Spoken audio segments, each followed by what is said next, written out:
Unless it gets kicked in. So Jenny will be the fourth one today. You guys keep them busy today. I think Jenny has Clackam. I thought Jimmy had Jimmy. I tried. I tried. See if make it take tomorrow. Just because of that. Yeah, and if not, we all decide, I guess you have to wait until Jimmy has. Kind of depends on Jenny. Right. Because So if you have y'all to like we plan. talked about yesterday, Jenny goes first. Yes. I can probably get what I need from Smith, who watched the interview as opposed to making the channel. Yeah. See this. Yeah. And not bother her.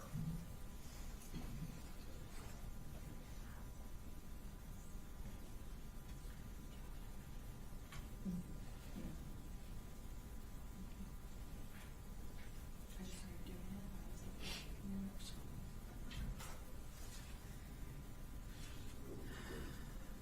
We're ready, sir. All right, all ready for the jury? yes, sir. Yes, Your Honor. All right, wait a minute.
Right back to witnesses, they can call us first witnesses today.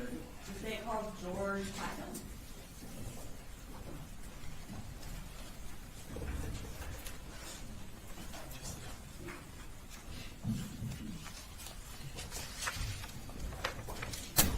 You can raise your right hand. Do you swear to tell the truth, the whole truth, and nothing but the truth to help you God? I did. Okay. Can you introduce yourself to the jury and spell your last name for the court reporter? I'm George Clackam. Last name is Clackum. And what do you do, Mr. Clackam? I'm a senior project manager for Kevin Price Construction. And you said, so you work for Kevin Price Construction. What does a senior project manager do? He manages mostly the administration side, but some field work as well of construction projects. Okay. And how many projects are you working on at one time? Somewhere between 2 and 3 usually. Back around May of 2024, did Colin Gray start working for Kevin Price Construction as well? Yes, he did. And what position did he hold? He was a superintendent for us.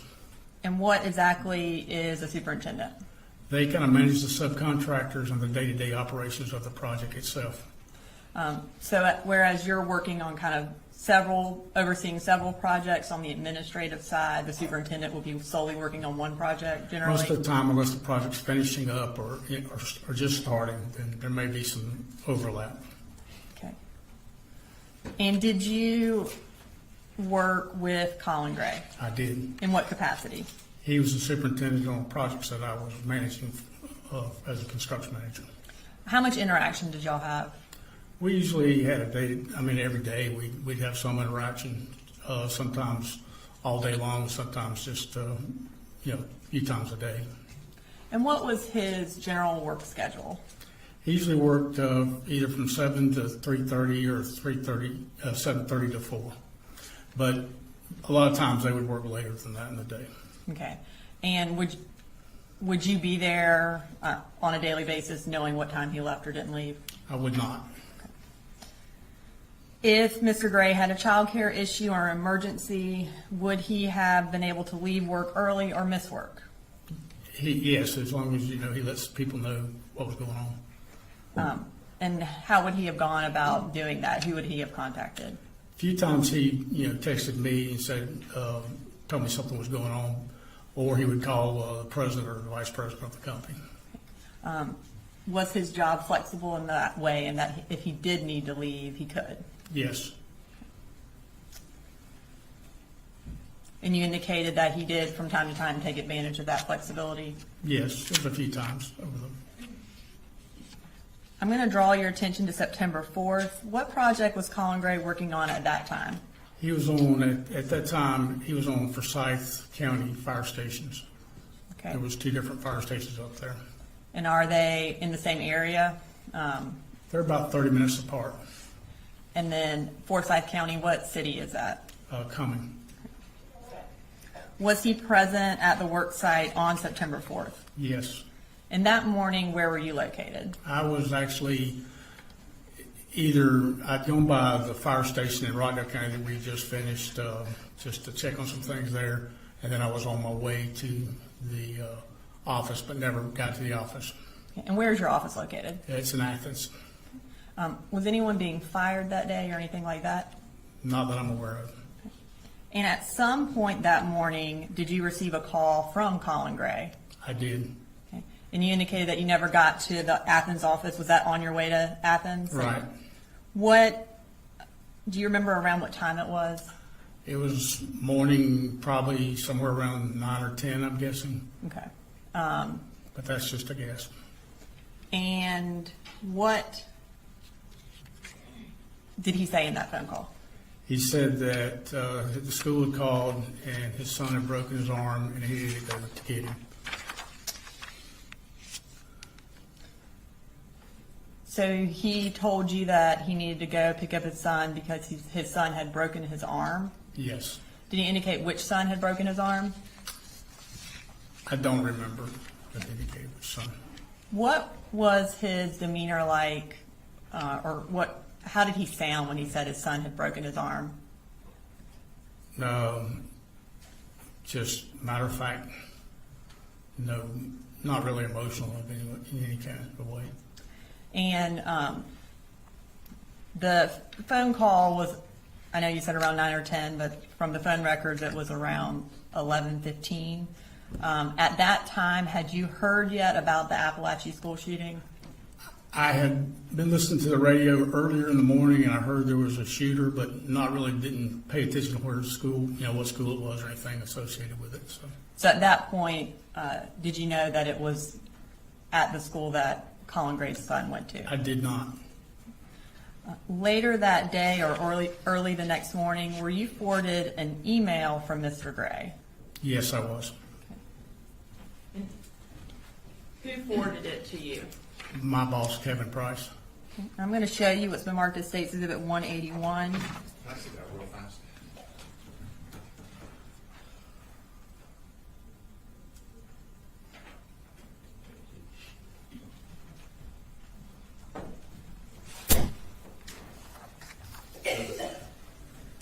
Do you recognize that?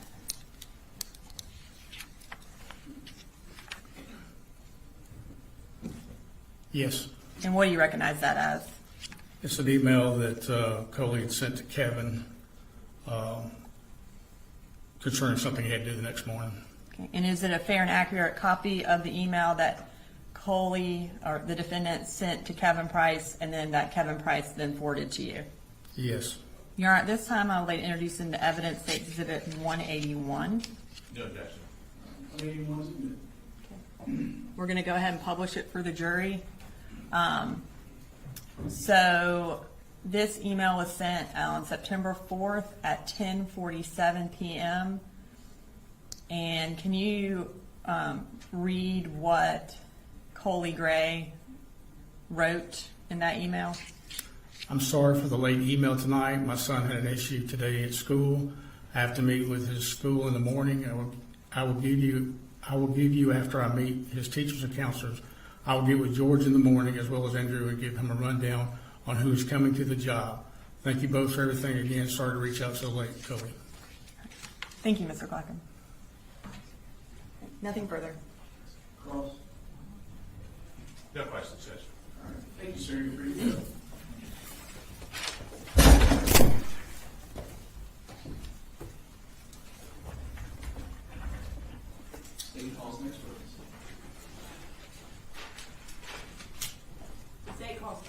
Ward.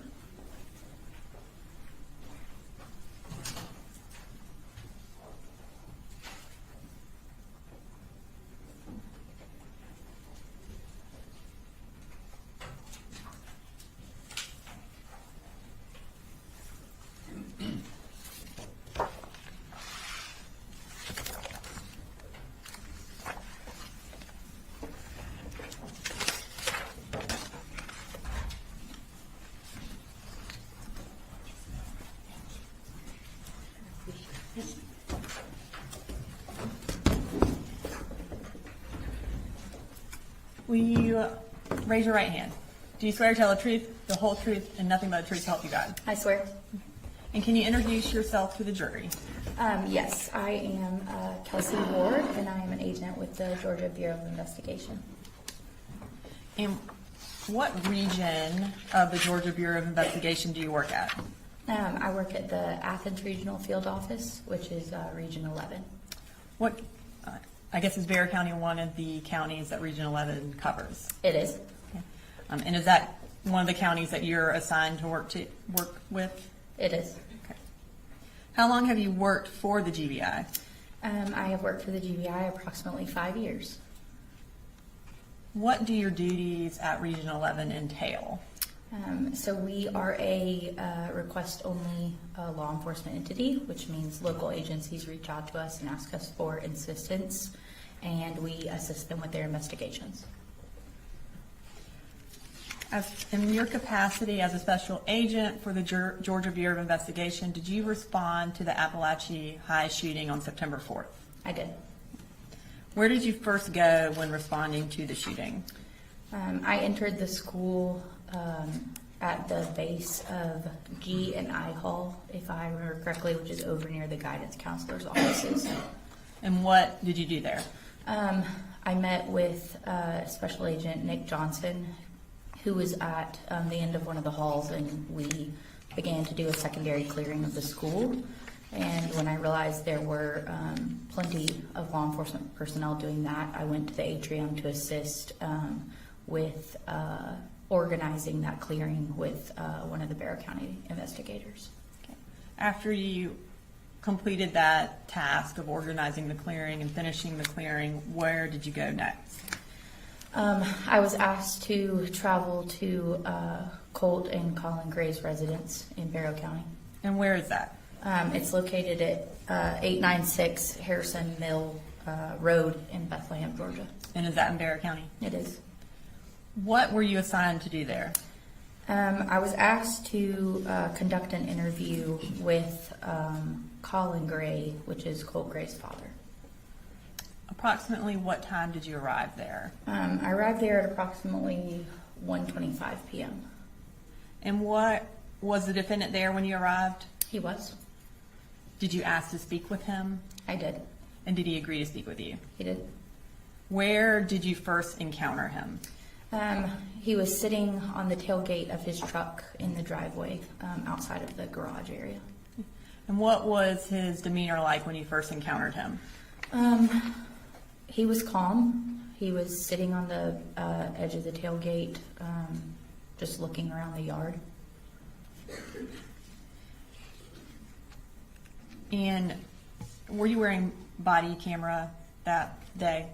No, so the GBI doesn't use body cameras, but I was using my digital recorder. Okay. And in that first interaction that you had with the defendant where you walked up to him on the bed of his truck, have you had an opportunity to review any body camera that did catch that initial interaction? Yes, I have. And whose body camera was that? That was a Barrow County Sheriff's Officer deputy named Anthony Townsend. Okay. And in reviewing that camera, was it a fair and accurate recording of that initial interaction that you had with the defendant? Yes, it was.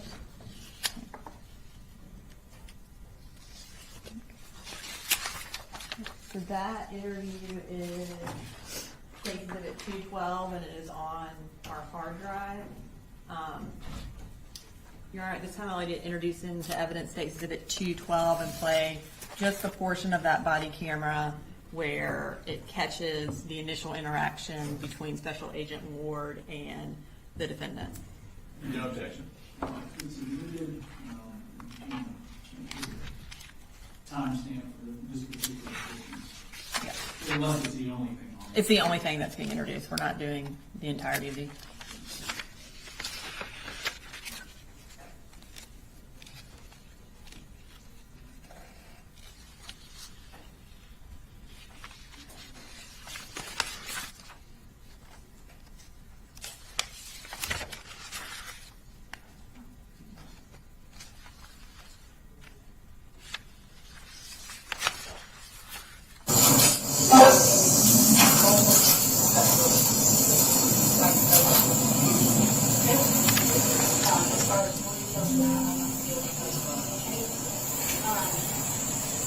Is this okay if I sit here? Would you like to sit in my office or would you like to sit personal? Why would you like to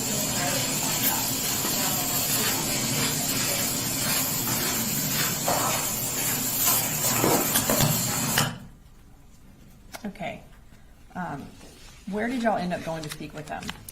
I asked him right then if he would like to move to somewhere that was quieter, more private, since there were multiple law enforcement personnel on scene.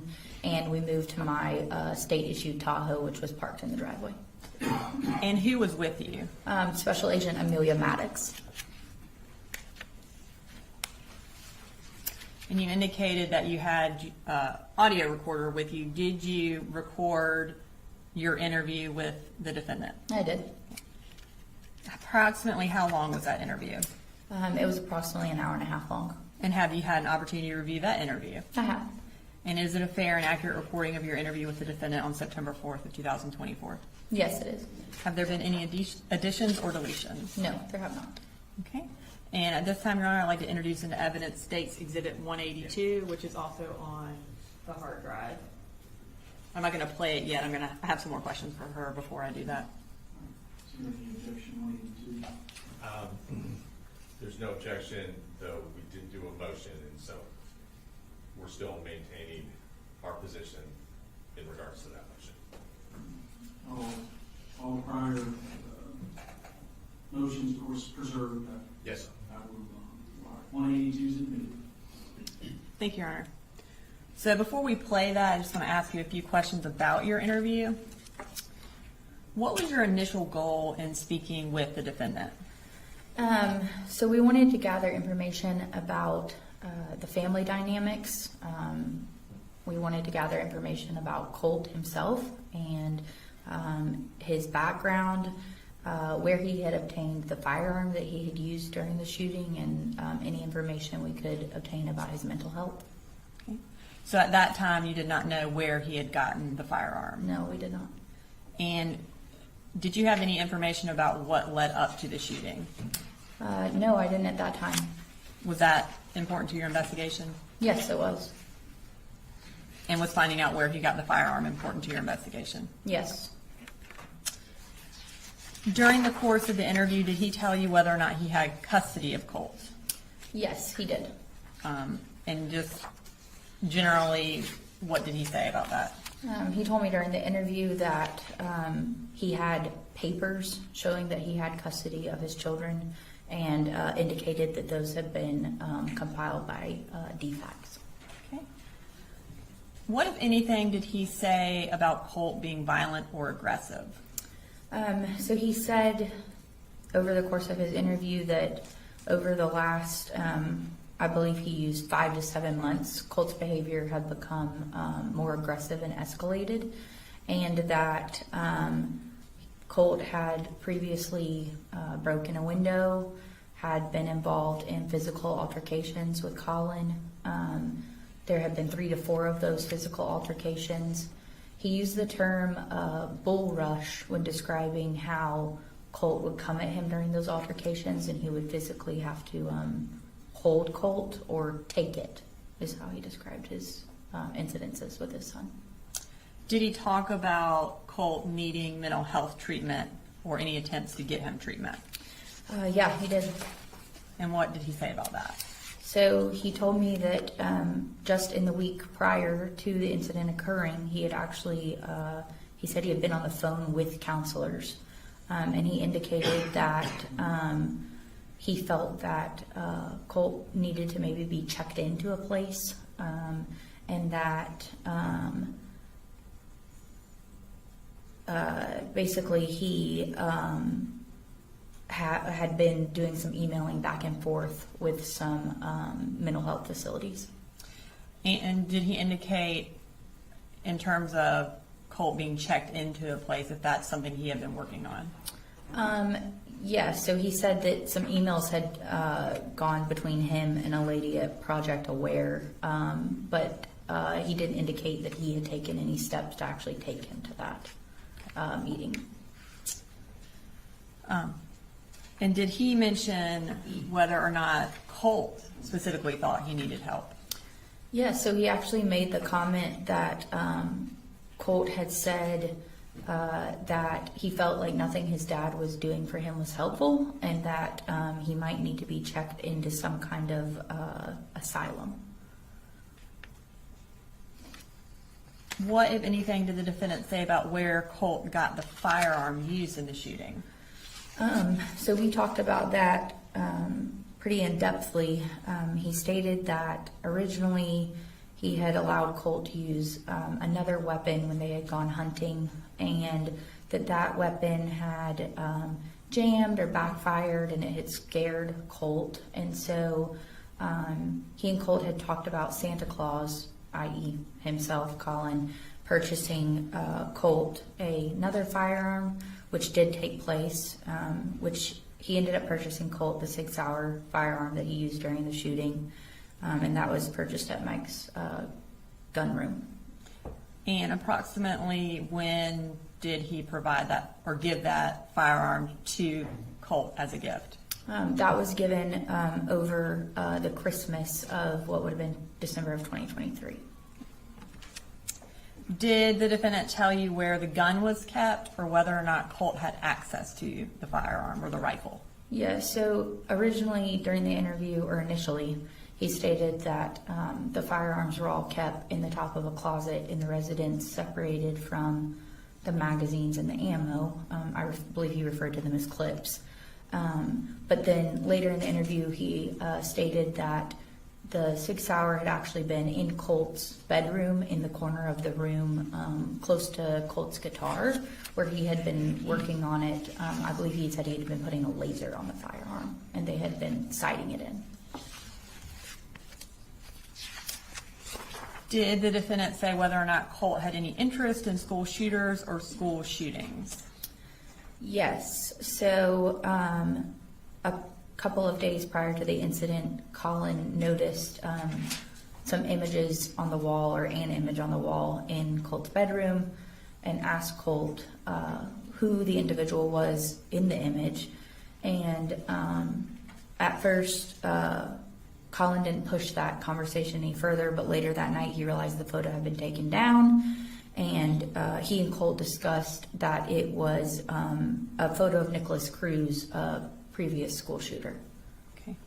And did the defendant have any follow-up questions for Colt based on that information that he told you about? No, he didn't state that he asked Colt anything further about the images on the wall. Did he mention having a family member in law enforcement? He did. And did he seem to have familiarity based on that family member with kind of what y'all's plans were with doing a search warrant, that kind of thing? Yes, he actually said he knew exactly what we were going to be doing at the residence. We had been discussing executing a search warrant inside the home and outside of the home, and his response was he knew exactly what we were doing, that his sister had been a cop, a lieutenant actually, previously. Did he mention whether or not he had reached out to his sister related to these issues with Colt, him having access to the firearm and him having the picture of the last school shooter on his wall? No, he did not say that he had reached out to her about any of those things.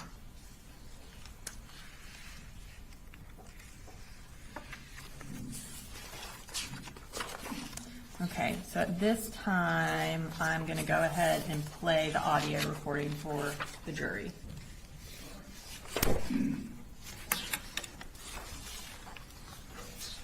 And ladies and gentlemen, thereabouts. If you need a break during it, because this will push us beyond our normal break, just raise your hand and we'll stop.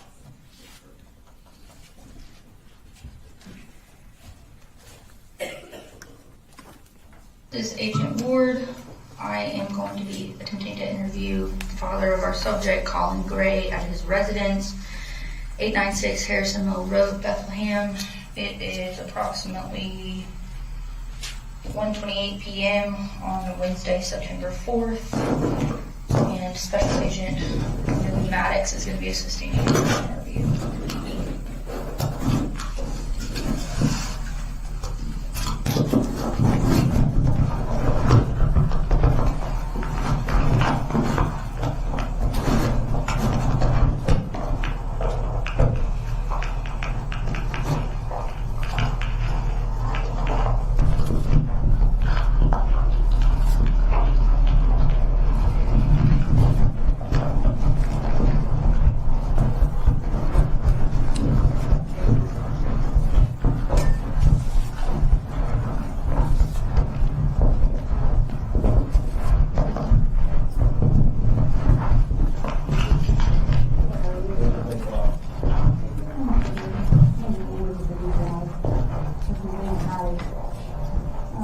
We would like to do an interview with you to gather as much information as we can.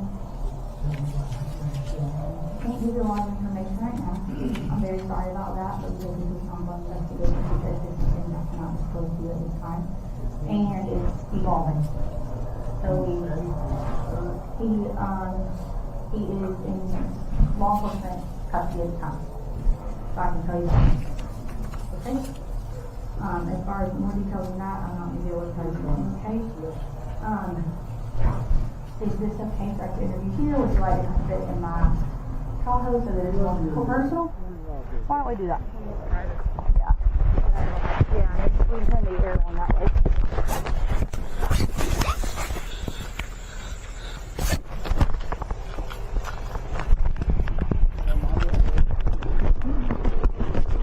Next door. Okay. And my little baby boy is off the road. Okay. So, man, Have you made contact with them?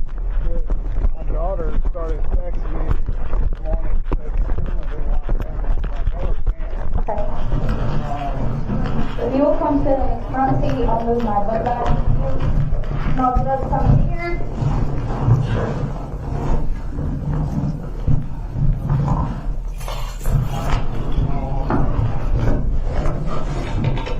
Turn this on so we can hear this.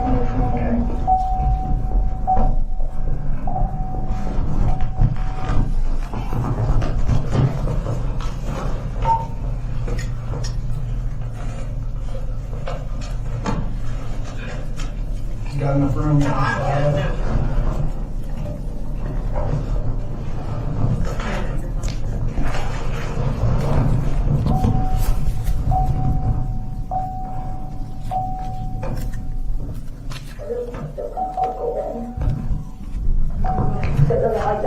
In the car running. So like I said, just kind of tell me about your family. Tell me about Colt. Kind of tell me about the dynamics at the house. So, Colt, Jenny, and Colin Jr. We live here. Just those three and me. We originally, all my kids were born and raised in Statham. They were all born in Athens. We had a big farm in Statham a few years ago.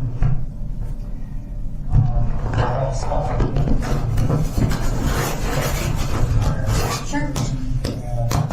Her family's all from South Georgia. So COVID all hit, like I'm hurting, I need to heal. So it was like, hey, let's take some time, we'll stay down there. Her grandmother passed away, there's a family house down there. I said, so I can heal, and nobody's doing any building because of COVID. And I said, you can get a job at Georgia Pacific, like, and what, be good. So we went down there and started down that path. Okay.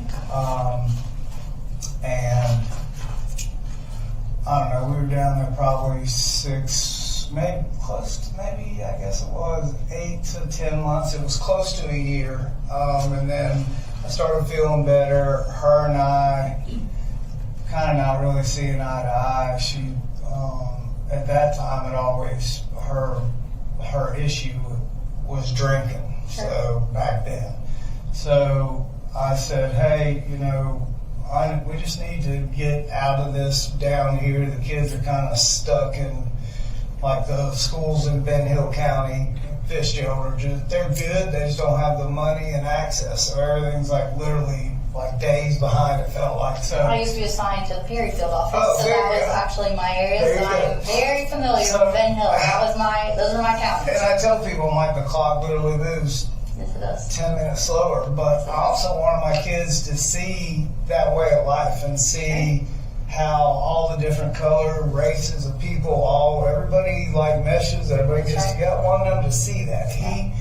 He had some trouble with some bullying in Jefferson a while back, and that kind of just was, I thought, you need to go down there and just see the simple way of life, and we'll just take it easy and we'll build our way back up here. I said, once construction starts, Dad will go back up there and get a job and we'll be right back in business. So we stayed down there about as long as we could, and I've got my son-in-law who I got a job doing what I do, full circle, called him up and said, hey, I'm healed.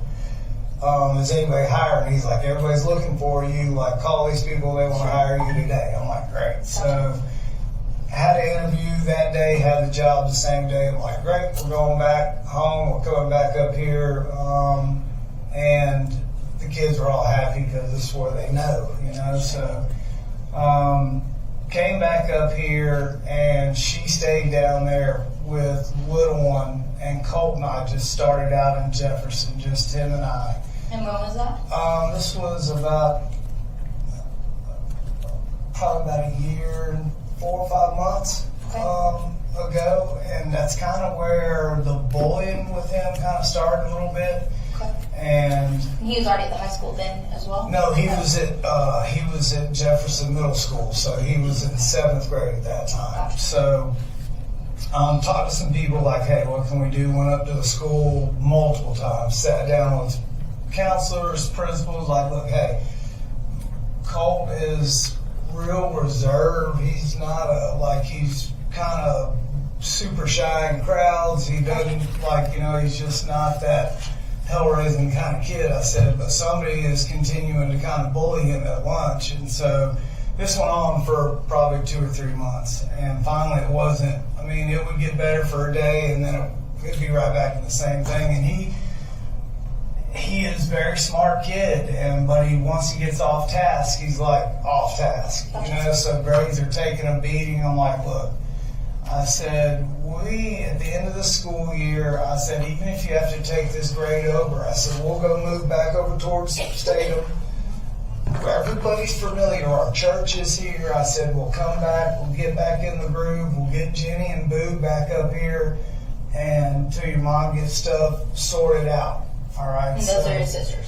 That's his sister and his little brother. And his little brother, yeah. So at that time, I thought it was still just her having issues with drinking, and we'd been up here for 6, 8 months, maybe, like I said, it might be that year mark. Mm-hmm. And I wasn't down there every day, but what was happening was she got mixed in with the wrong crowd. I don't know how, but I had a phone call from her mother, said, hey, look, Marcy was kind of riding on the wrong side of the road here. I'm worried about who she's with. And I'm like, do not let the kids around there. If you thinking what she's doing is drinking, it's still in my mind was drinking and driving.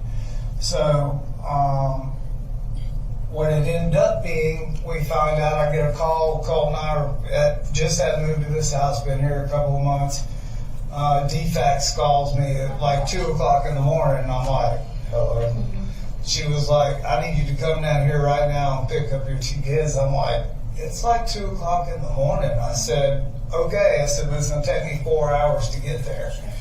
She's like, oh man, where do you live? So we went through this whole thing. I'm like, tell me what's wrong. I said, I can hear your voice. What is happening? She said, just like this, I can't until you're face to face and you sign a piece of paper. And Like at that saying you're their dad, for right. real, right. So I'm thinking, okay, she got a DUI. Okay. So I hung up the phone. I said, look, we got to go down there and get your brother and sister. And he was like, I told you, Mama, doing things she shouldn't be, riding the roads all hours of the night. So him and her had a rift down Okay. there, obviously. Got So that was part of the reason why we were just going to let them kind of get calmed Decelerate, down. yeah. And if the two older ones the little ones wanted to come up here, then that was fine. We're just going to try to make it to that summer, right? So we get the call, we go down there, I meet her, I'm like, okay, we're at church parking lot, 7 o'clock in the morning. I'm like, what are we doing? What is going on? She said, just trust me. I'll tell you when we get there. She has to sign this paper and blah, blah, blah. So long story short, we get there, go in the house, and I still, like, what do we do? I have no idea. She goes and gets the kids. They're all happy to see me. Junior, like, pole vaulted across the couch. Oh, please take me with you. I was like, okay, hang on. I got to talk to these folks. Sure. Yep. So I'm like, in my mind, I'm like, okay, get to it. Well, hopefully she didn't wreck or hurt anybody or anything like that. It's like, okay. So we signed the paperwork. She said, we did a hair follicle on you, Mrs. Gray, and it came back all this opioids and Adderall, and I'm like, and she said, a high level of alcohol, and I'm like, yep. And she goes, and the biggest thing, and I've been doing this for 25 years, and I've never seen a level this high, she goes, is the meth. And I spun around the chair, and I'm like, what did you just say? And like, she looked at me, I'm like, did you just say meth? I'm like, what? I like lost my mind for a second. I'm like, our children are down here. That's it. We're done. We're leaving. She's like, hang on. You got to sign some paperwork. I'm like, I'm leaving. She's like, hang on. She said, you have went through the whole deal. You have custody of your kids. You're in charge of who sees them and when. If she wants to see them, it's going to have to be permission only. And she was like, well, who grants permission? It was like, Mr. Gray, and it'll be visitation supervised. And I'm like, and she's going through all this, and I'm just sitting there looking at her like we've been married for 14 years, almost 15. And I'm like, she's an engineer with a degree on the wall. Like, I have nothing. I've worked my ass off to get to where I'm going. I'm like, So anyway, we get in the car and we come back up here, tell the kids, like, look, we're going to get your mom help. I can't do what I want to do. I have to show them the right thing. I wanted to snap them like, you figured it out. But I just told them, like, listen, your mom messed up, but we're not going to leave her. We're going to help her. I said, Dad just started his job back here. As soon as the insurance kicks in, we'll get her sent somewhere to get help. I said, that's what we're going to do. So we came up here, probably 3 weeks were good. Lieutenant guest at 2:30 in the morning beating on my door.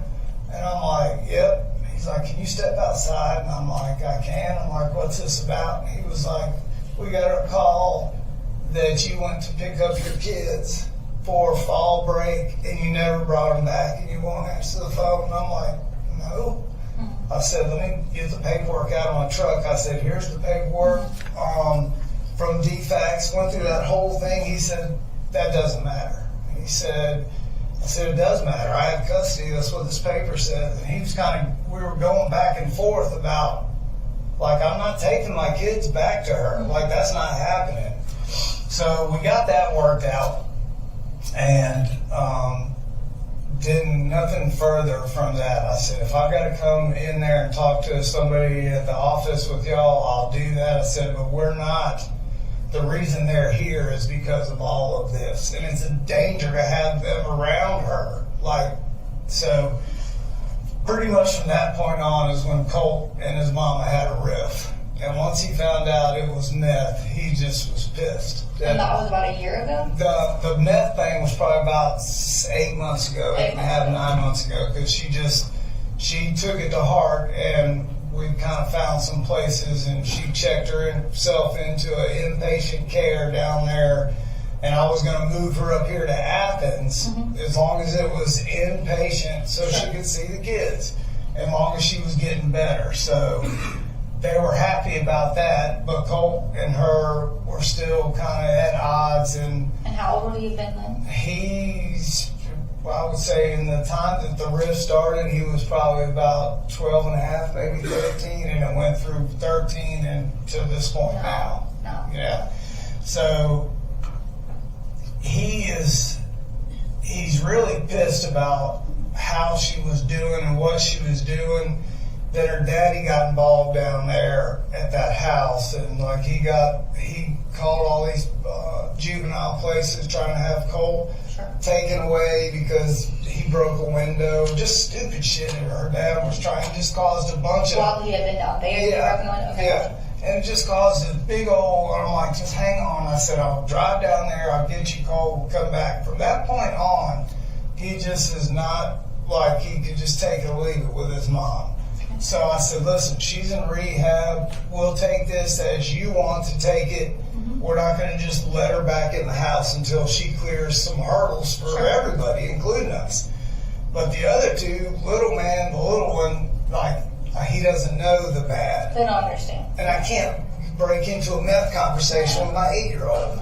So Jenny is old enough to know. She knows what's going on, and she's just kind of like the neutral one and doesn't want to cause a rift. And she knows that Colt and her have got issues, and so probably about 5 or 6 months ago, 7 months ago, shortly after we got back from all there, got everybody settled and going. I'm like, Colt, we got to start talking about school. And then his mom would be on the phone giving him grief about not wanting to go to school. So from that point on, his attitude escalated to the point where he would be like just cussing and talking to me like you shouldn't talk to your And that was parents. 5 to 7 months ago. Yeah, and it's continued on, with a couple of, and they, argue with him, and like, you can't say or do this thing, you can't just lay out of school. And he's like going to hands-on, trying to fight me. So I tried to just either hold him down or get him like hold back and just turn my head and like stop. He's 14 now? Yeah, he's 14. And not, don't like take a belt or any of that old school stuff. He knows like it's not what we're supposed to be doing, so I just take it. Yeah. Till he calms down, and I let him talk it out, and we like, hey, this is not working. Okay, so obviously the first time, like, oh, okay, I was a kid once. Second time it happened, I'm like, no. So we have been on the phone with counselors. That's what I was about to ask. Yeah, Okay. and my mother-in-law is a school teacher for 40 years. Like, she gets it. Okay. And I'm like, he's got to have special eyes. It can't just, this isn't just five and dime. Like, he may need to be checked into someplace. Okay. I said, if it continues to escalate and it goes towards his brother or sister, Right. then he needs to go right there. So we've had probably maybe 3 or 4 of those kind of altercations to where he's gotten above aggressive with me. What would you describe above aggressive as? Just to the point where, like, I can see it, like, I can see his face change, and I know he's fixing to bull rush me. Okay. And I'll be like, hang on, just wait, and it's too late. So he has physically injured you? Yeah. Okay. And I call it a bull rush, Sure. So he'll bull rush me, and like, I'll just kind of hold him in place. And if he, like, the second to last time he hit me in the face, and when he did, he kind of slipped on the ground at the same time, and I just landed on him. I'm like, we're not going to let you up till you calm down. Yeah. So he did. He calmed down and, like, got up, like, I don't want to talk. I said, you just go do what you need to do, get a good night's sleep, and we'll start tomorrow. So I started keeping notes about what he does, how he acts, and I've determined just from what we do day to day, when he gets ultra tired, he just changes. When he gets to his mom, there's no discussion. And I just walked in there when I got home because I had this gut feeling, and when I went into his room, I know what happened. I turned the news on, And he was either one laying there or he was one in custody. So I'm aware of what happened.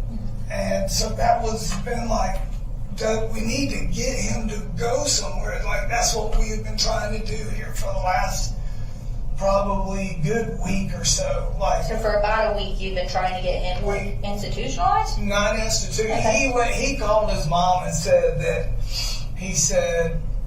that nothing that I was doing was good enough, and that maybe he just needed to be in an insane asylum. I'm like, he's just been. When was that? That was probably a couple weeks ago, maybe in passing.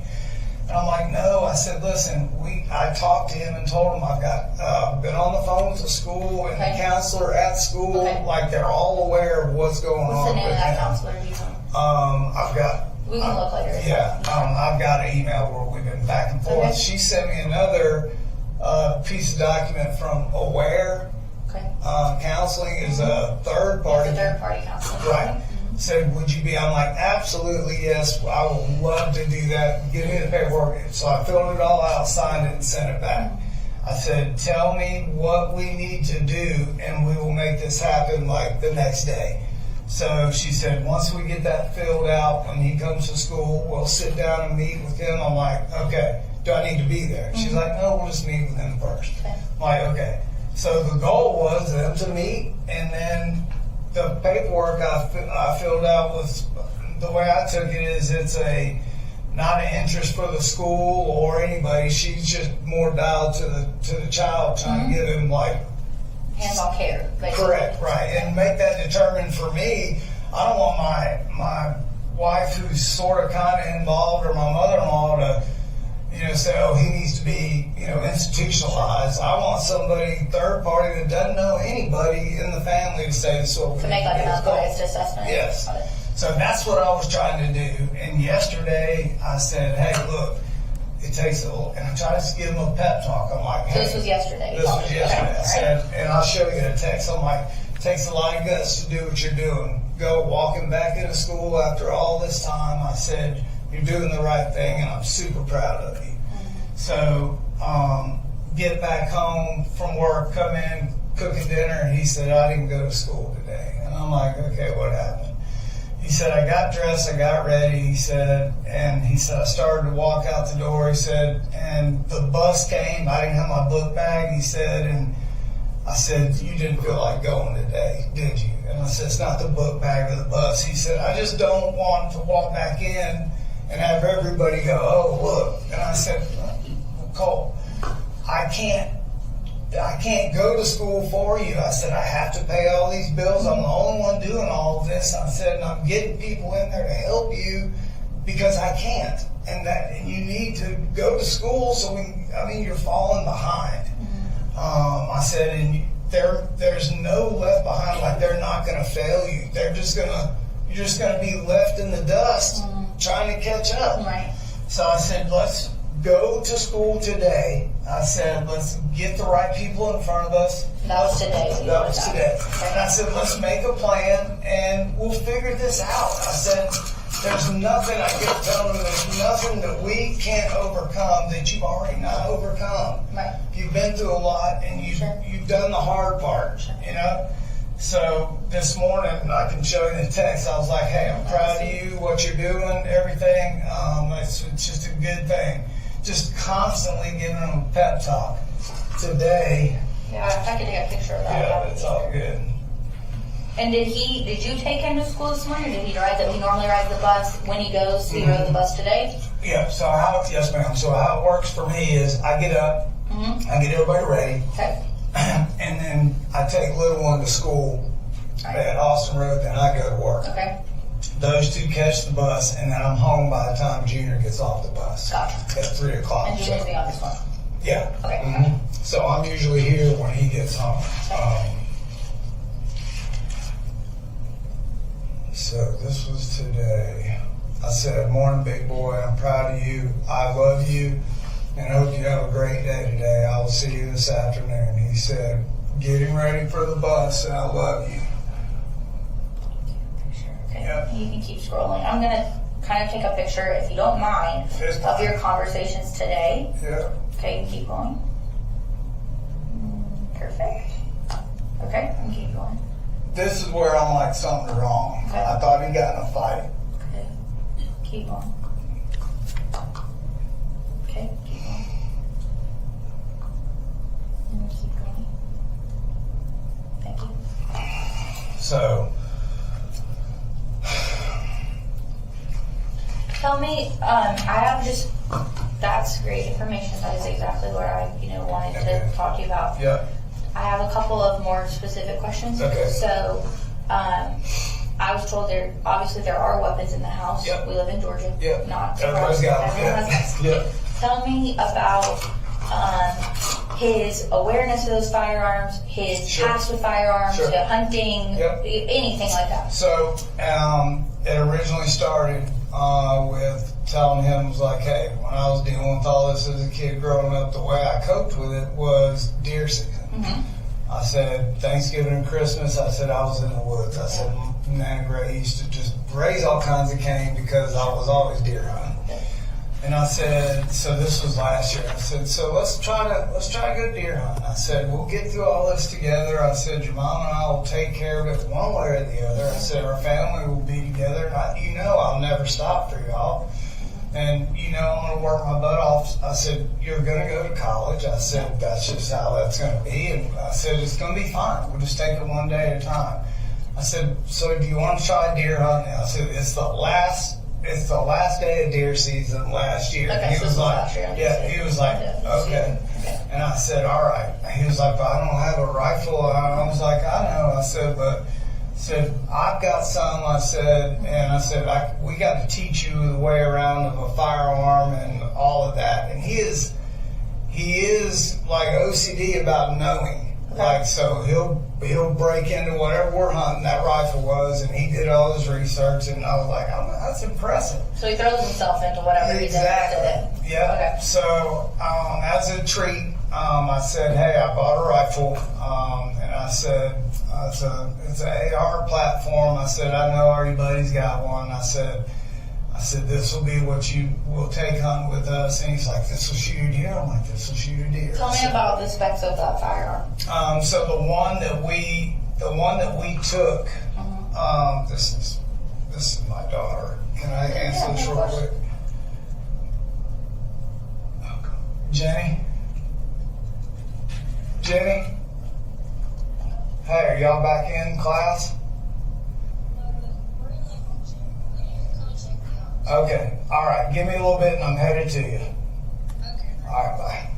So that spec of that firearm was a Bushmaster 450, but that's not what he had. I know what he had today. Okay. Because he shot a deer first time ever in the woods. Okay. It was amazing. It was like great. I'm like, okay, I turned the corner with my son.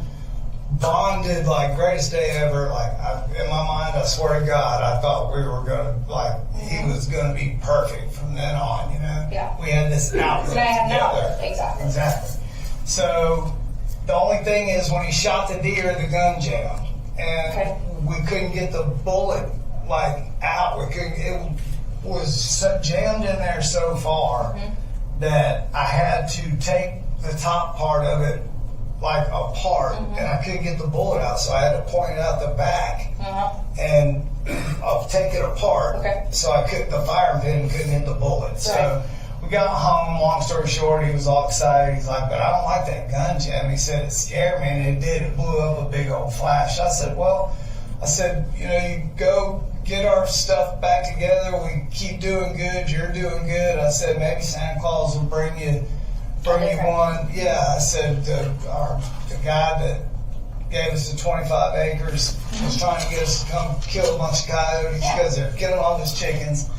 And I said, Jamie said he wants us to come take out some coyotes this year. I said, Santa Claus may do something different, a different type of weapon for you. So I bought him, the weapon that he had was a AR-15, it was a 223, and it was a Sig Sauer.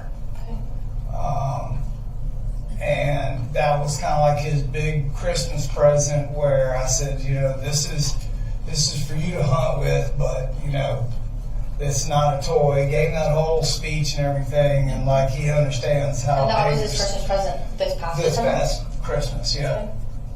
And so we've gone to the shooting range a couple times just so he learns gun safety. He took the range test with me. Okay. And like he understands what weapons are and you know how it all works. So I don't know where. Where was that firearm kept? So all the firearms are up in my top of my closet in my bedroom. Okay. And all the clips are separated and nothing's loaded. They're all up on the top part of the closet. I bought Colt just as a, hey, I'm going back to school probably a month ago or something. On Amazon, they had a good deal on a kind of a red dot scope that he wanted for that thing. So I got it for him. And that was like last month? At Christmas time was when I bought him that red dot, and it just kept falling off the weapon, and he couldn't get it dialed in. So I said, hey, I got you this different style of sight on here, and I said, because you're working hard, you're going to go back to school. I said, I'm going to give you this attaboy. I said, we were planning on going to the range this upcoming weekend, actually, because it was the holidays. I didn't want to go up there. I said, so hey, let's get this thing put on there. I taught him, how to do everything, bore sight, everything, just like in deer hunting terms, that's how nothing, never imagine in my mind where it's going right now, but just bought him like a little laser 223 on Amazon, and it came the other day, so his scope can be bore sighted. Got it. Yep, so we waited till it got dark, and no clip in it. We just went in the backyard, shined it up against the barn. That was last week? Yeah, and I said, just crank it in there, and I said, once that thing's set, I said, we'll go to the range and fine tune it. There's nowhere out here that we can shoot around here too close to the houses. So where was the ammo kept for that? So ammo used to be in a box that was in my carport right here, and never in the house. And then I brought some of the ammo that we got. I bought for the range. We just bought like bricks of 9mm or the 223 from Academy. It's all sitting up there like in the top of the closet. In your closet, yeah. So all the clips are empty, and any kind of boxes are up there in the left-hand corner of it. Okay. All right. And that's where that would all be. There wouldn't be in his room. Like he wouldn't have.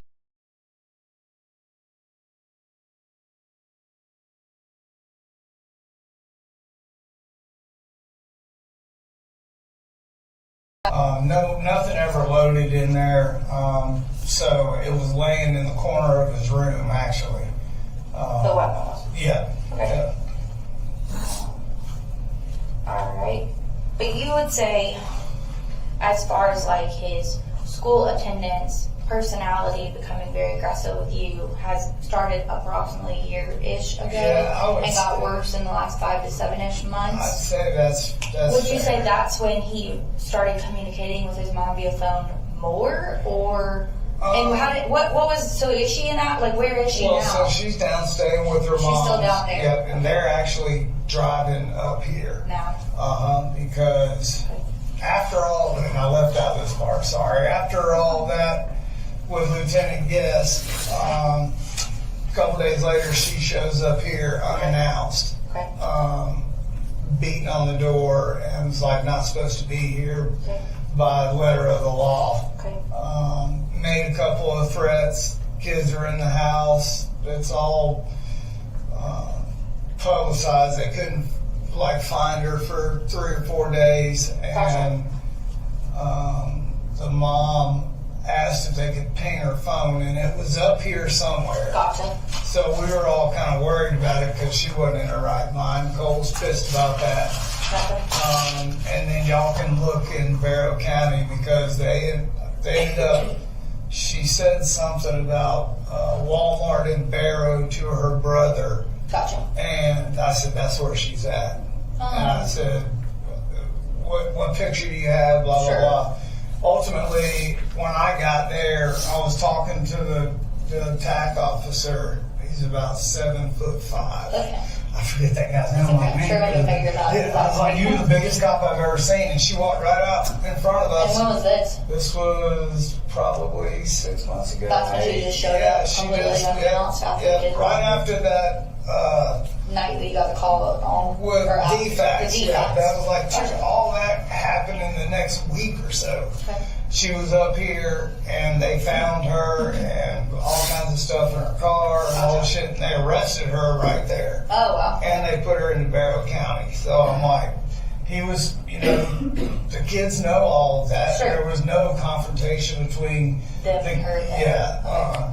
So Colt being the oldest, he's pissed about that, and then like his biggest thing is like, he really, none of us, I'm not making light of it like I can, but like he just cannot get by. I can't either, but I can't let them know that. Sure. The meth charge, like It's a big deal. I can't get my mind wrapped around it to this day, and it's just like, Has Colt, so yesterday, I know you said he didn't go to school.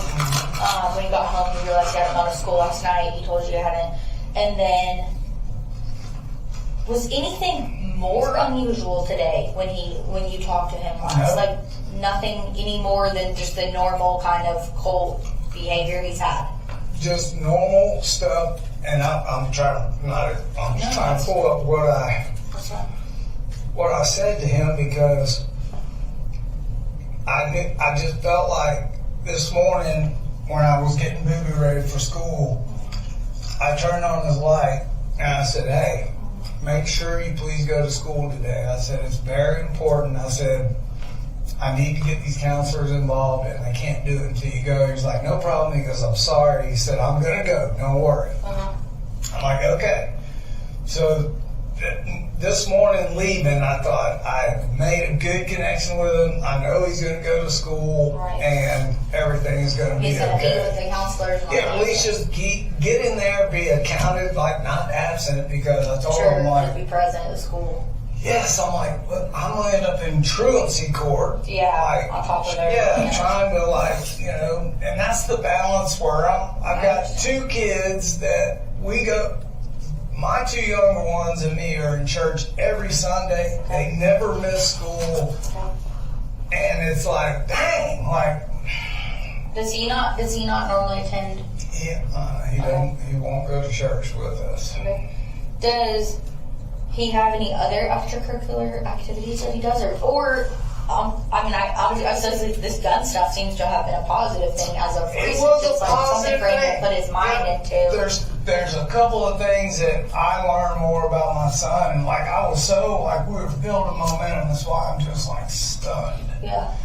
Is obviously the outdoor stuff, but man, that kid is so gifted musically. Okay. Like I bought him a guitar. Like we'll see how long that lasts. He took it, and I had to go buy him another like really nice guitar because. Like he can rip it, like he can hear a song and play it. He's that good. He can read music, and I'm always like, Cole, Yeah. this is a great thing. He's obviously really yeah, smart. so it's like, hey, nobody can just sit No one down can and do do that. this, Yeah, that makes a really good Yes, brain. and the second thing that I buy him a new computer tower, like $400. Come home from work, it's in 3,500 pieces on the floor. What I'm was like, that? what are you doing? He said, I'm rebuilding my computer. I'm like, There's no way, Cole. I'm like, look at all those. I came back, long story short. Not only was it working, he swapped out all these graphic cards. He's like, I did this and that. I was like, where did you learn to do this? Okay. He said, I just kind Picked of, it up. yeah. I'm like, Coach, you have so many gifts. Okay. Like today, I say the same thing every morning. I'm like, hey, Yeah. you got a lot of natural gifts, a lot of talents. You're a handsome man. I said, let's go. I said, come on, we'll get through this together, Cole. I said, there's nothing we can't do together. Yeah. Like, come on, please, I'll do whatever I have to do for you. Tell me about his friends. Like, who are the names or people that you hear, or does he? There's nobody he has ever been like friends with. Okay. And now what or who he's talking to on the computer, he pretty much kind of keeps that under wraps. Okay. I've never had a reason to go in there and like grill him about. He's never done anything that caused you to feel like there needs to be any extra Correct. monitor on that front. Yeah. How about his phone? Does he have a phone? He Obviously he does. yeah, He was texting him. I bought a Walmart pay-as-you-go. Pay-as-you-go. Yeah, this is like a carrot I use for my kids. What kind of phone is it? It's like it's not an iPhone. Not iPhone. I got an iPhone. It's a It's a smartphone or something. yeah, it's a Samsung Okay. Galaxy. All right. Yeah.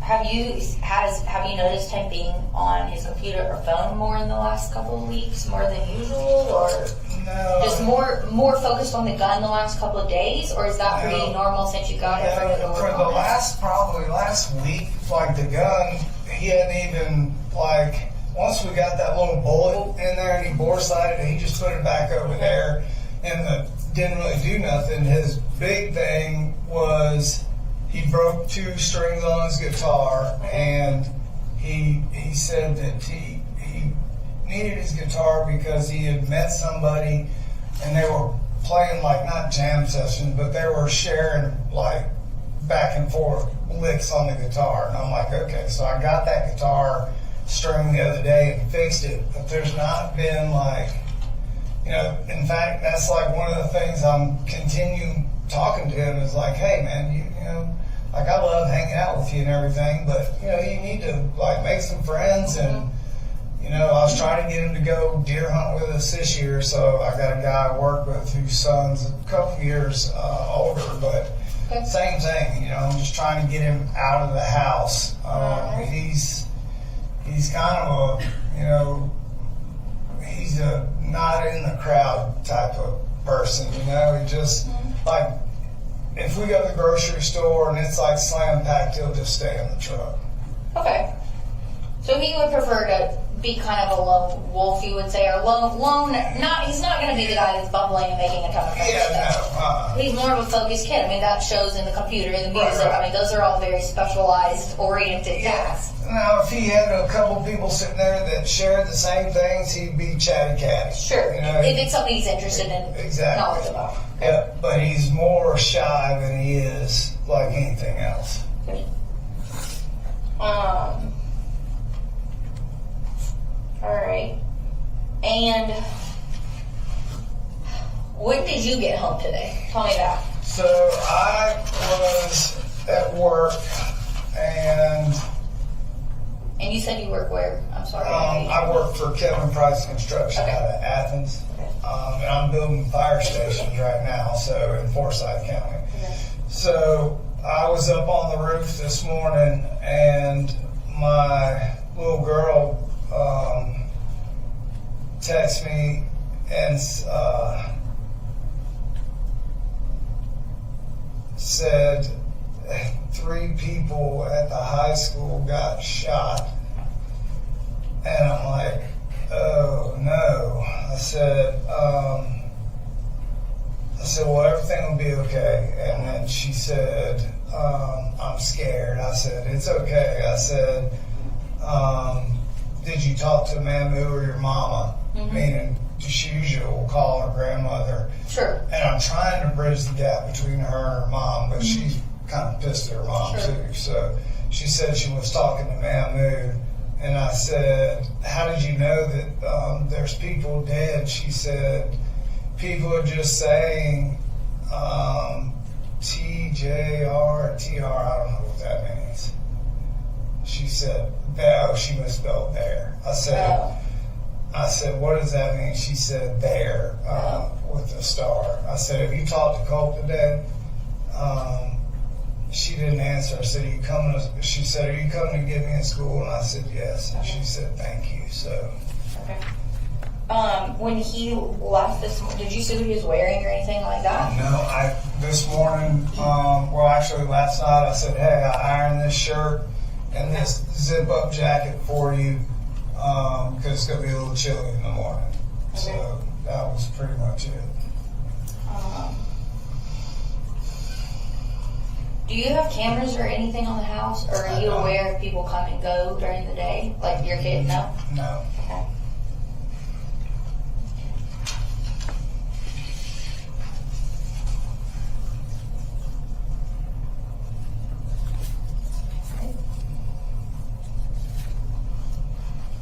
And how frequently, day to day, would you say you talk to Colt, like during the day? Like, do y'all text during work? Like, what is your communication with him like normally? It's nonstop. Really. Nonstop? Yeah, texting and talking to him, you know, to the point where I know I aggravated.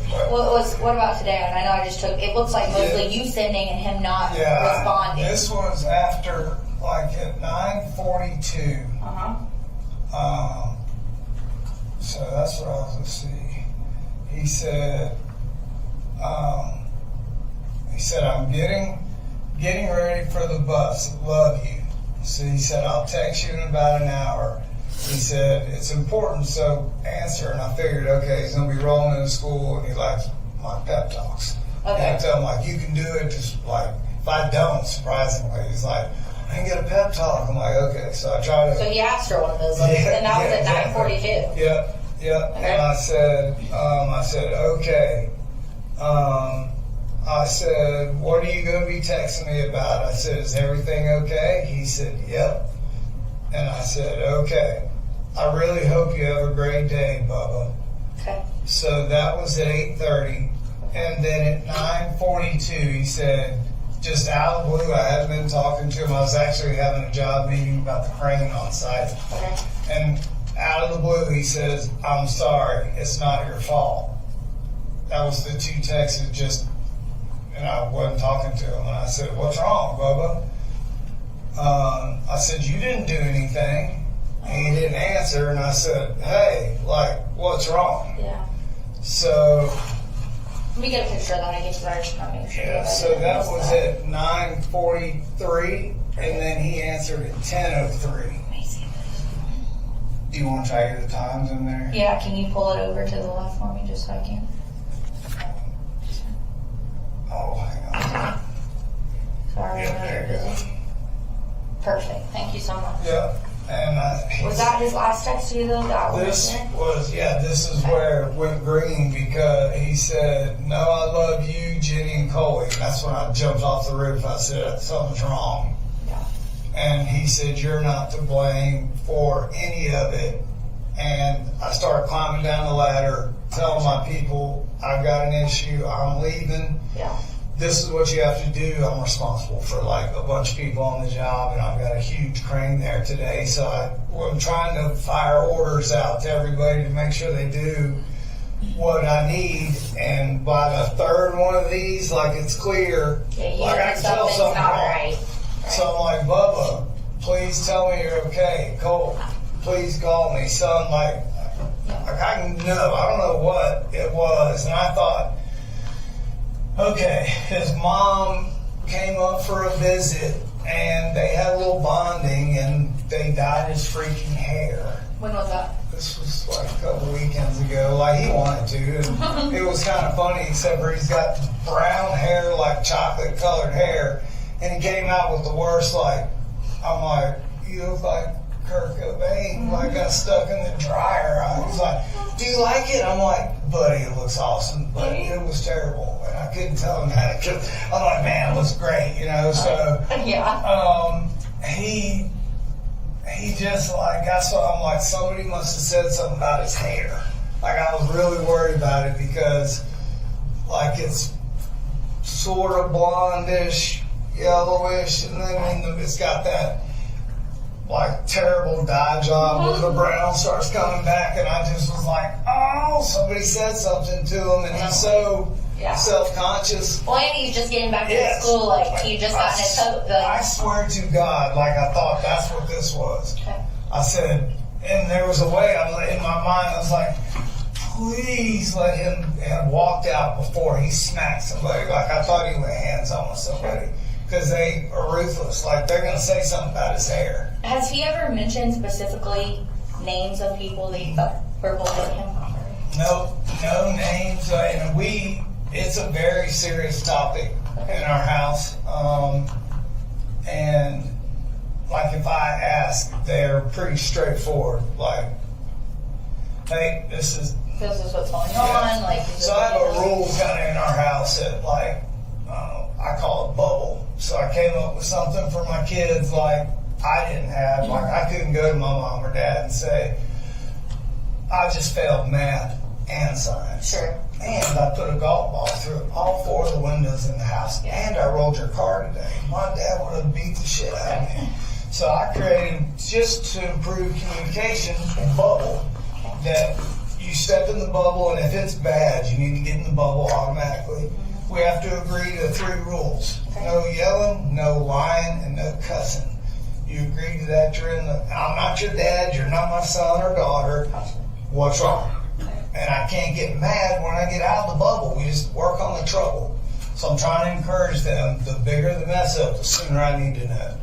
Not for trouble, but to help. So we'll call bubble if I feel something's wrong, and I'm like, hey, I said, just, if something happened, just you can tell me. We'll go up to that school, and I said, you're so far behind, you can't go up there and like be on the shit list right off the bat. So just try to, I don't know. I was trying to. Is this his first year out?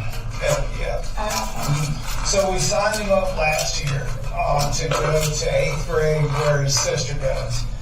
And the first day of school came and he threw a fit for 8th grade. He didn't want to go. And I'm like, what? And where is she at, you said?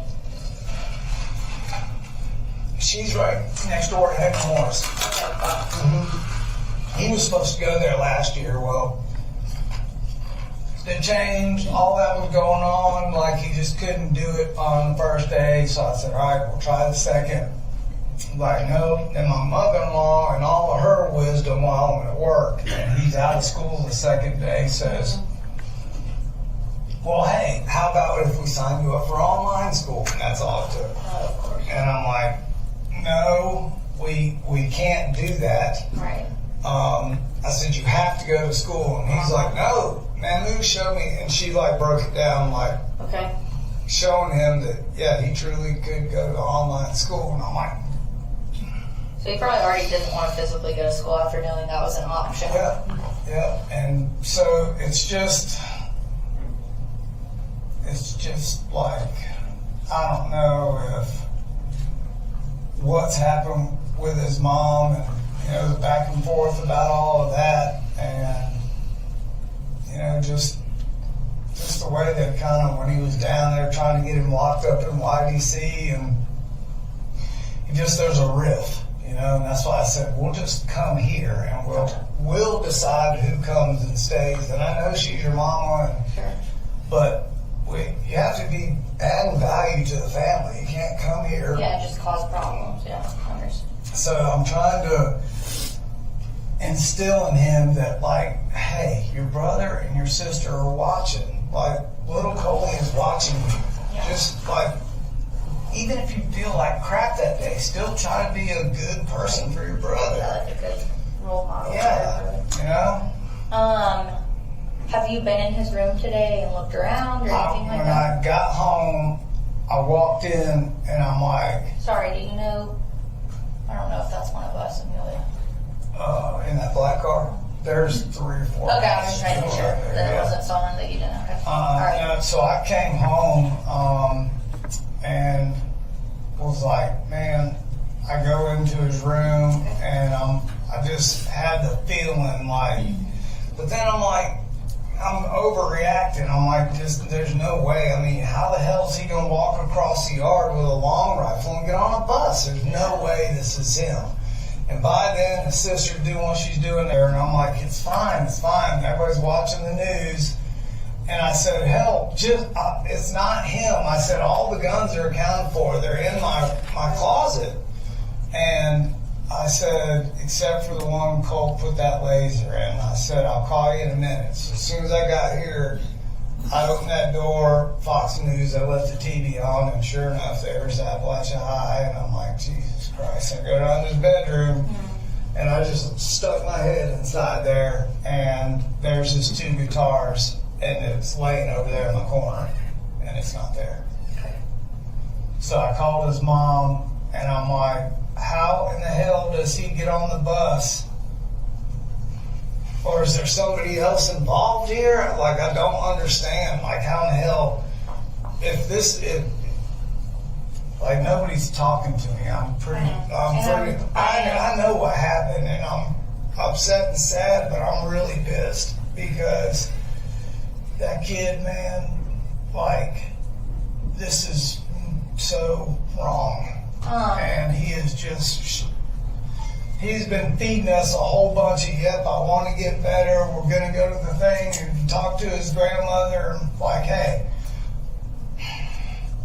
So I just stuck my head in there and called his mom and said, well, stand by. Yeah. I said, because his AR is not here. Okay. And then y'all started beating on the door. Yeah. I'm gonna find out what information I can give to you at this time.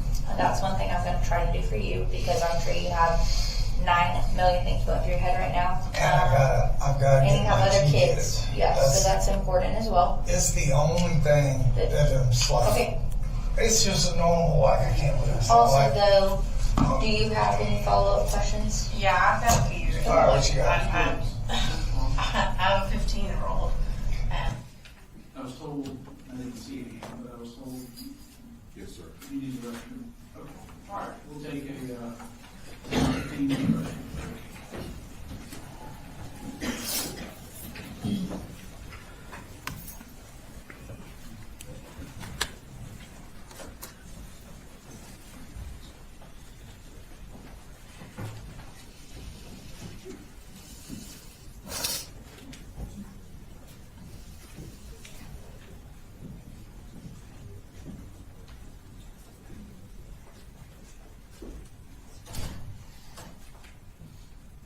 How much time's left on the audio? About 30, 40 minutes. 44 minutes. And then how long do you anticipate additional question? Not a ton from me, probably like 5 to 10 minutes. I'm not sure about. Got a long cross, short cross? Now, half hour. Okay. All right, what we'll probably do then is when this witness is done, we'll take our break. That's what we were hoping for.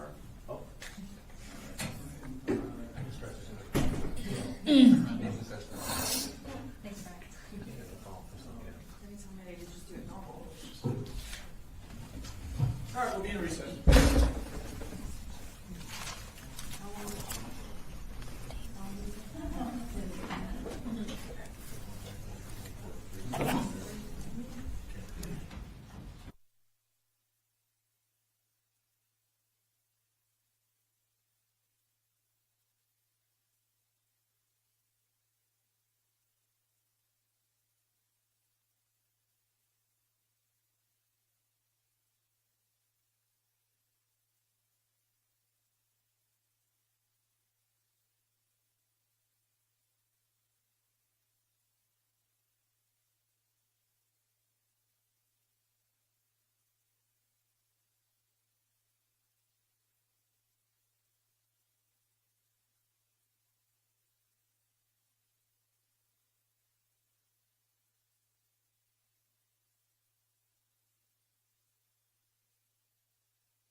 like the interview.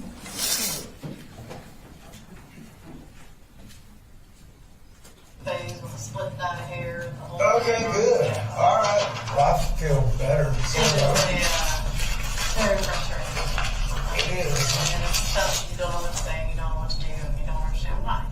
Because very much like you, my dad would have beat my ass if I showed up with something like And I that. try to just, like, I know. when it gets confrontational, I try to just talk about it. Like, I will not, Yeah, it sounds like you have a good process. Yeah, what you- you've been doing. I will not. You've been way more understanding than most. Yeah, my parents, I would be halfway to China by now, Yeah, probably. like, I will not, like, my daughter is like, you know, like, I will not touch my children. I will not strike my kids. Yeah, Like, it's not and gonna happen. that's, you know, that's. And he knows that. Right. Well, and I know that this is hard to talk about, but I want to get a little more in depth, you know. You're good, go ahead. You met the counselors, y'all talked to counselors. Yeah. What exactly have the counselors said? Have they given any sort of mental health diagnosis, anything like that? No, the one, now, as far as the counselors at school go, he has not sat down and had like a full on, that I'm aware of, with the counselors at school, other than the conversation about, can I look at my phone? This will be the email. Yeah, so I was gonna ask you if you didn't mind, we would love to get Yeah. a copy of that just so that we have it as Yeah, well. so Jade Baker, Lisa Butler,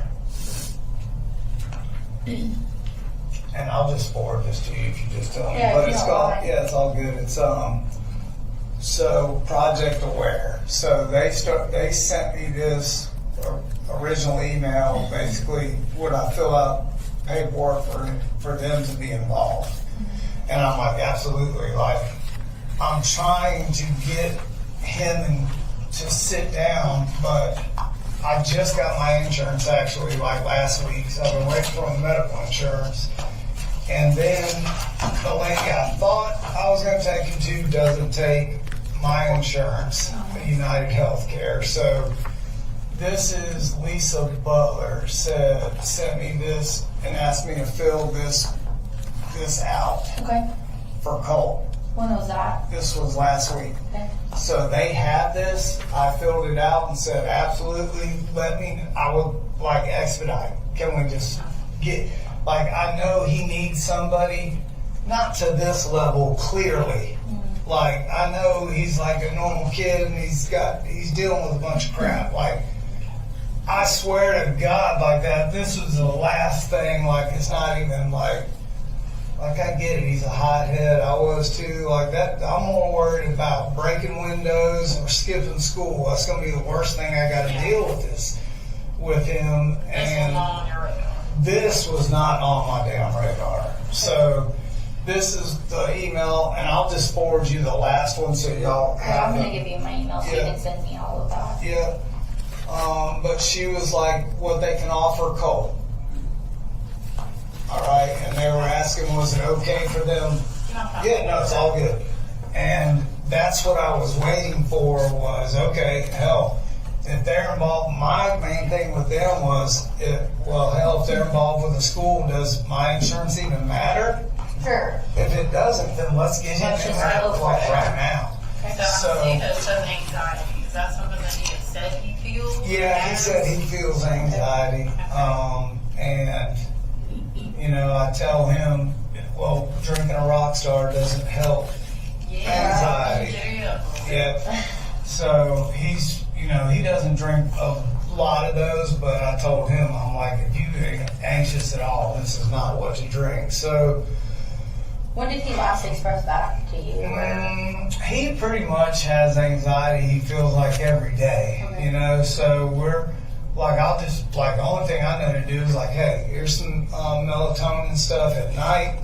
I said, just help you to stay mellow and get some sleep.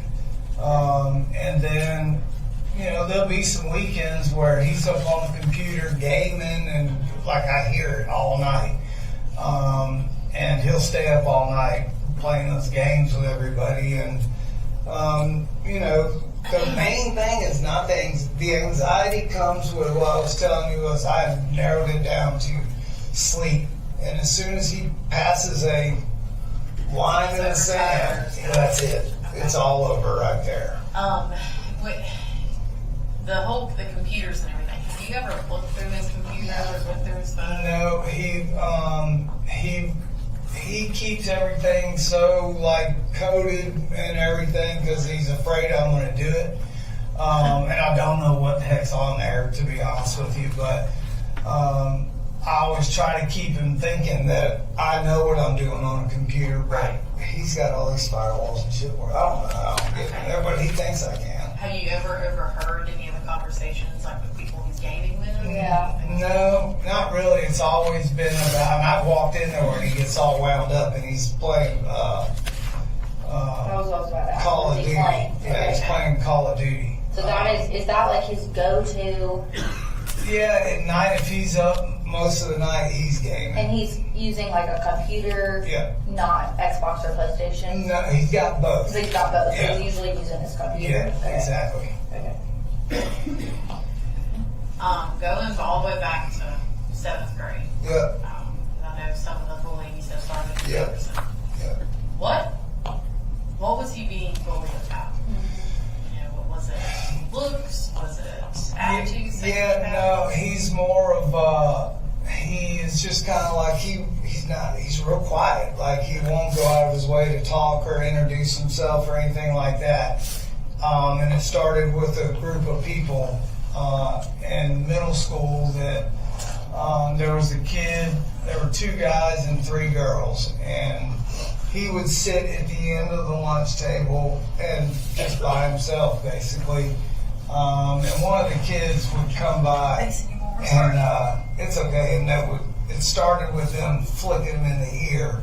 Okay. And that's the first time I went up to the school. I was like, okay, we're not just yik-yakking now. Yes. I know it's just a flick in the ear, but they made contact with him, and I don't want to make sure we're doing the right thing here. And you got people on this, and it just kind of kept going on all year. And I said, listen, can we? Like the 3rd or 4th time I went to Jefferson, I'm like, can we have him just show up for school? And I know this is terrible, but I was in ISI in high school a lot because I'm the only boy of 4 sisters. So. Gosh, okay. So No need for explaining. Yep, I got it. So that was just something to where he didn't and has never really been around a lot of bullying, obviously. And I don't know if he knew how to respond. I just told him, do not touch anybody else. Yeah. They're touching you, but 2 wrongs don't make a right. So we kind of back and forth about that, and it was clear by the end of the year that when he came home, he was like, listen, I'm good. I'm 7th grade over. He's like, I don't want to go back to that school. I'm like, okay, well, where do you want to live? It's just us now. He said, I want to get as close to Statham so I know where we're at. And I'm like, okay, so that's how we ended up here. And this was before the Littles came back up here, right? Yes. Okay. Yeah. And going into his room a little bit, I know you said that you knew where his guitars were. You knew where he kept that rifle in his room. Yep. Okay. Have you ever been in his room further than just sticking your head in? Oh, yeah. I'll go in there and sit on the bed and talk to him about whatever we're talking about. Bring him dinner. I cook dinner every night. Bring him in there if he's in the middle of something. So, yeah, I'm in there quite a bit. Okay. Did you ever see anything in his room that concerned you? I mean, no, and I'm on full alert for it just because of what's going on, and the rift between him and his mom. He's not going to school, so I've been looking for Pictures, posters, No. notes, conversations. No, He's left laying out. Nope, he had this weird poster on his wall of some guy with a red wig on. I'm like, who is that? And he was like, oh, I'm glad you just said that. What did he say about that guy? So it wasn't that guy. It was the guy that was on his wall 2 days ago. And I walked in and I'm like, where's the where's the punk band dude? And I said, who's that? He goes, you don't know who that is? I'm like, no. I said, I don't know who it is, and why is he on your wall? He's like, oh, it's no big deal. I'm like, okay. So I let it go, finished dinner, like, hey, I'm gonna go take a shower, and then me and Boo Boo gonna watch a movie. And I said, where'd that picture go? And he said, oh, I took it down. I said, well, who was he? He goes, you really don't know who that was? I'm like, I'm asking who it is. He goes, oh, that's one of the guys that did that last school shooting. Okay. Okay. Okay, and that was maybe 2 or 3 days ago when I saw that 2 or 3 picture. days ago? Yeah. What did he say why he had that? Or what is No, it? he didn't say anything other than, like, I had no idea what that, it didn't look, like something wrong with that kid. Yeah. You know what I mean? Like, I What kind of couldn't picture tell. was it? So it was like a magazine headshot of a brown-haired, like, teenager, like late teens, and he had glasses. And he put that the same place that he had previously had his like That rock star thing. redhead Yeah. poster. And now that you just said that, I didn't even think about looking in there for that. But somebody said something about a warrant, so I guess y'all are going in the house anyway. So. Yeah, I mean, I hope you understand why. Well, We gotta go yeah. there. And my little sister is a retired lieutenant out in Las Vegas, so Well, then you know what we're doing. I know exactly what y'all are doing, and like I'm just pissed. What about a firearm in a silver toolbox or pelican case? Is any of that familiar to you? Yeah. What is that? A firearm that was in a silver toolbox or a pelican case in your truck. You familiar with that? No, I don't have a Pelican case. Okay. What about, you have a toolbox on that truck? I didn't even see. No. Okay. So, this morning, no, I'm sorry. No, what was that? Because I'm like, that's the kind of stuff right there. I was even in the room As you and can heard see, that. there's like 100 people just here at school, so there's stuff getting thrown all around, so Yeah, and then I I'm saw not sure what this even the is. state troopers like ripped out of here, and I'm like, Well, so this is what I want to tell you, and if you have more questions, I don't want to get you sidetracked. Yeah. Finish your questions. Okay. I'll give him a spiel later. Yeah. okay. Sorry. You're good. I'm gonna give myself a star spiel later. So, no, I want to, because this is you saw the news, you know that there's some serious stuff that's happening. Yeah, And so we have got to get every detail and every bit of Yeah. information about him and his behavior and what Yeah. he's going through. yeah. When it comes to his mother, when is the last time they have spoken to each other? I guess over the weekend they were texting, Okay. and she's down in Fitzgerald with her mom. Does she have any sort of mental health issues? And I know the meth has come up, but is there anything? No, I mean, and that's really the whole deal for her. Is like it was such a shock for everybody. It's like this is like, degreed engineered. Like we were married. Like we were knocking down tons of money. Yeah. And obviously, I didn't know what to do with it. Clearly, but like drinking. So when all that happened, it's like, what the hell is Still going a shock. Yeah. I'm still shocked. The kids are still shocked from it. So, but Colt does not hold back, Yeah. with his mom. He calls it like he sees it, and where I couldn't say it, when it was finally like out in the open, Colt was like, I knew it. He's like, but they don't have like a back and forth kind of relationship. It's she knows him like when to talk and when not to talk when he's in those moods, right? So he's frustrated with her, and she's doing better, and I'm trying to be the glue that holds his whole family together. And as bad as some of the choices that were made, I don't know if this is right or not, but I'm trying to just show her kids, like, look, she's doing the right thing. She's Well, you're not, if you tell a kid you can't do that, can't have that, Right. can't be around her, they're Yeah. gonna do the exact opposite. Yeah. So that's what I thought. That's why she's Get more- asking out, like, what is their relationship like, I guess? You know, he's pissed about her and hanging us out to dry and running the roads with brother in the car. Like he's probably got more anxiety over her and wants to let it rip more than I do. Yeah. You know, because I can't allow my kids to see me lose it on their mom. There's no reason for me to say what I would have said 20 years ago, maybe. Yeah.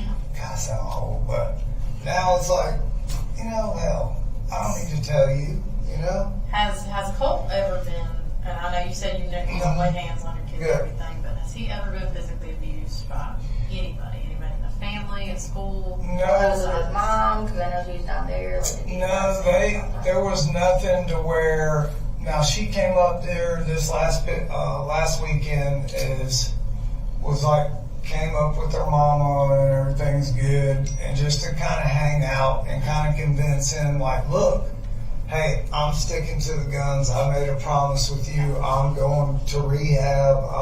And you need to do the same thing. Okay. But when She was familiar he was having issues. yeah. But what happened was she came up here, and I don't know what or why, because when I went to work, came home, she was just different, like Friday, the last time she was up here. And I'm like, what's wrong? And she was like, oh, I just feel kind of crappy. And I'm like, okay. And so it was supposed to be a day or a weekend where she could hang out with her kids. She stayed in bed for 2 or 3 days. And that's something where trying to explain to her, I'm like, that's a trigger for the kids. Like, they're going back to originally how you were every day that they saw you while I'm at work. And I said, Colt, that's his trigger. Like, if you're sick, then you need to call your mama, or I'll take you and meet you back home. Like, they can't see you like this.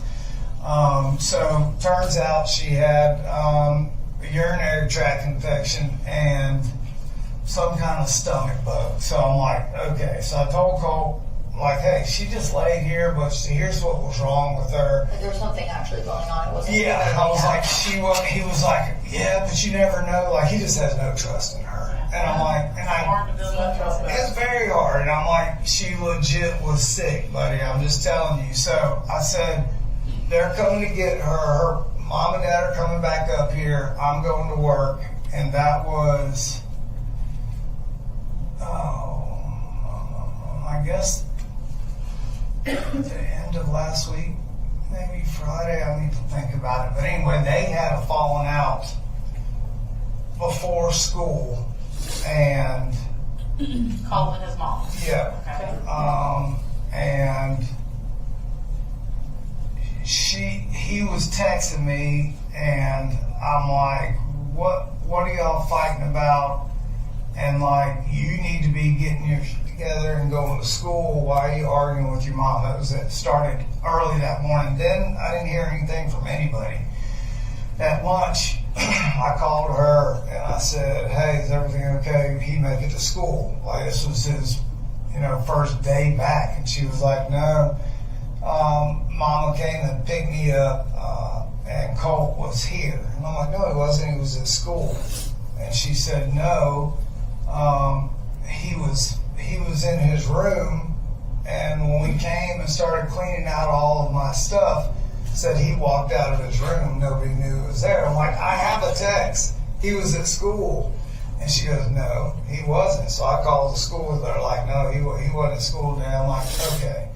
So I came in and I'm like, what in the hell is going on? He's like, Mama, I don't know what. I'm like, why'd you lie about going to school? He said, when her father tried to get him thrown in YDC down there, it was just ugly, like, mess. What is that about? Yeah. Ever since I said I do, her dad is like, it's like the true shotgun wedding. Oh boy. Yeah. And so he's a 2-time Olympian pole vaulter, and like, it's shitty because he's got a great heart, and he's put so many kids in school on full scholarship to teach them how to pole vault. but he has no people skills. Like, he's terrible. Yeah. And like, he doesn't even know his own kids. So that's when they were staying down there, and I had come back up here to start work and try to get enough money so we could move back up here. All this rift stuff with them, and so when all that happened, the dad and Colt had a big falling out. He was saying if he ever showed up back down there, that the grandfather was like, "We'll throw you in YDC," blah blah blah. So just a shitstorm. When they showed up to take her, it was just supposed to be her mom. And when they showed up to take her and bring her stuff, the dad was with her. Okay. And so that was bad, but not as worse as me going arguing like Colt is at school, and then him calling me and going, "I'm sorry, I didn't go to school." Yeah. Like, so you just played right into their hands. Now it looks like I don't know what the hell's going on. Yeah. Makes it look like you're not aware of where your kid's going. And I'm like, Yeah. well, you know, so like and it's such a fine line I have to walk with him when I'm saying that, because I'm trying to build him back up. I'm like, hey, we can push through this, and Mama does all, like, it's fine. I just don't try to just beat them down, whether they're wrong, or just like, hey, let's learn from this, build them back up, and just keep trying to be positive and positive. But that was the last time they were like face to face, and I was at work, and they took her. I think it was last Thursday, Okay. but they'll know because they've got the absentee thing at school. So Now, was that around the same time as the hair dyeing? no, it was probably the week after. Okay. Yeah, the week after. No, the hair dyeing kind of blew over, and everybody was like, okay, well, then thought it was cool, except for me, but I didn't say nothing. You had mentioned, I'm sorry, I've been talking about, you had mentioned, like, Colt's mom, alcohol and drugs and stuff. Is there any reason you would suspect or have noticed or thought that when she has been up here, since she's been up here recently, could she have been supplying him with either of those? No, I don't. And No? even if it was even remotely a possibility for it to be in that house, like, this is why I'm just stunned, is because Colt would have the DEA put a helicopter in that front yard Okay. and help them find it. Okay. So Like it's that. just because of the mom, he's Yep. so against, Nope. because he saw it, I did. Okay. Yep. Okay. Like 100%. Okay. Okay. So it's okay.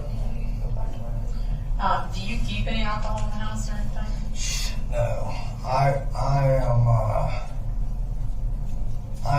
hate alcohol so bad. Like, I can't even. No, there's no alcohol in that house.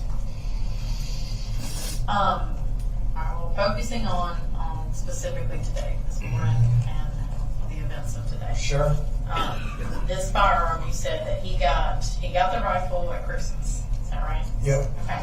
And then something kind of not broke with it, but something got jammed. So Yeah. So the original rifle that we went deer hunting with killed the deer, but it jammed. That was the Bushmaster. That was the Bushmaster. okay. So then you got a new one at Christmas. Yeah, so I took it back to Mike's gun room. That's the only place we go. And I was like, hey.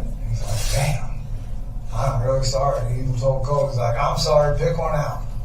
Okay. I was like, don't pick one out. Like, Yeah. I just wanted to show Mike, hey, can you fix this? And I'm like, all right. I was like, Coach, you can wait in the truck. I just wanted to see. And I told Mike then, I was like, look, I said, I don't want this one. I said, it's kind of dangerous, and he's freaked out by it. I said, but when I come back for Christmas, I said, let's just get him one. I don't need top of the line. I just need something that we can throw down in the mud and go coyote hunting. He doesn't have to worry about anything jamming. And he was like, okay. So that's what we ended up with. So, like, he is, like, I'm just shocked because he is very gun conscious, safety, and like, he gets it.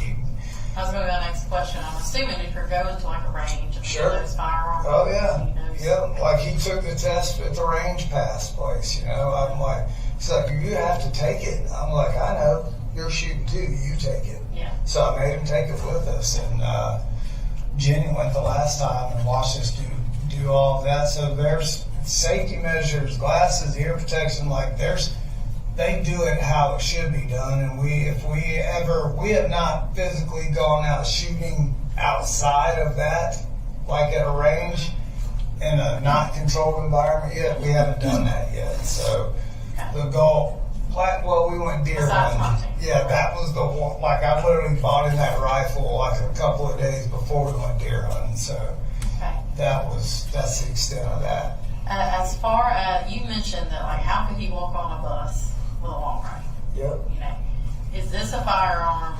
I know, like our Daniel defense rifle is what we carry. You know, we can basically take them apart into 2 pieces and break them down. Is he familiar with how to do things like that? I mean, No, he actually was asking me the last time we went, and I was unsure with that SIG how to break it all down. I said, so the only thing that I do, I said, we only shot like 50 to 75 rounds that day. I said, all I do is I don't break anything apart because I'm not sure how it all goes back together. So I said, I lock the bolt back. I said, I take the wire brush that comes with that caliber, taught him how to, clean it. I said, I clean the barrel. I wipe down anything that we were holding a lot of, wipe down the barrel, and then spray it with Remy oil just to keep the rust off of it. That's the extent of his knowledge as far as breaking down a weapon.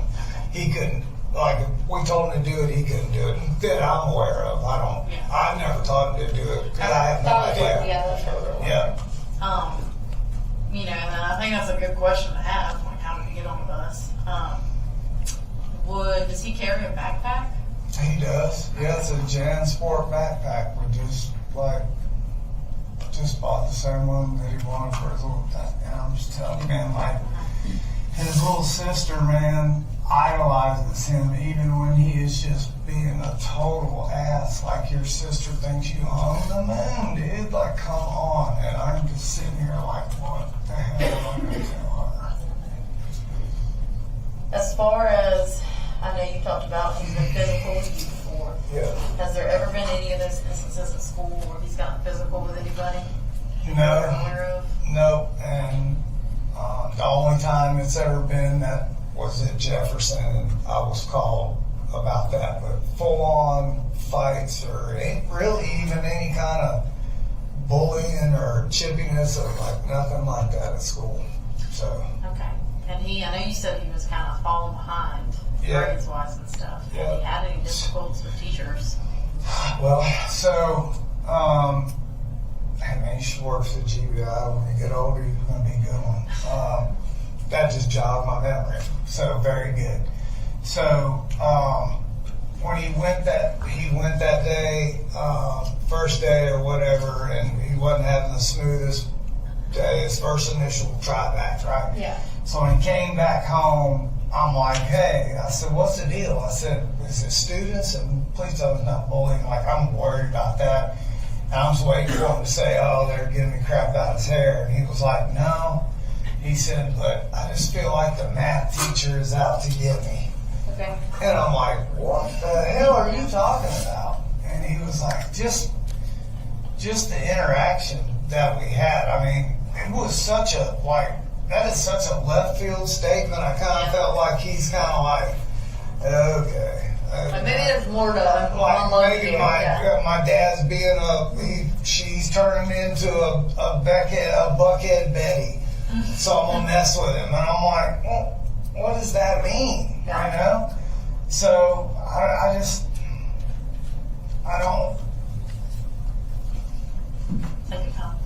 don't know where and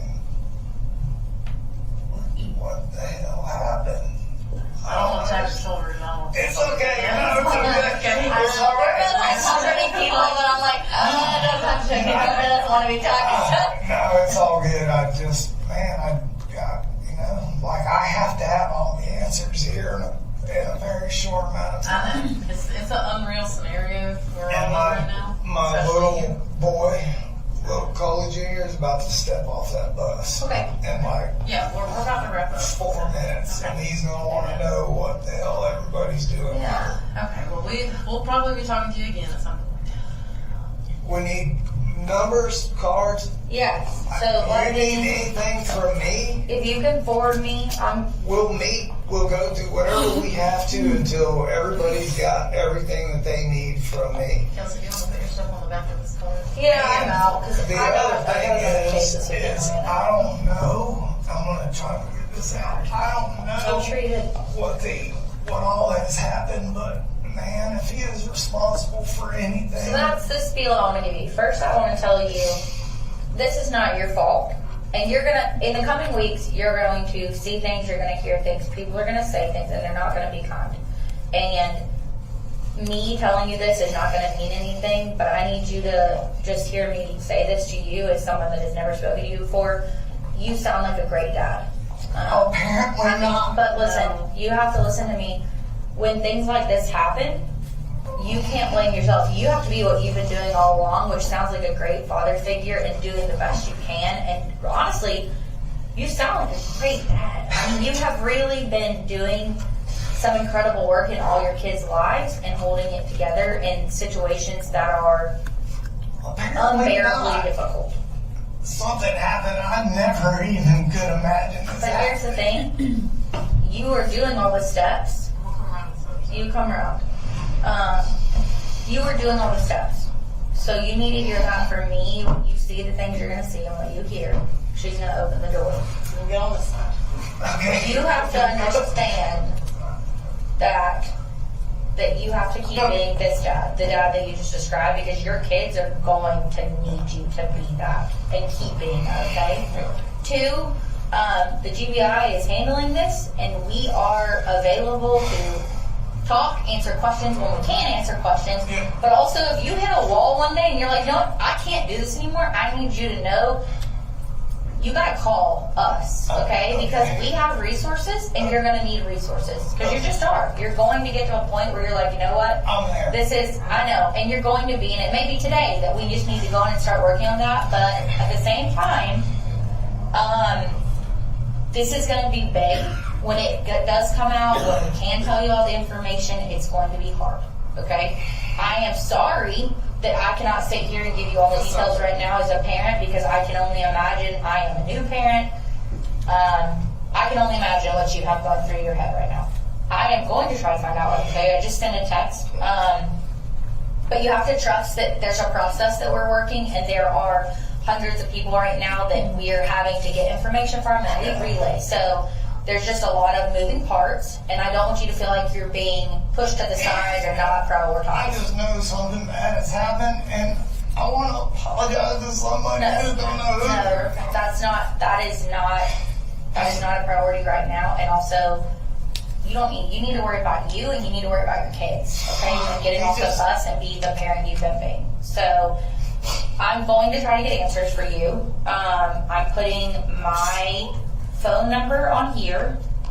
I'm putting that's my cell number. Okay. And then my email is on here. Amelia's information is on the other side. Okay. The case agent, I'm going to write his name on here for you. Okay. That's going to be Nick Johnson. I know y'all busy. I'll try not to bother. No. You are part of our busy, and you're going to be a priority because your family is. They are the priority. To be completely honest with you, they are the most important thing. So, you call that. You know that obviously Yeah. something bad has happened, or else we would not. Yep. But something has also bad happened to you and your family. Yeah. To tell Yeah.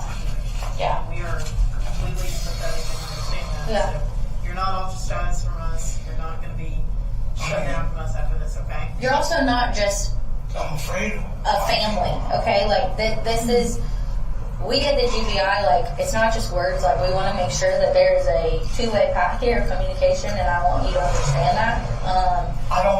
I'm scared for Jenny to go back to school. I know you are. And to be completely honest, those are going to be decisions that have to be made today when we can brief you on more. Okay. But we're going to be here to help guide you through that. Okay. All of our supervisors are here. We're going to have them come out here eventually. Right now they're kind of managing the floods. But you're going to meet them. You're going to have point of contact. The case agent, I'm sure, eventually, it may not be today because he's got a lot he's managing. is going to come make contact with you or make contact with you via phone. What's going to happen now is, yes, you are correct. So a warrant has been gotten for your house. They are going to do a warrant. I will tell you, when we do search warrants of residences, we are probably going to make a mess, but we are going to try very hard to get that house back into an order when we are done. We do not like to leave you in shambles because you don't need another thing to worry about. I can't promise. Well, Sunday was laundry day, so everything's folded on the couch. We're gonna do a lot of digging in there, and it's gonna take us a while. That being said, while that is going on, because it is going to take a long time, I want you as a dad to just do dad, okay? Do dad for your kids. Find out where y'all can go hang out. Yes. Okay? That's what I need you to do. I am going to turn my recorder off, but after we're done with the interview, I need to get some just like logistic data from you, okay? That's fine. So I'm going to turn this off, and it's exactly 3 o'clock on the dot.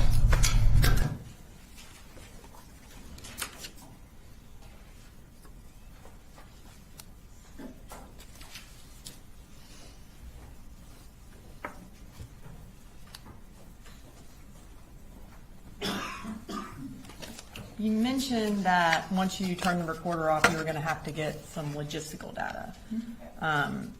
What did you end up doing? Well, I got his date of birth and that kind of stuff, and then I asked him if we could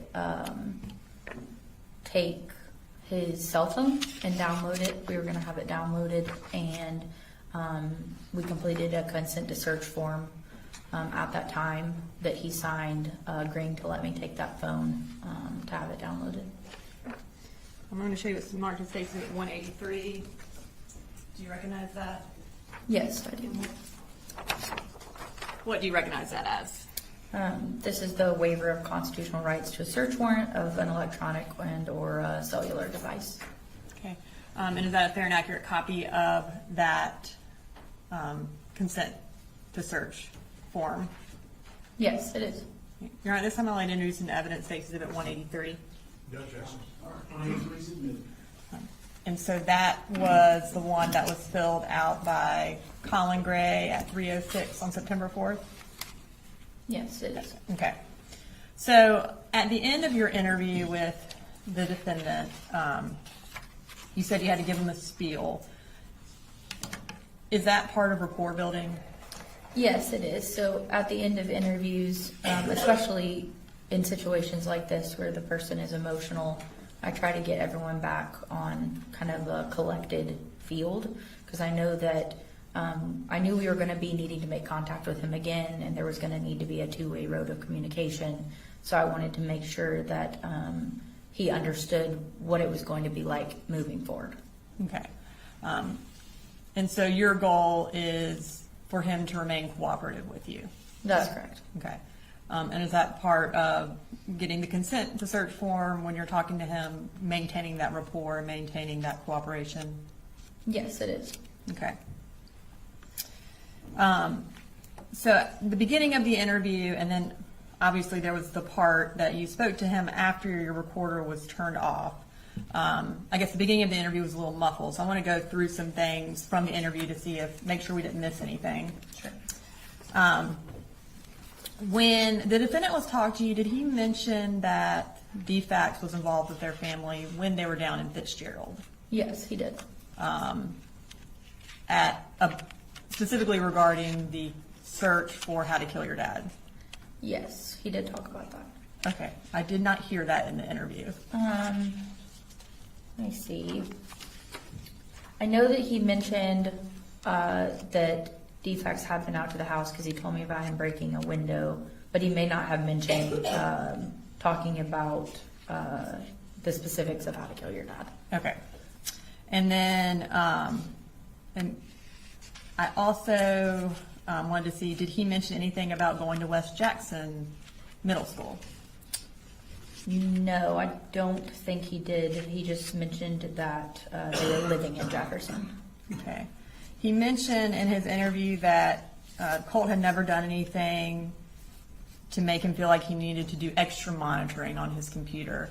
At any point, did the defendant mention that the Jackson County Sheriff's Office had come out because Colt had threatened to shoot up a school or was being investigated for threatening to shoot up a school?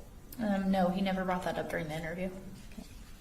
He also, during the interview, he talked about Marcy leaving and going back home after, I guess she had been up there for a few weeks. Did he at any point mention that the reason she left was because Colt and her got in a fight over the firearm or over his rifle? No, he did not mention why she had left or what Okay. the altercation was about. During the interview, it appeared somebody was chewing something. Can you tell us what that was? Yes, if I remember correctly, he had a cup of ice. Like he was drinking a cup of ice and he was chewing up his ice while we were Okay. doing Was the it a interview. QT cup? I do believe it was a QT cup. Okay.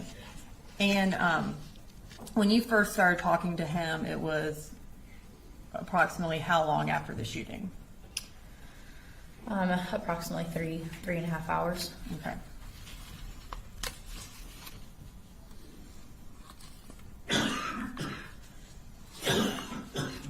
Okay. In that interview, you talked to him about Jenny sending him some text messages.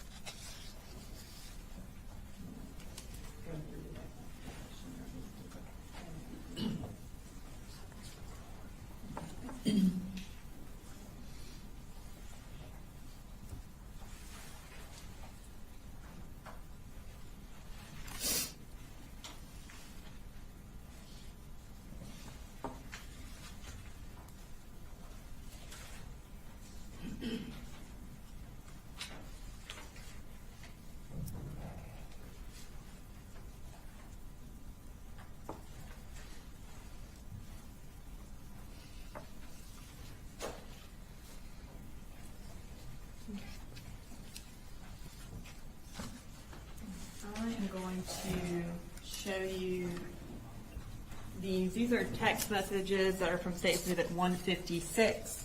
They are from September 4th, and they're between Jenny and the defendant. During the course of your interview, he showed you some text from Jenny. Is that correct? Yes, he did. Okay. So I want to read through first the text that he showed you from Jenny.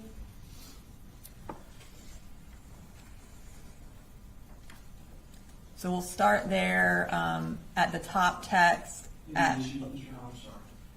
No, Judge, we're not objecting to the text messages. We would object to going out to the jury, but that's a conversation for later. So Jenny sent the defendant a text message at 10:55, and can you just kind of read us through the text messages between Jenny and the defendant that he read to you?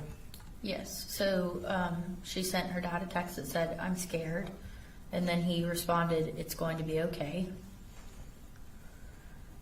And then he said, "Who did you talk to, Mama or Mamu?" And Mamu is Deborah Polhamus, his mother-in-law. And she said, 3 people are dead at the high school. Jenny responded with that. And he said, "How do you know?" in all lowercase. And then when she didn't respond, he, a couple seconds later, sent in all caps, "How do you know?" And then in all caps, he responded, "People are saying," and TJRTR was an email. And then she sent back, "Please, I'm scared. I can't call you. I'm in a lockdown." And then he asked, "What is TJRTR?" And that's when she corrected and said "there." And he said, "Did you talk to Colt today?" And Jenny said, "Are you coming to the school?" And she sent that at 11:11 a.m. Yes, that was 11:11 a.m. And then at 11:11 he responded yes. And then the last text that he actually showed me was at 11:12, and she said thank you. Okay, and at this time I want to read the text that the defendant did not show you. So what is the next text that Jenny sent to the defendant? So the next text that she sent was, "They may not let us out of our lockdown thing when you arrive, but still stay." And that was at 11:15. And then at 11:15 he responded, "Well, I'm OTW," which means on the way. He says, "Have you heard from Colt?" And quite a while later, so at 12:17, she responded, "They said that the police will be escorting us in a few minutes." And then right after that, she sent IDK, which means I don't know where though. I assume the parking lot or the football field.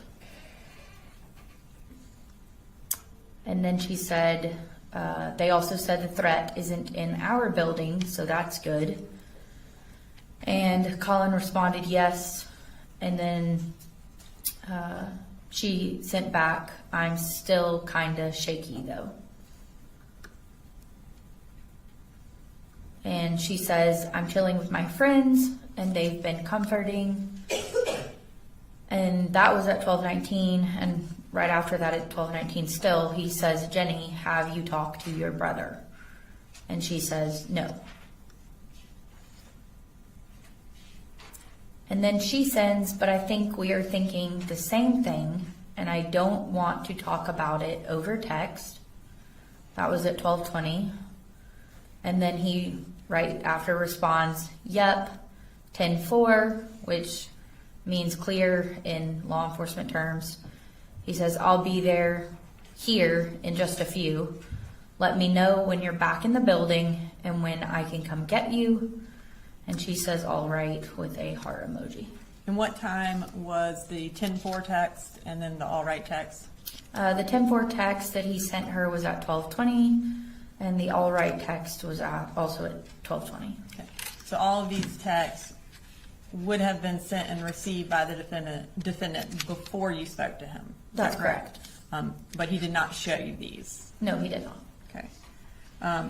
During the course of his interview, he also mentioned that when he received a text from Colt, the one about "No, I love you" and Jenny and Coley, that is when he got up and he left his job site. Does that sound accurate? Yes, he stated in his interview that he had received a couple of text messages in a row and got off the roof, is how he phrased it. Okay, I'm going to show you that text message, and will you read for the jury what time that text message was sent? Yes, I will.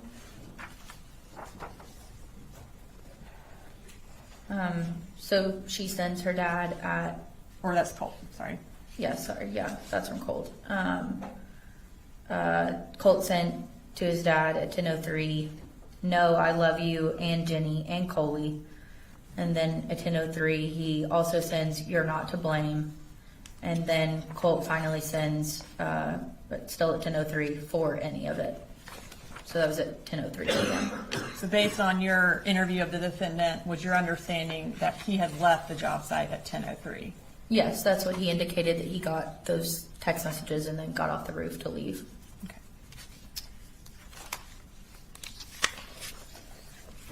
After you concluded your interview with the defendant, what did you do? Right after I concluded my interview with him, that's when I decided that I was going to ask him, since we had established a good rapport, if he was willing to let me take his phone and consent to have it downloaded, which he did agree to and signed in the form that we previously looked at. And that was at 3:06 p.m. And then what did you do the following day? So the following day, I went back to the school first, Thursday morning, and had a briefing with some of the other agents from my field office. And then it was decided that I would attend the forensic interview of Jenny Gray, Colt's sister. Okay. And can you explain what a forensic interview is? Yes. So a forensic interview is a specialized interview process that's done by a specially trained professional. And it's a method for obtaining information from children using open-ended questions. And you ask those in a neutral and non-leading format. And then it's always age appropriate for whatever child's age you're interviewing. And where did that interview take place? So that took place at the Treehouse Inc. in Winder, Georgia. And who brought Jenny to the interview? Colin did, her father. Jenny to the interview. Was anyone else in the car to your knowledge? Not to my knowledge, he was the only one that came with her. And then after the interview was complete, did you take Jenny's phone into your possession in order to do an extraction as well? Yes. I got consent from Colin and he told me that would be fine. And I took her phone. It was a black and color iPhone in a silver case, I believe, and she provided me with the password. And then after that, did you do anything else as part of the investigation? Well, I turned that phone over to one of the Barrow County lieutenants, and then, yes, in the next couple of days, I conducted some other interviews with some witnesses, and then ultimately I took out warrants for Colin Gray. And do you see the defendant, Colin Gray, in the courtroom today? Yes, I do. Can you identify him by piece of clothing he's wearing? Yes, he's wearing a navy suit with a blue, I think it's striped undershirt. Your Honor, at this time, I would like record to reflect that the witness has identified the defendant. I don't have any further questions at this time. Yes, Your Honor. Good morning, Special Agent Ward. Good morning. I represent Mr. Gray. I'm going to ask some questions. If I ask a question that's ambiguous or you need further clarification, just let me know. Sure. All right. So, according to your testimony, you first went to Apalachee High School on September 4th. Yes. And after doing a couple of responsibilities there regarding clearing the different parts of the school and then meeting with everyone, you decided to relocate to Mr. Gray's residence. Yes, my supervisor asked me to go conduct an interview. Okay. So you arrive at Mr. Gray's residence approximately 1:25 p.m.? Yes, it was approximately 1:25 p.m. And I'm guessing you were not the first law enforcement officer to arrive at that residence that day? No, when I pulled up, there were other law enforcement personnel on scene. Okay. And at that point, if you know, had law enforcement already gone into Mr. Gray's home?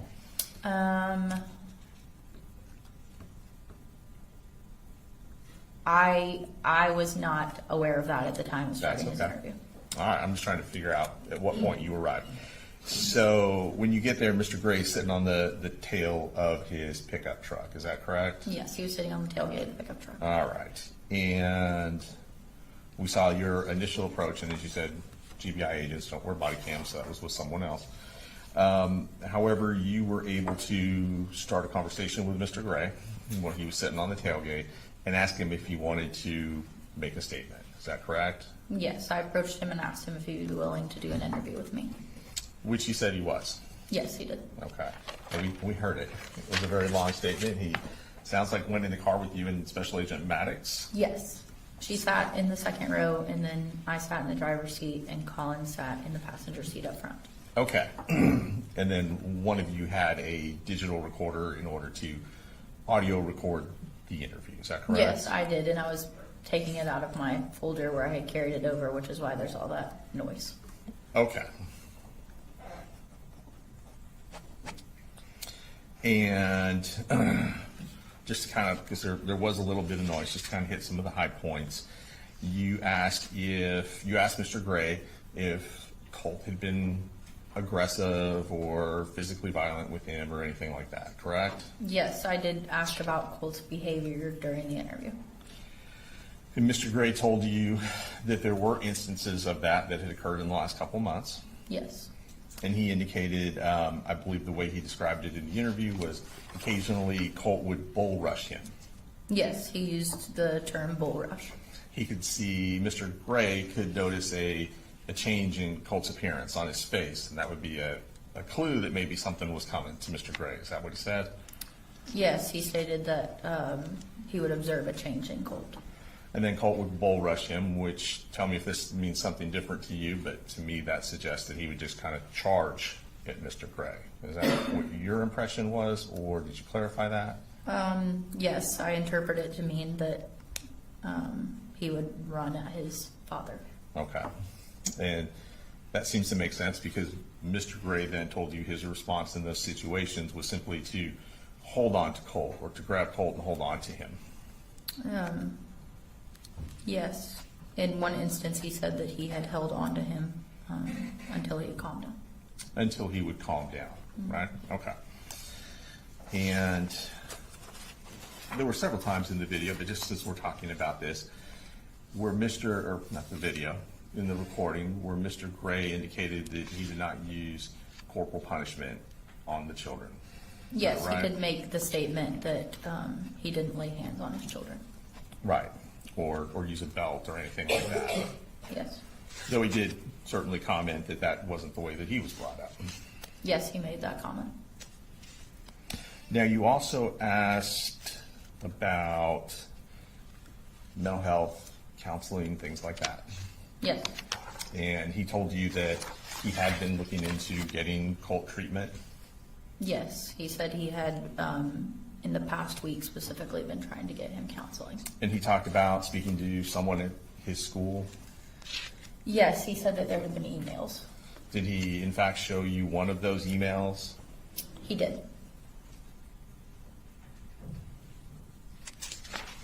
And told you he had filled some paperwork out to send it to the school so they could get started immediately. Yes, he stated he had completed some paperwork and sent it back. Now, in kind of covering everything, he also told you that Colt had complained that he wasn't doing enough. Yes, he said that he understood that Colt had made the comment that his dad wasn't doing enough for him. And I believe that was to something he may have said to his mom, or he told his mom he felt he needed to be institutionalized or go in an insane asylum. Yes, I understood that he had told that to maybe his mother or someone else who had then told Colin. And Colin's response to that was his impression was Colt was venting. Do you have that I can look at? Where that response? Sure.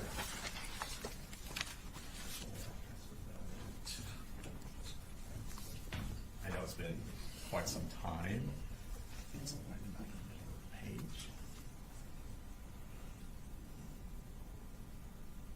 Yes, it says, I'm like, he's just venting. Okay. And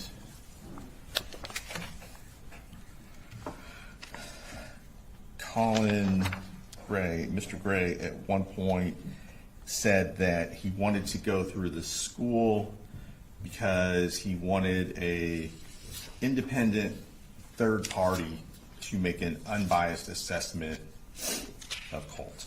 Is that correct? And if you need to refresh your recollection, let me know. I know it's been over a year. I have the transcript. I was just trying to find where exactly, I know we were discussing the Project Aware emails when yes, so he says, I asked him what the name of the counselor was at the school, and he didn't have it in front of him. He said he would check the email, and then he said that Project Aware was a third-party counseling, and I said that I understood that. And approximately, and maybe this will help depending on your transcript, about 21 minutes and 26 seconds into the interview, he says that his wife and his mother-in-law are somewhat involved in the counseling decisions as well. He said that he didn't want them to make those determinations, his wife or his mother-in-law, that he wanted somebody third party to do it. Someone, a third party that didn't know anybody in the family Yes, that's what he said. to make an unbiased assessment. Yeah, his exact words were to say, this is what we need to do. Okay. And he talked about being in communication with Colt during this time, whether it be in talking or sending text messages. When you say this time, what do you mean by that? Sure. Thank you for asking me to clarify. During the first couple of weeks of school. Yes, he had been in communication with his son who was living at his house. And he showed you a text message, for example, that said, it takes a lot of guts to do what you're doing, to go walking back into school after all this time. I said, you're doing this right, and I'm super proud of you. Do you recall him saying that during the Yes, interview? I'm looking at it in the transcript. Okay. Yes, he said that. Okay. And he gave you several examples during the course of your interview with him of his efforts to be positive with Colt. Is that fair to say? He mentioned multiple times that he had sent him what he called pep talks. Right. Even if there was something that he didn't like, Mr. Gray didn't like, such as the dye job on the hair, he told you he was still positive. Yes, he Told Colt told. it looked good. Yeah, he told Colt that it looked good.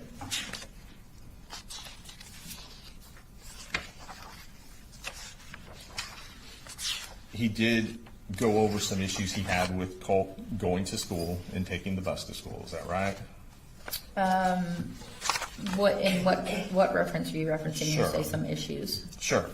So, for example, he told you that the normal routine, he would take his youngest son, personally, he would take his youngest son to school. Is that right? Yes, he said he took Junior to school personally. And then afterwards, it would be up to his daughter and Colt to get on the bus themselves. Yes, that's correct. And he would have already been gone and on his way to work by then. That's what he indicated to me. Okay. And so obviously it sounds like there were some issues with Colt not getting onto the bus Yes. as he was supposed to do. Yes, there were some issues with him actually following through and making it to the school. And he told you that he'd had conversations with Colt about that. Yes, he gave me some example text messages where he had talked to him about missing school. And then the statement, he talked about there could be issues with truancy. Yes, he made the comment that he would end up in truancy court, Colin would, if Colt didn't attend school. And when he referenced the issue in August where Colin Gray referenced the issue in August when his mother-in-law and father-in-law came up to the home, he told you that he had a discussion with Colt about how you're playing into their hands. You're making it look like I don't know what's going on. Yes, I'm not sure that it was August, I don't have the date in front of me, but he did make the Yes, sir. comment that it was making him look like he basically didn't know where his kids were at all times. So didn't know if they were in school or not in school. Correct. Now, just to kind of jump forward a little bit, he indicated that he bought Colt a rifle for Christmas, Yes. and that would have been in December of 2023. Yes, he said it was the Christmas prior, so we were in September of 24, so yes, December of 23. Okay.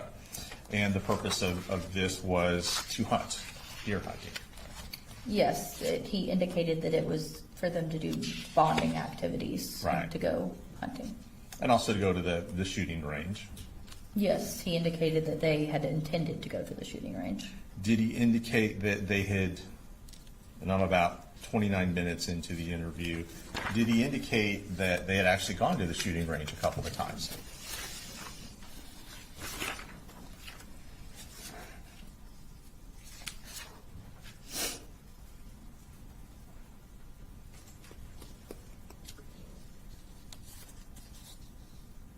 Yes, he said, we've gone to the shooting range a couple of times just so he learns gun safety. So they Colt learned gun safety, they did some range tests. Yes, he stated that they had done a range test together. And at some point you asked him, Mr. Gray, where the guns were stored. Yes. He told you they were stored in the top of his closet in his bedroom. Yes, initially he stated that that's where the guns were kept. Right. In the top of his closet in his bedroom, but then later he changed that statement. Right, we'll get to the second statement, but initially he told you, top of my closet, in my bedroom, clips are separated, nothing's loaded. Yes, that was his exact sentence. Okay. He later indicated prior to school that he had purchased a red dot scope for Colt. Can you give me a reference of where that would be in his statement? Of course. It's almost immediately after he said that he kept the guns in the top of his closet in his bedroom, about 30 minutes and 14 seconds into the interview. Yeah, so he says he bought him a little laser 223 on Amazon so that his scope could be bore-sighted. That was his sentence. Okay, thank you.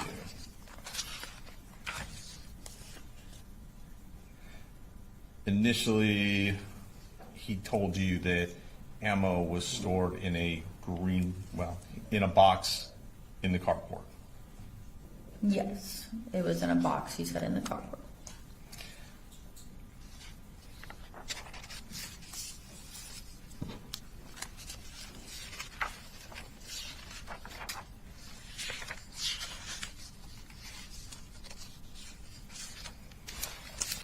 Now, as we move forward, he discussed an issue that had come up with his wife, Marcy Gray. I'm going to go forward to about 34 minutes into the statement he gave to you, where he said that she had made a couple of threats. And it appears to be around 34 minutes and 10 seconds into the statement. That helps. Could I see it? Because I don't have 34 minutes right here. I have 33 to 35. Gotcha.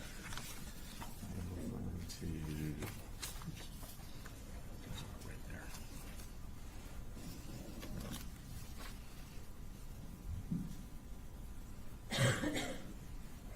Yes, okay, I see it on my transcript. Okay, thank you.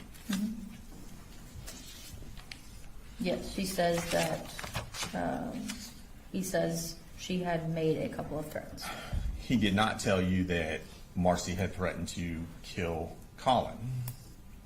No. Specifically. No, he did not tell me that during the interview. And he did not tell you that Marcy had threatened to kill Colt specifically. No, he did not tell me that. Okay.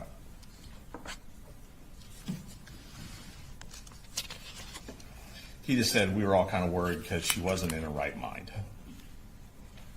Yes, that's what he said. And he said that Colt was upset about that whole incident. Yes, he said Colt was pissed about that. Okay.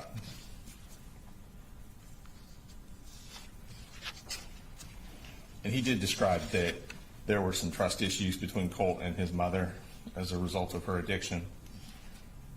Yes, he indicated that there were some issues between them due to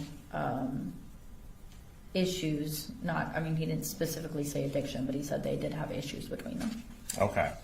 Did he say it was triggering for Colt to see his mom in bed all day, for example? Well, he stated that it would be triggering for all of the children if their mother laid in bed. Okay, so that would be all three, Jenny, Colt, and Coley Jr. Yeah, he said it was triggering for the kids. You asked if Colt had access to a computer. Yes, You asked if Colt had his own cell phone. yes, You asked about Colt's use of the computer. yes, And you asked if Colin Gray was able to supervise that use or ever go onto the computer to see what Colt was doing. yes, I did ask him that.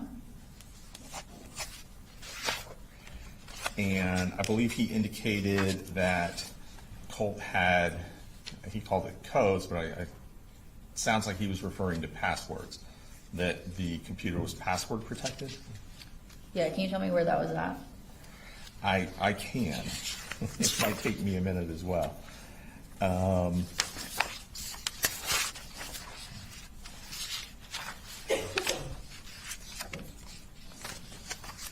That's going to be a little further into the statement. Just kind of kick back. Give me 1 second.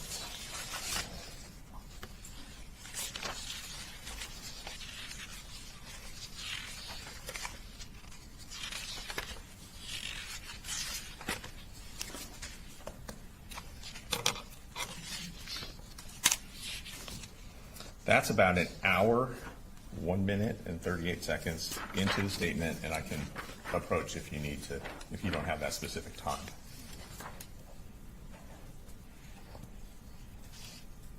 Okay, I found it. Okay. Yeah, so he says that Colt keeps everything coded because he's afraid that I'm going to do it. He also indicated that there were firewalls. He indicated that it was coded, whatever he meant by Okay. that. And shortly after making that statement, did he indicate that he's got all these firewalls in shit where I don't know? Yes, he stated that sentence, firewalls and shit. And if you know for the jury, what is a firewall? I'm not a computer programmer, but it is a type of block you can put up on your computer Okay. in very layman's terms. That's fine, thank you.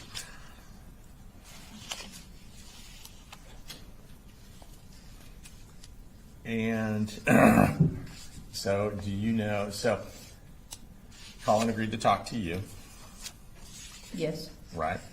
He agreed to allow you to take his phone, Yes. and you had indicated you wanted to download the contents of the phone. Yes. He allowed you to take Jenny's phone. Yes. He consented to the search of Jenny's phone, I guess is a better way of asking that question. Yes, he did, but we also obtained a search warrant. Okay. And obviously, when you said you wanted to search Jenny's phone, that means extract the contents of the phone? Yes, we had the intention of downloading it as well. Okay.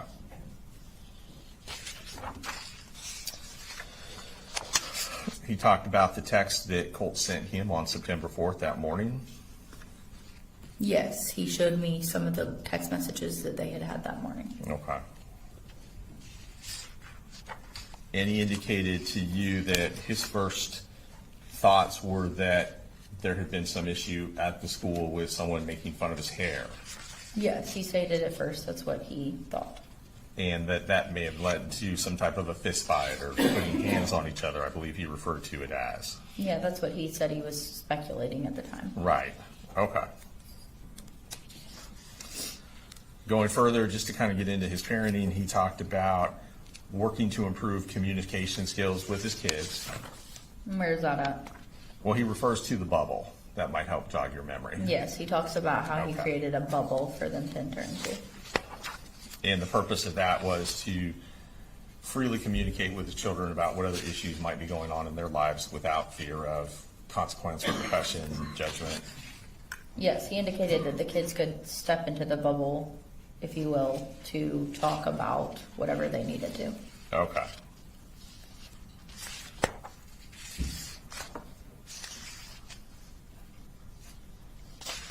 You asked him about pictures on the wall of Colt's bedroom. No, I asked him if he had seen any posters, pictures. I listed out a whole bunch Okay. of different things. And he mentioned that 2 days prior, there had been a picture on the wall. Is that correct? Yes, do you have a reference of where that was? I don't, but let me Okay. see Well, if I know I what can you're talking about. find it. Okay. And just the important part of that was, Colin indicated to you that he did not know who the subject of the photograph was. Yes, he did not know who the subject of the photograph that Colt had put up where some kind of redheaded rocker had previously been on the wall was. Right. And the response that he got from Colt was more along the lines of, well, you don't know who that is? Yes. You don't know who that person is? That's what he asked him, yeah. Okay. And later on, it sounds like that same day or very shortly after, the photograph, The next time he looked in there, the photograph had been taken down, or the picture. and that's when Colt told him who the person was or what the significance of the person was. Yes. Okay. Now, as part of your role in this investigation, you said you interviewed several other people as well. Yes, I did. Were you present for an interview with Marcy Gray? Yes, I was present for most of the interview, not the entire interview. Most of the interview, okay. And were you, I'm not sure how y'all define this, were you essentially the lead investigator in this case or no? No, I was Okay, not. all right. So when you were present for the interview with Marcy Gray, at any point did she tell you, if you can remember, and I only mean obviously the parts that you were present for, did she indicate to you that Colt had reached out to Nicholas Cruz?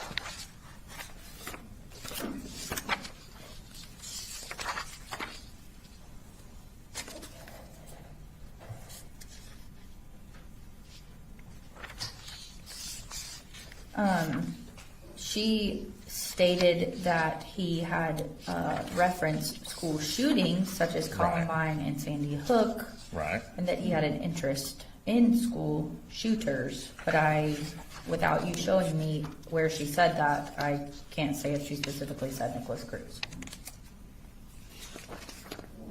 I guess the question is, based on your memory and looking at the documents you're looking at, she never told you specifically that Colt had been either in contact with Nicholas Cruz or attempting to contact Nicholas Cruz.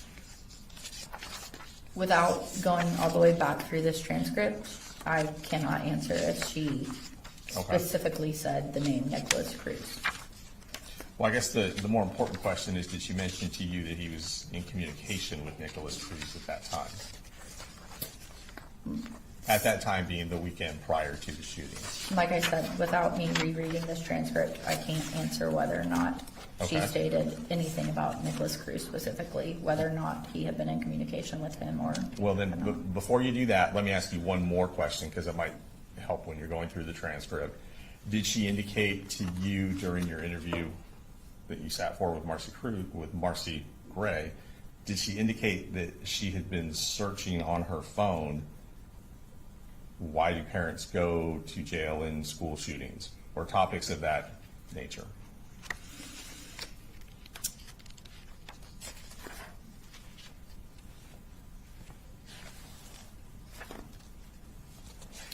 Without reviewing this entire transcript, I cannot answer that specific of a question. Okay. Would that have been relevant information for your investigation? Would what be relevant?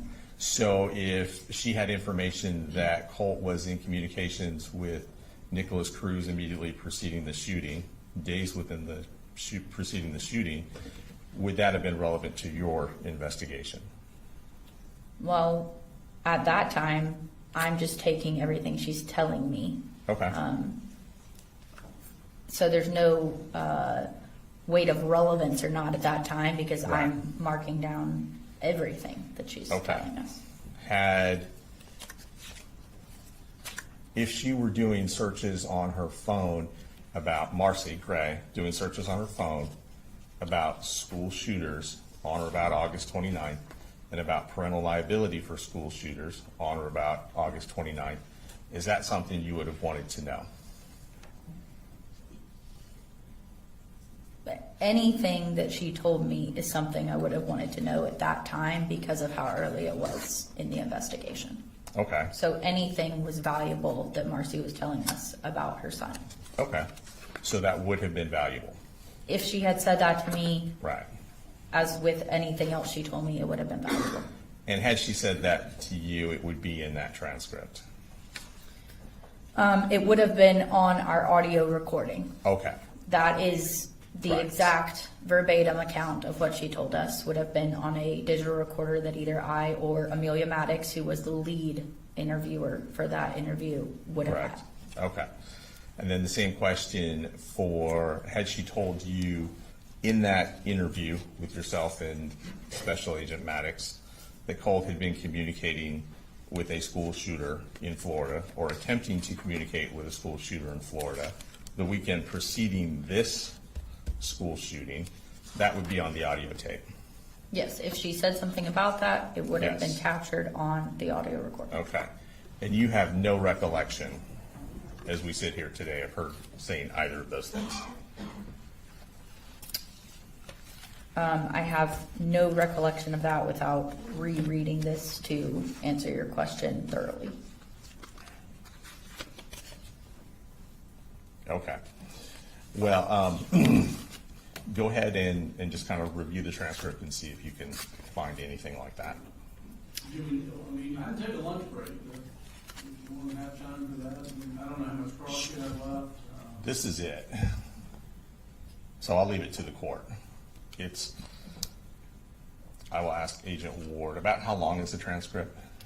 This interview with her was an hour and 19 minutes in length, so it would Okay. take me quite some time to thoroughly look over this and answer that specific of a question. Okay. If you want a lunch break, I'll take a lunch. We probably should give the jurors a lunch break so they're not. Ladies and gentlemen, we're going to recess till 1:10.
we start, Yes, sir.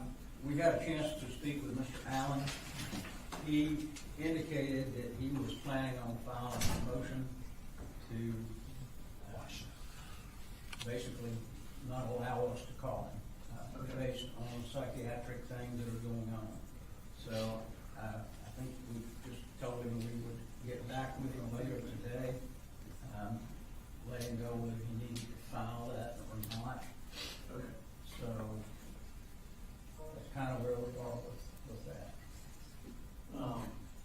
Kind of depends on what the court wants to do about bringing Colt in and letting him, the fifth here in court. In front of the jury. In front of the jury.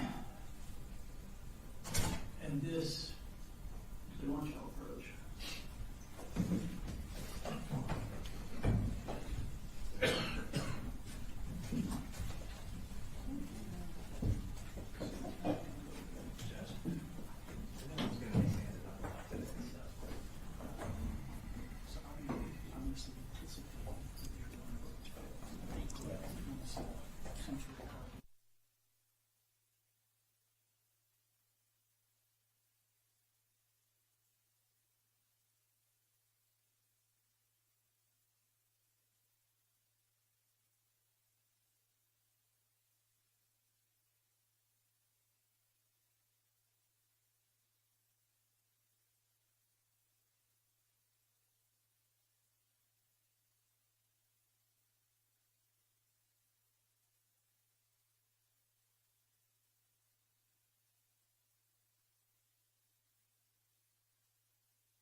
You good? Yes. Yes, Judge. Okay, you ready?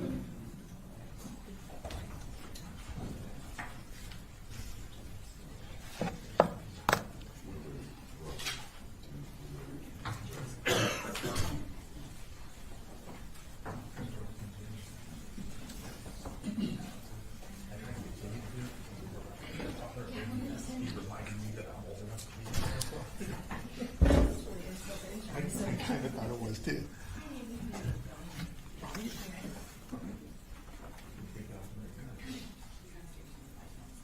He forgets I drive him home.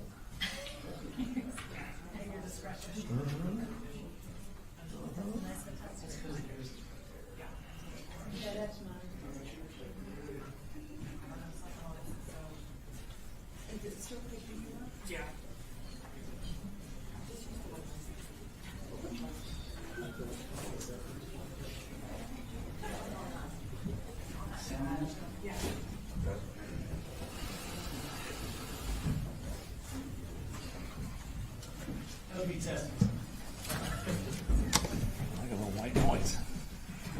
All right, come on. All right, you can resume your cross. Thank you, Judge. All right, just to kind of orient us back to where we were before lunch, have you had a chance to review the transcript of Marcy Gray for the interview that you were present for the majority of? Yes, I have. Okay. Having reviewed that transcript, isn't it true that Marcy Gray never volunteered the information to you that Colt had been actively communicating or attempting to communicate with Nicholas Cruz the weekend before the shooting? No, she never communicated that with us during the interview. And she never communicated to you that the weekend before the shooting, she herself had been doing active searches on her phone regarding school shootings, school shooters, and parental liability for school shooters? No, she did not tell us that information. Okay. Thank you very much. I appreciate it. You're right. Nothing was a mistake. Thank you. You're free to go.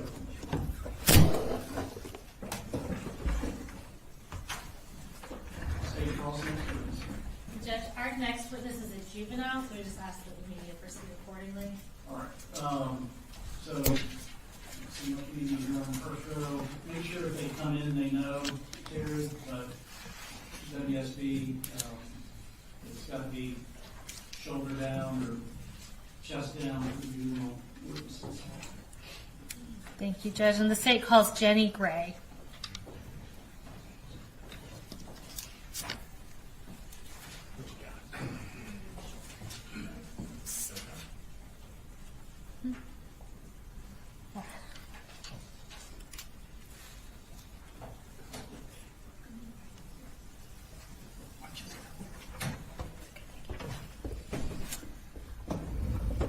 All right, I'm just going to have you go ahead and raise your right hand.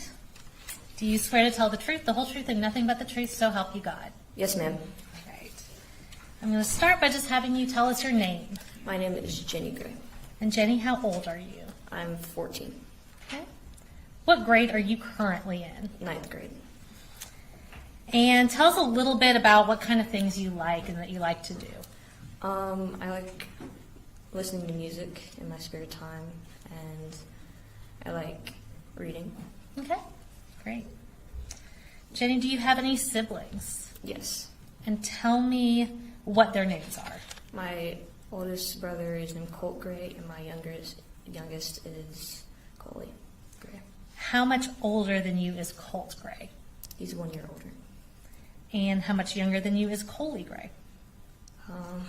Ish. It's like, I'd say 4. About 4 years younger? Yeah. So a good bit younger. Mhm. And then you and Colt are like pretty close in age. Yes, ma'am. Who are your biological mom and dad? Marcy Gray and Colin Gray. Okay. Does Colin Gray also go by Coley? Mm. Okay. And do you currently live in Barrow County?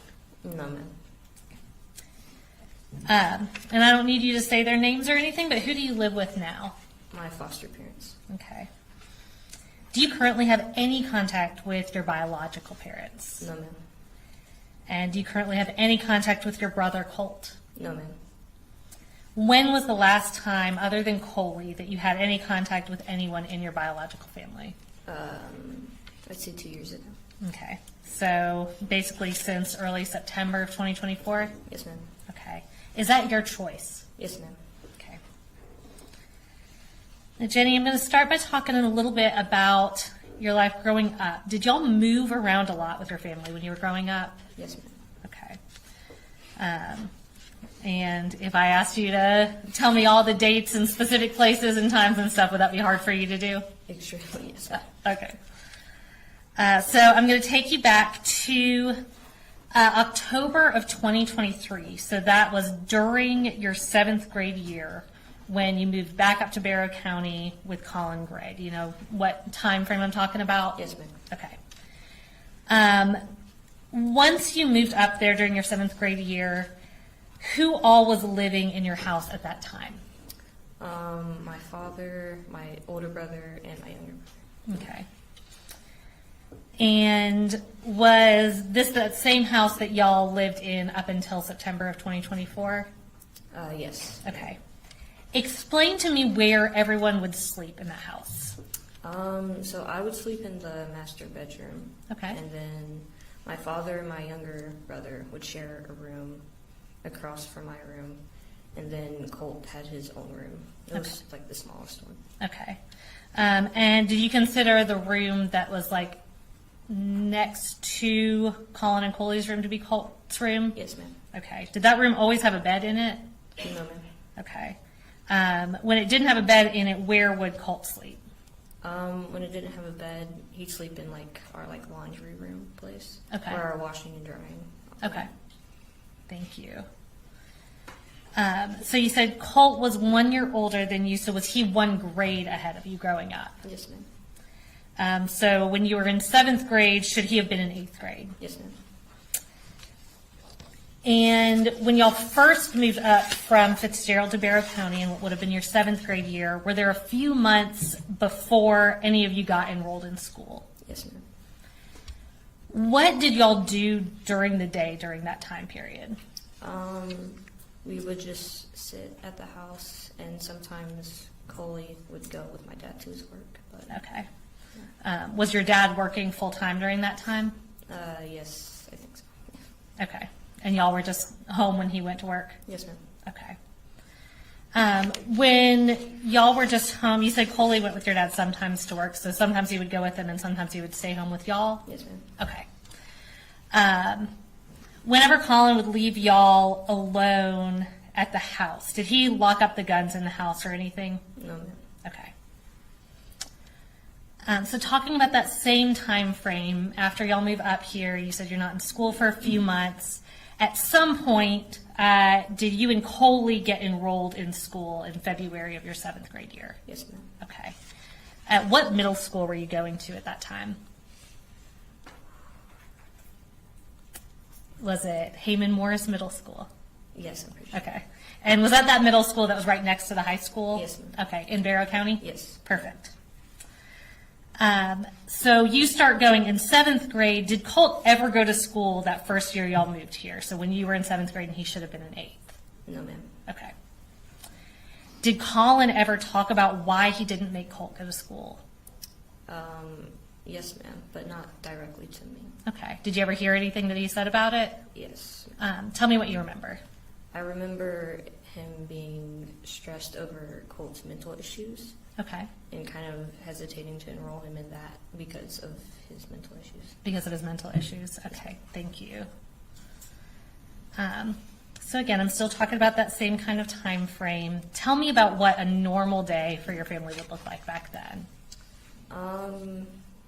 I would go to school, and then, well, my dad would go to work, and Coley would go to school, and then I would go to school, and then Colt stayed at the house until we got home. What would y'all usually do like in the evenings after school?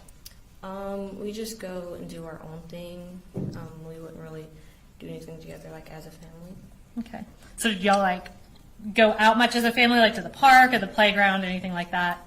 Sometimes, but not every day. You know? Okay.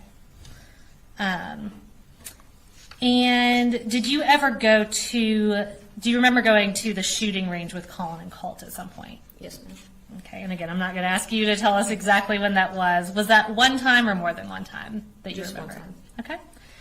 And do you remember Colin and Colt ever going to the shooting range again after that time y'all all went together? I don't remember. Okay. Jenny, tell me a little bit about how your relationship was with Colt during this time. We were close. I mean, I definitely think that, you know, he was closer kind of to me more than, you know, our parents or Coley or, you know, friends at school, like that kind of thing. Okay. But it was definitely close. Okay. And how was Colt's relationship with Colin? Sometimes it would be good, sometimes it wouldn't. Okay. Would they fight a lot? Yes, ma'am. Okay. What kind of things would they fight about? They would fight a lot about Colt not getting his way with things. Okay. Would that like set Colt off if he didn't get his way? Yes, ma'am. Okay. And what did it look like when we're talking about them fighting? Sometimes it would be, you know, just yelling back and forth at each other, and sometimes it would be physical. Okay. And when we're saying physical, kind of describe that for me. There would be, you know, punches thrown, a lot of shoving, you know, just a lot of contact with Okay. each other. And would that be both ways? Yes, ma'am. Okay, so from Colt and Colin? Yes, ma'am. Okay. Did Colt ever damage anything in the house when he was mad? Yes, ma'am. Do you remember if he put any holes in doors or walls in that house that y'all were living at? Yes, ma'am. Okay. Do you remember specifically the door to your room, him putting a hole in it? Yes, ma'am. Okay. And what was your relationship like with Colin? It was all right. I mean, you know, I think I I was, close with him, but he definitely thought I was closer than I was with him. Okay. Would he confide in you about things? Yes, ma'am. Okay. Even though you were pretty young at the time, right? Yes, ma'am. Okay. Did he confide in you specifically about struggles he was having with Colt? Yes, ma'am. What kinds of things would he talk to you about regarding Colt? Mainly just about his mental issues and how he wanted to get Colt help, but he didn't really know how to take that first step. So Okay. And how often would you say he would bring that up? definitely after they would have fights and stuff.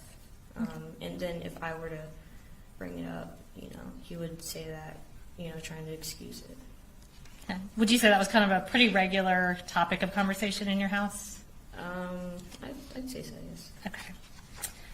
Did Colin ever talk about getting Colt medication? Not to me directly, no. Okay. Did you ever hear him talking about it? I think I recall him talking to my grandma about it. Okay. And maybe the school, but that's the most. Did he ever just talk about getting Colt into therapy? Yes, ma'am. Okay. Was that something he talked to you and other people about? Yes, ma'am. Did he ever ask for your advice? I know, again, that you were young, but did he ever ask for your advice about what to do with Colt? Yes, ma'am. And tell me what you remember telling him. I remember once I just, tried to get him to talk to other adults about it. Okay. Yeah. And what about finding safer ways to store the guns in the house? Did Colin ever talk about that? Yes. Did he ever do anything to make the guns in the house safer or stored in a secure way? No, ma'am. Okay.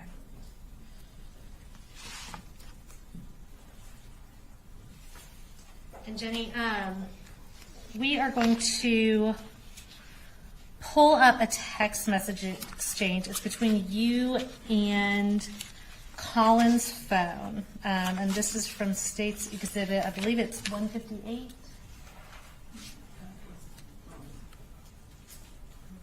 Okay. 158. Okay. So it's previously been put into evidence as State's Exhibit 160. And this is going to be a text message exchange between you and Colin from your phone from July 3rd of 2024. And we're also going to pull that up on the screen. It's going to show up in front and behind you. Any issues, Mr. Defense? No, Your Honor, no objection. So have you reviewed these text messages before? Yes, ma'am. Okay. So I'm just going to read through these specifically, and I'll ask you, do you remember this exact text conversation? No, ma'am. Okay. So I'm going to read through them, and then we'll talk about it a little bit. So this was from you to Colin. You said, hey, I think he calmed down. And Colin says, he doesn't calm down that quick. And Jenny, I can't live like this. It's seriously not good.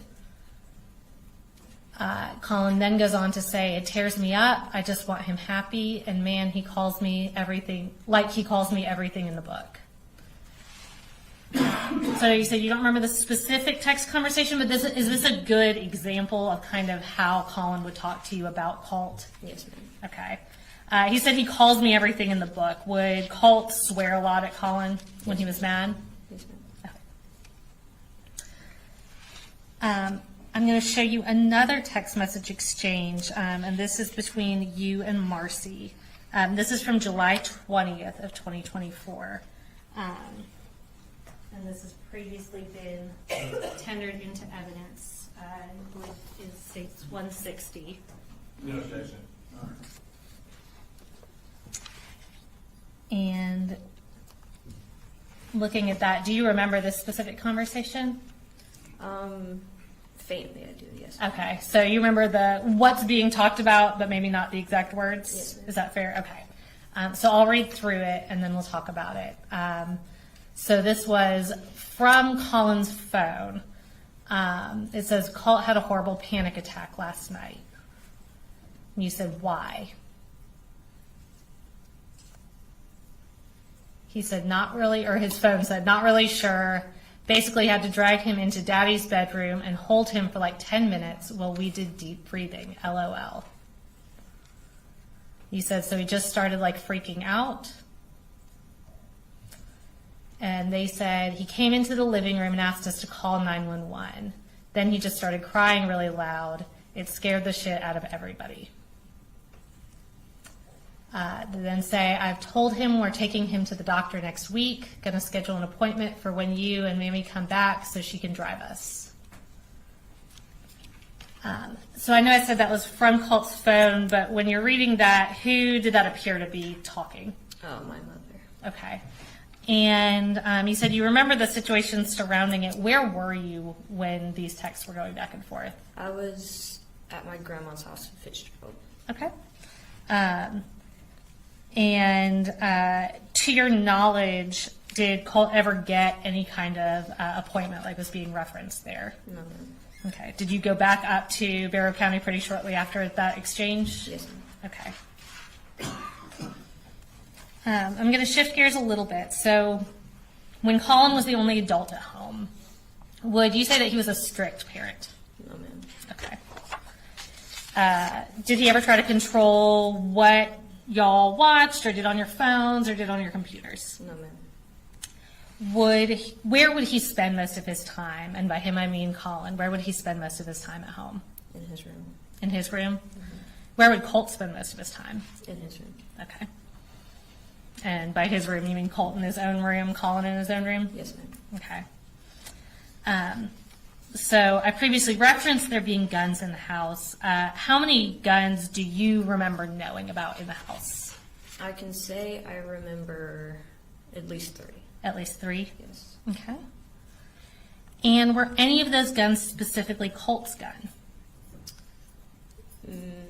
Maybe. Okay. Were any of those guns kept in Colt's room? Yes, ma'am. Okay. And when you say maybe, are you not wanting to answer as far as like ownership goes technically? Well, I'm just confused. Like, I know they gave it to Colt, Uh-huh. but I don't know, like, if, like, he didn't buy it himself. Colt didn't buy it himself. Someone bought it for him. Okay. And when you say someone who bought it for him, who gave it to him as the Christmas present? My dad. Okay. Did your dad buy Colt other accessories for that gun as well? Yes, ma'am. And where did Colt keep that gun? In his room. Okay. And when we say his room again, are we talking about that room that's directly across from the bathroom on the hallway? Yes, ma'am. Okay. Were you concerned about Colt having access to guns? Yes, ma'am. Okay. Did you ever talk to Colin about that? Yes, ma'am. And did you ever talk to him specifically about taking the gun away from Colt? Yes, ma'am. Did he ever do that? No, ma'am. Would Colt keep the door to his room open, closed, or both? Kind of both. Both. Okay. Did Colin ever tell you why he didn't take the gun away from Colt? No, ma'am. Okay. Did you ever go into Colt's room to talk to him? Sometimes. Okay. And did Colin ever go into Colt's room? Yes, ma'am. Okay. Now, Jenny, do you remember a point in time where Colt put pictures and newspaper articles of and about Nicholas Cruz on his wall? Yes, ma'am. And what room was that in? It was in the room across from the bathroom. Okay. And that's the same room you said he kept his gun in? Yes, ma'am. Okay. About how long do you think he had those up for? And I know you're not going to be able to tell me like a specific days or weeks, but what kind of time frame are we talking that it was up? Definitely over the course of like 3 to 4 months leading up to the shooting. Okay. So in your memory, several months before the shooting it was up. Yes, ma'am. Once those pictures were up? Were they coming up and down, or to your knowledge, were they just up on the wall? They were up. Okay. Now, did Colt start going to school finally in the fall of 2024 when he went to Apalachee High School? Yes, ma'am. Did he go every day? No, ma'am. Okay. And I want to talk briefly about September 4th of 2024. tell me, once Colt started going to school, when he did go to school, what was the order that everyone would leave the house in the morning? So my dad would leave first, and then Coley, and then Colt would, and then I would. Okay. Is that just kind of by school and bus schedule? Yes, ma'am. Okay. And to your recollection, is that the order everybody left the house on September 4th of 2024? Yes, ma'am. Okay. Did you go to school that day on September 4th of 24? Yes, ma'am. And when did you first find out that something had happened at Apalachee High School? When we went in lockdown. Okay. Do you remember texting with your dad about it? Yes, ma'am. All right, so I'm going to show you a text message from about 12:20 on September 4th of 2024. And this, I believe, is from States 158. 156. And Jenny, do you remember those text messages?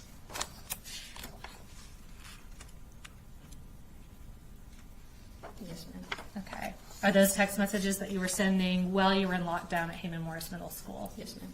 All right, we're going to pull those up on the screen, and I'm going to read through them.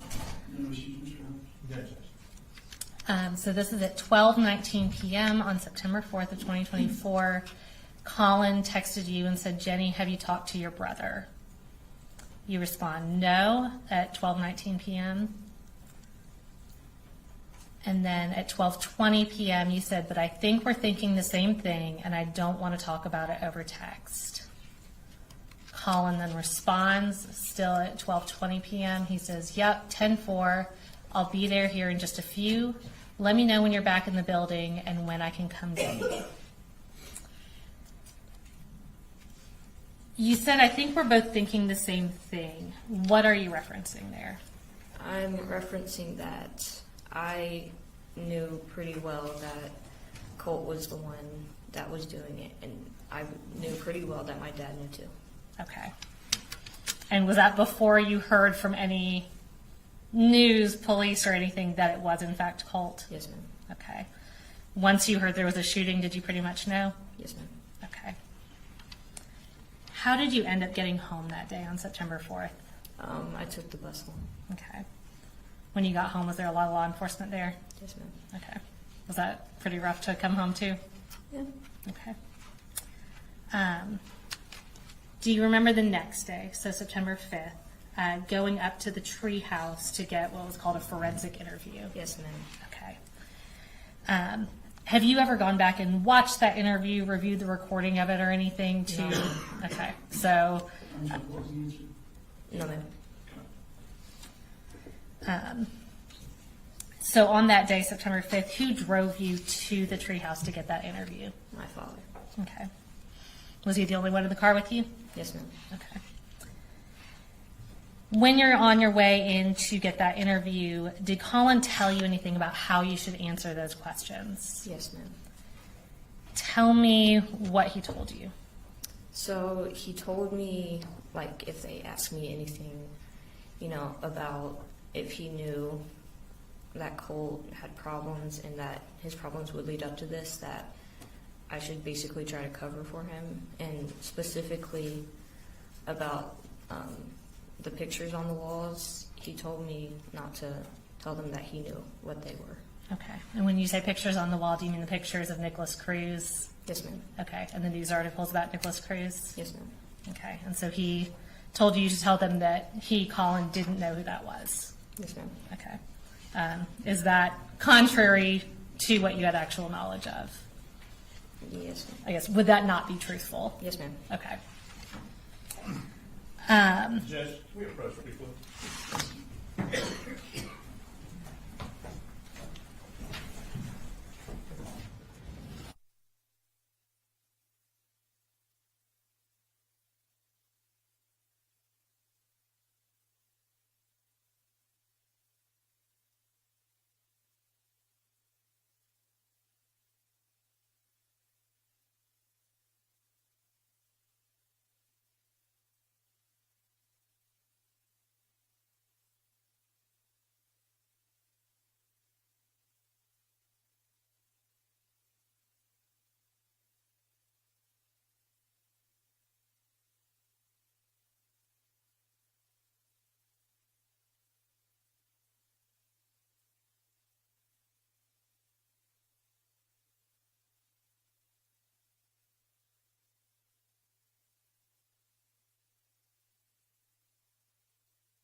Jenny, I'm almost done. We're talking about that forensic interview you went to on September 5th of 2024. So at the time of the interview, the day after the shooting, did you feel pressure to cover for your dad, Colin? Yes, ma'am. At the time of that interview, you were 13 at the time, right? Yes, ma'am. Did you know what was going to happen with you or with your family? No, ma'am. Were you nervous about what was going to happen with you and your family? Yes, ma'am. I know the interview was a long time ago, but looking back on what you do independently remember about the conversation, did you kind of downplay some things about your dad's knowledge of what was going on with Colt? Yes, ma'am. Would you say that you're in a more stable and supportive environment now than you were back then? I'll sustain if you want to ask more open-ended Okay. why, for instance. So you testified previously that you now live with your foster parents. How does your home environment now compare to your home environment back then? Yeah, check the relevance. Well, I think that I'm going to overrule it. Go ahead. Yeah, you can go ahead. Okay. It's definitely more stable, more loving, more family-like. We definitely do a lot more things as a family that we never would have done when we lived with my father. Okay. Do you have a solid support system now? Yes, ma'am. Have you been in counseling since this happened? Yes, ma'am. And has the counseling and the support system and the family environment all kind of helped you over the past year and a half or so? Extremely so, yes, ma'am. Okay. So Jenny, is everything that you're telling us today the truth and what you independently remember from back then? Yes, ma'am. All right, thank you. I have no further questions. They'll probably have some questions for you though, okay? Yes, ma'am. All right. Ladies and gentlemen, we need to take a recess to sort through something. I don't know that it'll be very lengthy, but we'll be in recess.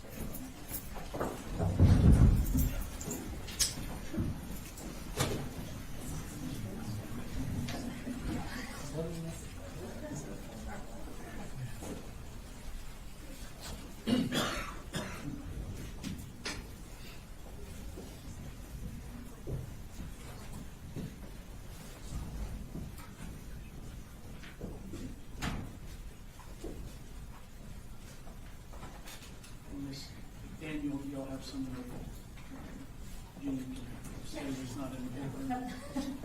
As far as design. And Jenny, both Jennys, she's not done yet, so if y'all just stay close.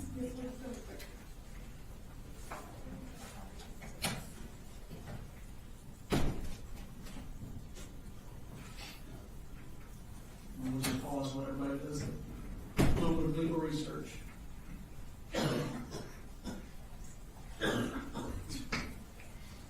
This isn't my forte, Master I run the law out here. Yes, sir.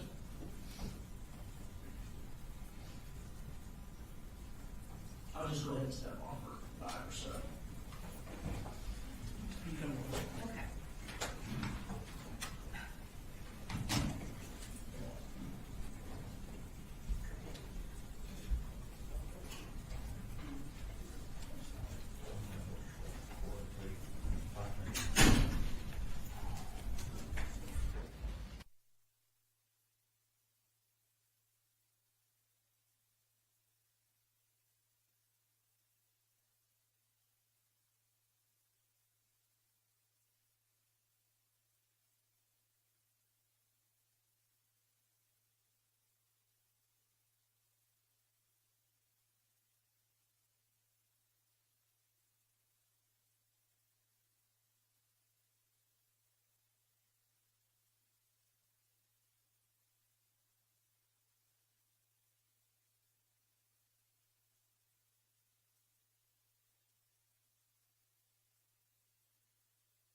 217, 6-7, the discovery statute, it does say that if the state has anything in writing, then they have to turn that over. I think we need to call the witness back in, ask her if during the time that she was giving this statement, if anybody was taking notes. I think notes would qualify as writings. You don't think that'd be attorney work product, like if the attorney's taking notes in the interview? Well, if somebody's giving a statement and you're taking notes, then I would think that that's taking down a statement. So, and the case that we got is Hunt versus the State of 278, Georgia 479. 278. Turning notes over basically good. 479. Georgia Supreme Court, 471, such, so. 278 Georgia 479. Ms. Brooks? Yes. Pursuant to 1716-1, statements of a witness specifically exclude notes or summaries made by counsel. So any notes or summaries that we made are not included in any statements that we are to provide. There are several cases that support that, and that's just the statute. And to act like that we would have to turn over any note that we wrote from a statement would mean that the defense would have to give us every statement that their defendant gave them. So that is patently ridiculous to act like that is the rule. The case that they cited, although OCGA 1716-7 requires the state to produce any statement of any witness that is in its possession, custody, or control of the state, that requirement applies only to statements that have either been recorded or committed to writing. That statutory obligation is not triggered when a witness merely makes an oral statement. And again, this was in a meeting with us prior to trial that she made this statement. Under Grabowski v. State, 234, Georgia Appellate Courts 222, failure of the state to produce oral and unreported statements made by the murder defendant's brother to the police did not violate the state's duty under OCGA 1761.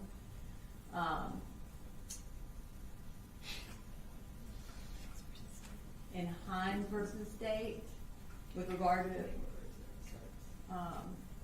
a caseworker was allowed to testify to additional recollections the caseworker realized about the defendant's statement that she had not written in her summary but were oral, because that oral statement did not trigger any sort of production by the state. So the law, case after case after case, is very clear that the state does not have to provide an oral statement that a witness made to us. And I think if that were the rule, again, then every time Colin Gray gave the defense a statement, then they'd have to turn that over to us, which they clearly don't. So I think that is not the law, and to act like that we have committed some sort of discovery violation is just not true. Well, the difference, Judge, is that here is a witness who's given a forensic interview. That's the only thing that we have. Yes, a forensic interview. Now, based on them having the opportunity to have this witness come into their office, take notes about things that she said now, I lied about in the previous statement. I can't imagine that the state would not be obligated to turn that over to us if they have notes concerning that issue. And that's basically what Hunt is talking about. Well, let me read this first paragraph. It doesn't deal with just all witness statements. It's a statement that is being, the original statement was a forensic statement, and now the person is coming in saying something totally different. That takes it out, puts it in a totally different realm. There's no exception for if someone makes a forensic interview statement and then tells counsel in a pretrial meeting that makes it a different legal argument. It's the same legal argument. She gave a statement. She told us something differently that they knew. They knew she told us something differently. It was written in a motion that their defendant or their client had told her to hide evidence. They were going to call a witness to talk about her changing her statement. So they knew she was gonna change her statement, they get here and act like they had no idea, is disingenuous. What do y'all say to that? It doesn't give us any specifics at all. What do you think is the remedy? I think the remedy, Judge, is to disallow the witness's testimony. Or at least give us the opportunity to have what she's going to testify to so that we can properly get ready for cross-examination on her. That would be the bare minimum. Well, she's testified to it, Your Honor, so they have it. So, again, he is not providing any actual legal argument. It's just, this is the way things should be done argument, and that is not a legal argument, and that is not a legal requirement. And to act like we were supposed to do something that we are not, again, it is not, it's disingenuous to act like that. So we're not required to give over an oral statement that a witness gave us in trial preparation. Like, the statute actually says it. And he has not said any sort of case law that takes us out of a witness statement that is notes from counsel, or a witness statement does not include notes from a counsel. So if he has a case that says that, then okay, but they don't. I think that's what Hunt said. I would agree,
And just to confirm for the record, in the state's place, it's saying they have no written statements from Jenny.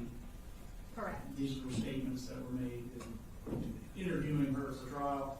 Correct. And, I mean, I am sure took notes. I don't have an independent recollection. I'm sure we took notes, Ms. Daniel and I, but she made no written statements. She signed nothing. That statement was not recorded in any manner. I understand the unfair surprise argument, although I do also believe you all have a potential witness to testify about Jenny changing statements, and I don't know any real details about that. But I don't believe the law requires the state to provide notes of the attorneys that they made while interviewing a witness. Certainly, these are things that as part of what cross-examination is for, you can flesh all that out on cross. But haven't been given any legal support to say that the state was required to turn over an oral statement made to them preparing for trial by a witness, even though that witness had given law enforcement a prior recorded interview. But anything else you'd like to put on the record with respect to that? Go ahead. Judge, it's obvious the state said that there are notes, and that's what I think we need. I feel like certainly case law will bear that out under Hunt, that if you got notes and they're different from what a witness previously testified to, then they should be turned over. Here's what I'm going to do. I'm going to have you'll go ahead and conduct your cross-examination. I'm not going to release her from the subpoena. And if y'all give me a case that says that their trial prep notes, as far as her statements, should have been turned over, then we can address turning those over and recalling her. Thank you. All right. Bring the jury for, or doesn't matter which one. Bring her first, yes.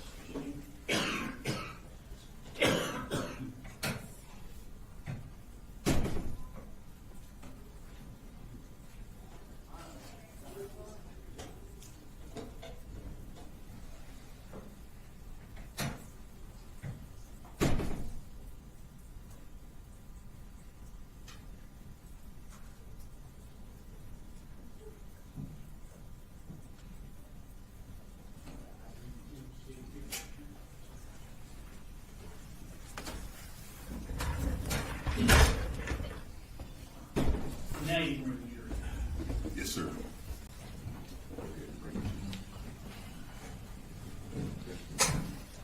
You're ready.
All right, y'all, see. You know, when the words left my mouth that this should be a short break, I was regretting it as it went. All right, cross. Mr. Hobbs? Yes, sir. Good afternoon, Ms. Gray. Good afternoon. My name's Brian Hobbs, and I'm Colin Gray's defense attorney. I'm going to ask you some questions. Yes, sir. Now, if I ask a question that doesn't make sense or is confusing, please let me know. Yes, I want sir. to make sure we're on the same page and you understand what I'm asking you. Okay. Now, this shooting incident happened on September 4th of 2024. Does that sound correct? Yes, sir. And you were interviewed and gave a statement to Miss Alicia Chandler on September 5th of 2024. Does that sound correct? Yes, sir. That would have been the day after the shooting. Yes, sir. Much closer in time to the shooting, obviously, than today. Yes, sir. All right. And that's been described as a forensic interview. Do you know what a forensic interview is? No, sir. They probably didn't tell you we want to bring you in for a forensic interview, for example. No, sir. Okay. Do you remember who you met with? No, sir. Does Alicia Chandler sound familiar? And if it doesn't, tell me it doesn't. No, sir. Okay. Like I said, this is over a year ago. There's probably some things you remember, and there's probably some things you don't remember. I'm going to ask you some questions about the statement you made on September 5th, and let's just see what we can figure out in terms of what you remember about that statement. Yes, sir. Okay? Yes, sir. All right. So you would have been 13 years old at the time, Yes, sir. and that means you would have been in, what, 8th grade? Yes, sir. And I think you told us you were going to Heyman Morris Middle School at the time. Yes, sir. And at that time, you were living at the house on, what was the street that the house was on? Do you remember? No, sir. You were living with, who else lived in the house with you? Let me ask the question that way. My father, my older brother, and my younger brother. Okay. Not your mom. No, sir. Okay. Now, your mom would visit occasionally, or your mom visited one time? Yes, she visited occasionally. Yes, sir. Occasionally, okay. Did she ever stay there for an extended period of time? And by extended, I mean more than a day or two? Yes, sir. And when was that? I can't remember. Okay. Do you remember if your mom stayed there the summer before your 8th grade year? I can't remember, sir. Okay. Do you remember if what it was like when your mom stayed there? Yes, sir. What was it like? It was kind of chaotic at times. More chaotic than when mom wasn't there? Kind of the same. Kind of the same. Okay. And do you recall an incident where your mom and Colt got into a big argument? No, sir. Okay. Do you remember a time when they got into a big argument over the gun? No, sir. Okay.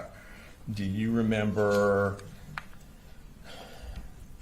your father texting you to find out what happened in this argument over the gun? No, sir. Do you remember any arguments where Cole pushed your mom to the ground? Yes, sir.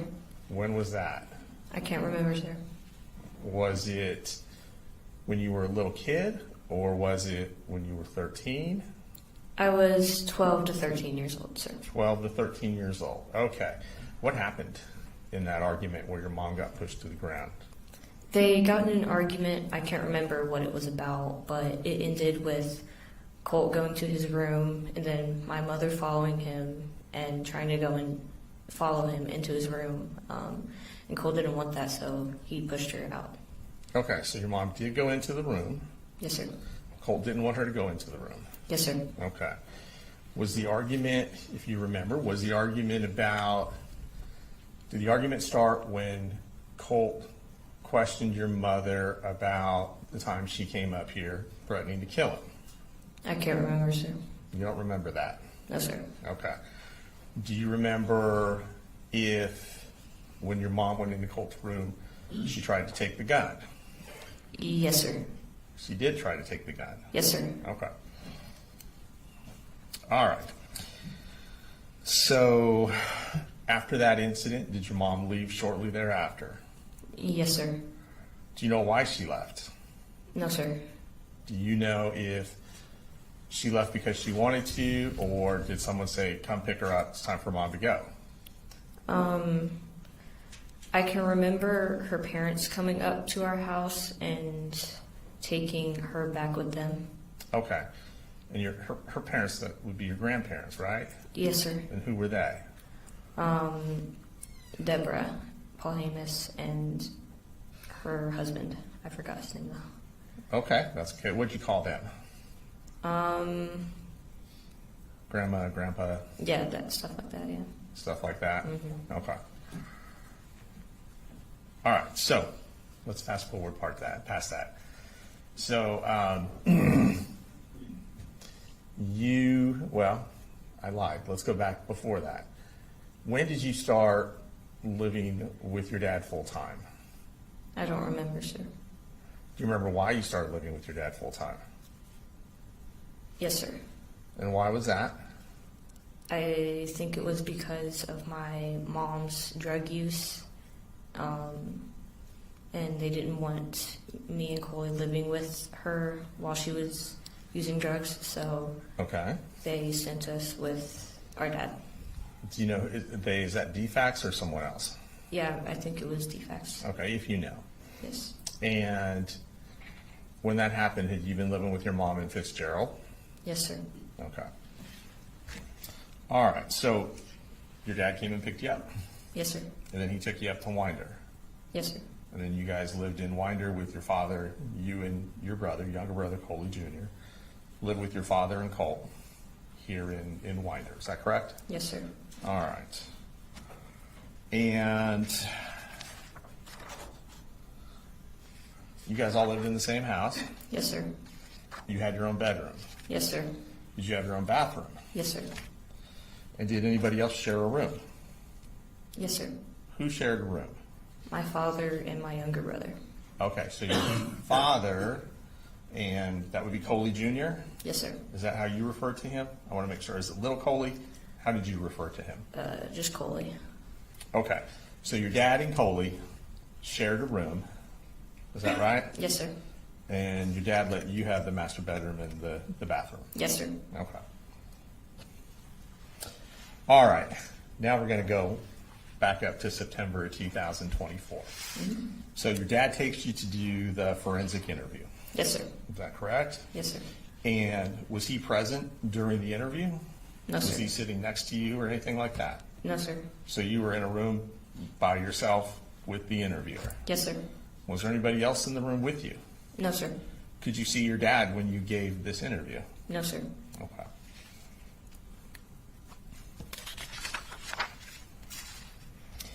And the interviewer asked you questions about yourself? Yes, sir. Do you remember? Yes, sir. Okay. She probably asked you how old you were. Yes, sir. She asked you what school you went to. Yes, sir. Did she ask you what you liked, music or anything else? Yes, sir. So kind of started off getting to know you a little bit. Yes, sir. Okay. And then she probably started asking you some questions about your family. Yes, sir. Does that make sense?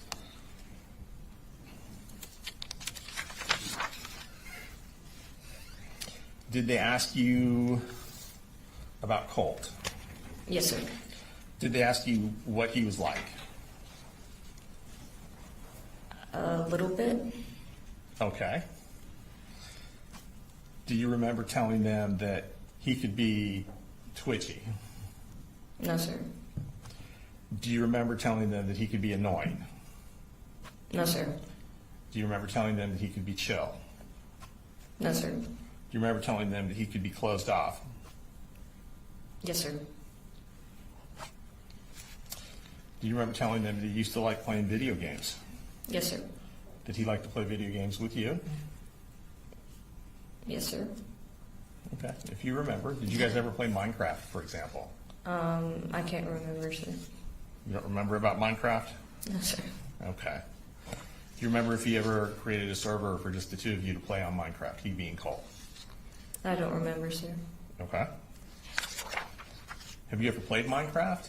Yes, sir. I just want to make sure I'm saying it right.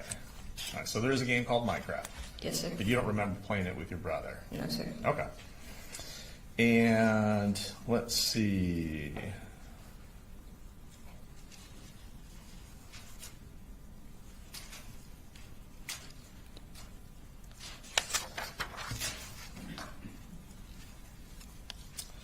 You said that during the day, your dad would go to work usually. Is that Yes. right? Yes, sir.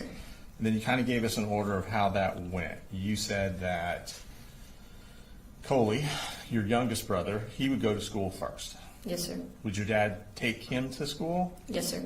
So dad would leave before you and Colt would leave. Yes, sir. So it was up to you and Colt to get on the bus yourselves. Yes, sir. Is that fair to say? Yes, sir. And then I think you said Colt's bus came first and then yours. Yes, sir. Okay.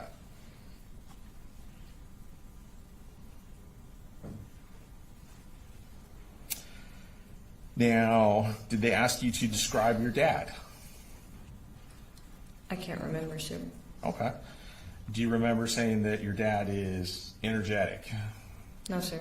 Do you remember saying your dad's positive? No, sir. Do you remember saying your dad's happy all the time? No, sir. Okay.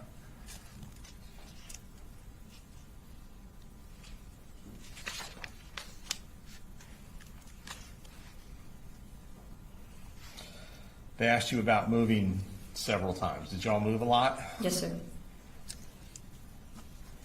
Don't worry, I'm not going to ask you about all the different addresses or anything like that.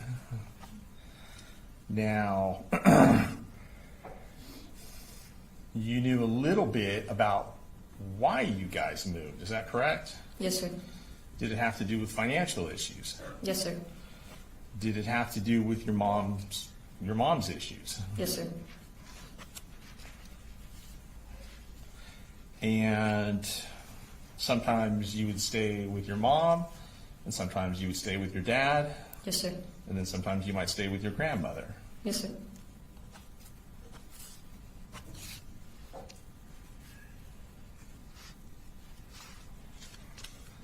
And do you remember telling them that sometimes your mom would go back and forth between living in one house with you guys and then also living with grandma as well? Yes, sir. Does that sound right? Yes, sir. And that was in Fitzgerald? Mm-hmm. Okay.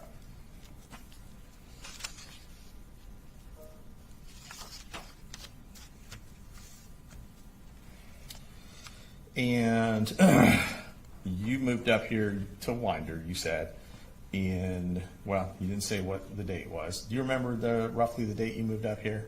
No, sir. It's okay if you don't. But you moved up here when Defect said your dad had to come pick you up. Yes, sir. That fair? Okay. Sometimes it's easier to remember events than dates. All right. Now, once you came up to Winder, would your grandmother come up here and visit you? Not a lot, but Okay. I'm So sure. a lot can mean a lot of different things. What's a lot mean to you? I'm sure she's come up at least like once or twice, but it wasn't like, every other weekend or something like that. Okay. So in the time you lived up in Winder, you think grandma came to visit once or twice? Yes, sir. Okay. Not every month, for example. No, sir. Okay.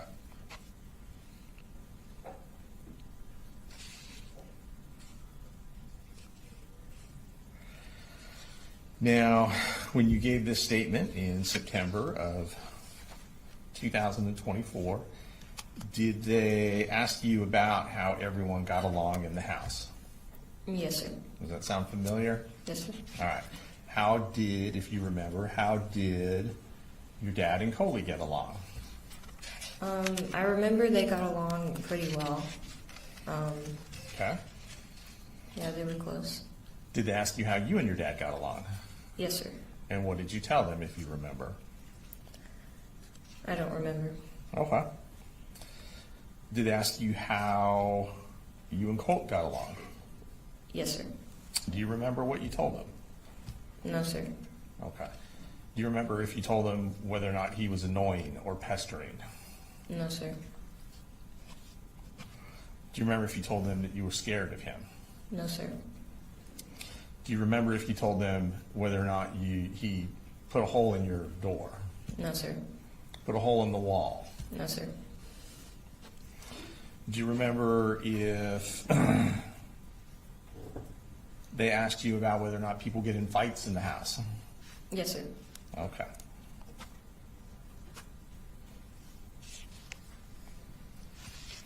Do you remember saying if fights to you are arguments or fights to you are physical altercations? Or are they both? They're both. Okay. So when you say fights, you can mean arguments, but you can also mean physical stuff as well, right? Yes, sir. Okay. The arguments that were in your house, did they involve you? Like, were you one of the people arguing? No, sir. Was Coley one of the people arguing? No, sir. To have an argument, you usually need to have two people, right? Yes, sir. So the only two people left in the house are your dad and Colt, is that correct? Yes, sir. So that's where the arguments were? Yes, sir. Okay. Were they every day? No, sir. Do you remember telling the interviewer in September of 24 how often these arguments took place? No, sir. And since we know that your mom was up there at least one time or some of the times, were some of the arguments with your mom? Yes, sir. And I should clarify that. Not you and your mom, but your mom and Colt, for example. Yes, sir. Your mom and your dad, for example. Yes, sir. Okay.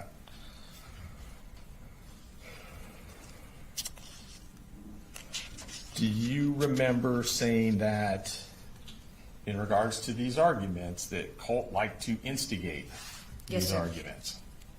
What does instigate mean to you? To just, kind of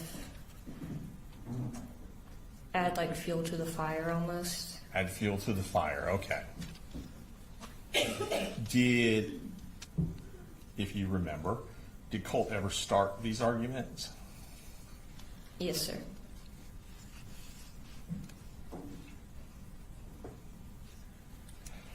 And do you remember telling the interviewer in that statement of September 24 that Colt could be mean? I don't remember, sir. Okay. Do you remember saying he would talk about how his life was a struggle? No, sir. About how he hates his dad? No, sir. Do you remember telling the interviewer that Colt didn't like the fact that he had trouble with bullies? No, sir. Did they ask you if you knew anything about the bullying? No, sir.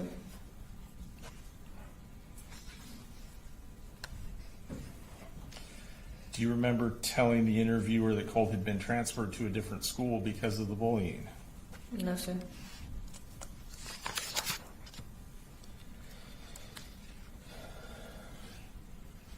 Do you remember that telling the interviewer that Colt could get really frustrated about stuff? No, sir. That he could get really angry and yell out stuff? No, sir.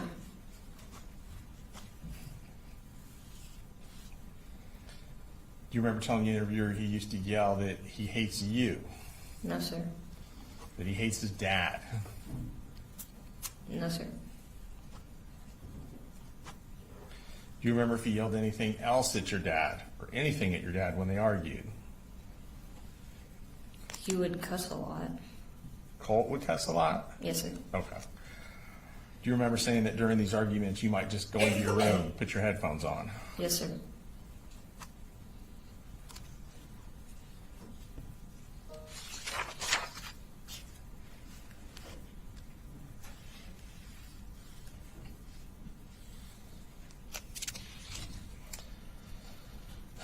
Do you remember whether or not you told the interviewer that Colt had threatened your dad? No, sir.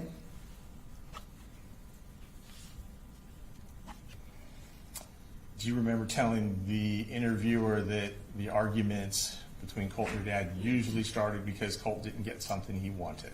Yes, sir. Now, when you say something he wanted, what are we talking about? Like, what would he typically want that maybe would start an argument, if you can remember? I can remember a lot being about like his gun, like accessories for it and stuff. Like accessories for his gun? Mm-hmm. Okay. So he might ask your dad for an accessory for your gun, and your dad would say no, and that would lead to an argument. Yes, sir. And you would have told the interviewer that? Yes, sir. Okay.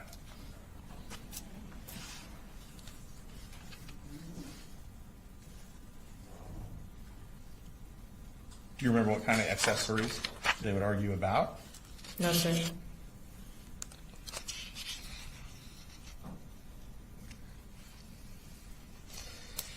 Now, you have testified today that there were physical fights between your dad and Colt. Yes, sir. Is that correct? And did Colt ever charge at your father? Yes, sir. And what would happen when he did that? He would fight back. Like, What would your dad do in response? he would fight back. Your dad would fight back? How? Yeah. Specifically?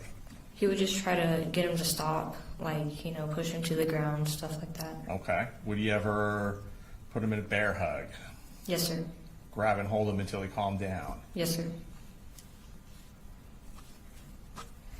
And I believe you said earlier in describing physical altercations, are you saying your dad would make a fist and try and hit Colt with his fist? Yes, sir. And you would have told that to the interviewer when they asked that question in September of 2004, right? If I can remember. Okay. Colt would try and punch your dad? Yes, sir. Would you have told the interviewer that? I don't remember. Okay.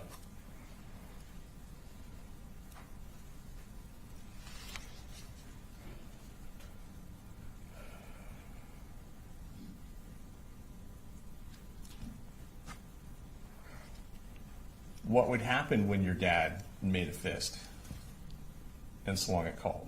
Would he hit him? What do you mean? Well, you said your dad would make a fist, right? Yeah. And that they would punch at each other, right? Yes. So what would happen when that happened? What did you see? I don't remember. Okay.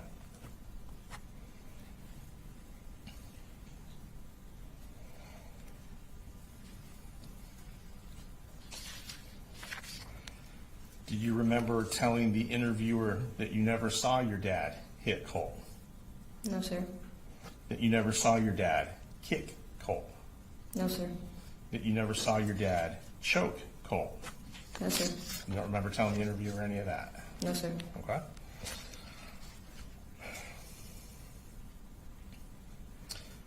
Do you remember telling the interviewer that in these altercations, once Colt would calm down, typically he would end up throwing something? No, sir.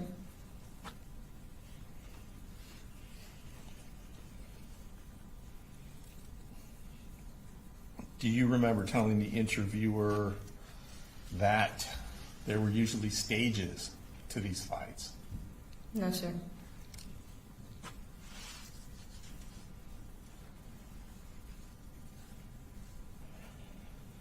Do you remember telling the interviewer there was a fight about a month before school started between your dad and Colt?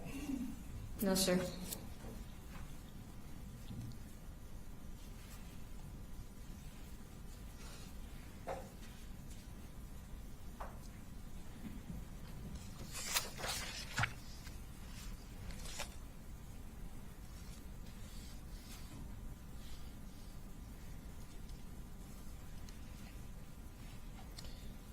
Do you remember telling the interviewer that your dad didn't really know about anything Colt was doing on his computer?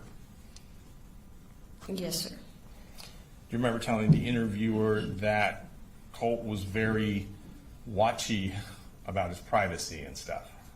No, sir. Was Colt concerned about the privacy on his computer, to your knowledge? I think a little bit, you know. Do you remember telling the interviewer that Colt would use burner accounts? No, sir. Do you remember telling the interviewer that Colt would delete his accounts after a week or two? Yes, sir. You do remember that? Yes, sir. Okay. Do you know why he would delete his accounts? No, sir. Do you remember telling the interviewer that the names of his accounts were just random combinations of letters and numbers? No, sir.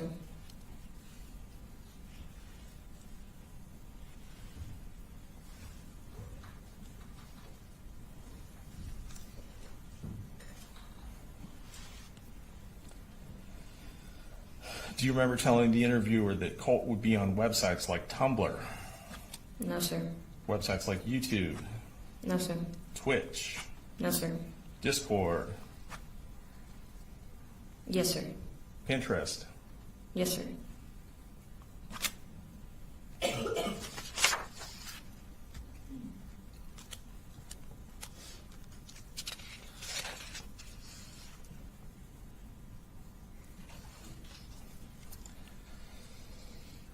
Do you remember telling the interviewer on Pinterest Colt would make boards about like inspiration and vibes? No, sir. People that he looked up to?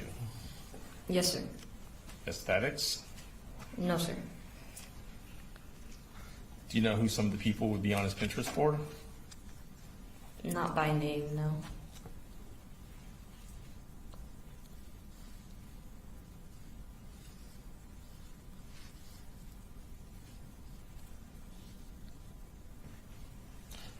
Do you remember Colt talking to you about school shooters? Yes, sir. Do you remember telling the interviewer that he would act as if you knew who they were? Yes, These sir. shooters. Did you know who they were before he told you? No, sir. Were you interested in any of those folks? No, sir.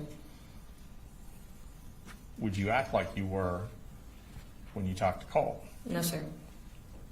And you didn't tell the interviewer that? You did not tell the interviewer you would act as if you were interested when he told you about the school shooters? Not that I remember, no, sir. Okay. You remember telling the interviewer Colt would act like that kind of stuff was normal, Yes, sir. that it was common knowledge? Yes, sir.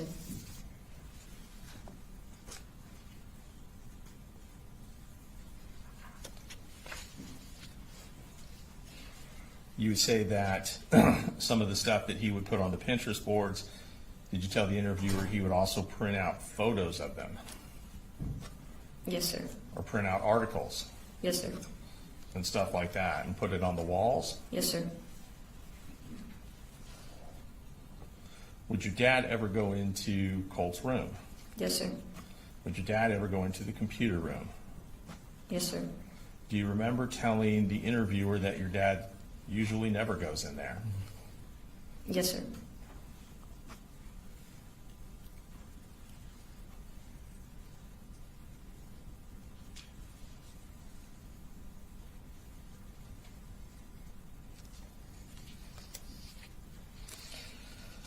Do you remember telling the interviewer why Colt would change his account so much? No, sir. Did you ever tell the interviewer it was because he was nervous about police? No, sir. That he was nervous about the FBI? No, sir. That he was eerie about that kind of stuff? No, sir. That he would try to avoid anything that's connected to them? No, sir. That he would try his best to hide himself? No, sir. You didn't tell any of that stuff to the interviewer? Not that I remember now. Not that you remember. Okay.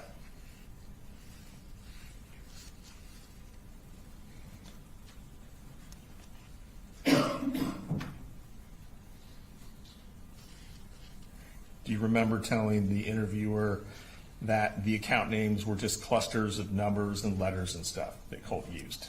No, sir.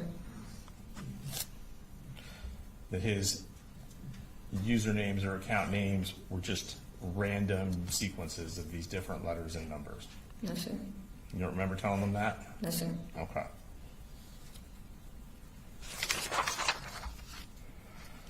Do you remember telling the interviewer that Colt would watch stuff on YouTube? No, sir. You don't remember telling him that he would watch court videos? No, sir. You don't remember telling the interviewer he would watch footage of other people? No, sir. You don't remember telling the interviewer Colt would watch videos of people he looked up to? Yes, sir.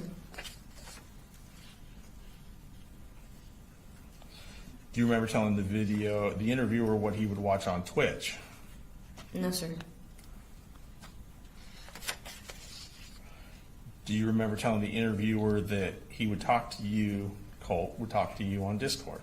No, sir. Do you remember telling the interviewer that Discord was one of those that he routinely changed his name very quickly, his username? No, sir.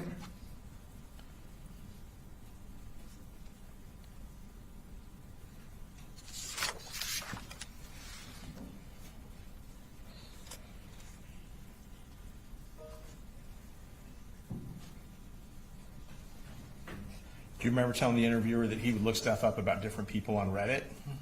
No, sir. Do you remember telling the interviewer that Colt would have friends that he spoke to on Discord? No, sir.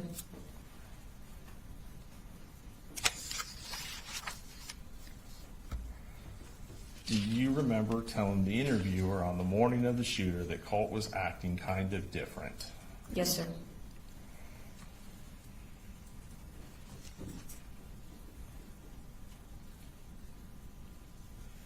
Do you remember telling the interviewer that Colt told you about making a video? Yes, sir. Why did that seem strange or weird? I forgot, sir. Do you remember when Colt left for school that morning? Yes, sir. Do you remember seeing his backpack? Yes, sir. Do you remember seeing a big piece of poster board sticking out of his backpack? Yes, sir. Was it wrapped up, the poster board? Yes, sir. Was there a hat on top of the poster board? I don't remember.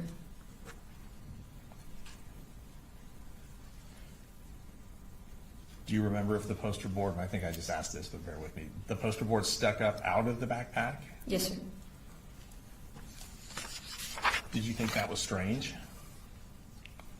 That he had this giant poster board sticking out of his backpack? Yes, sir. How long had you been in school at that point? What do you mean?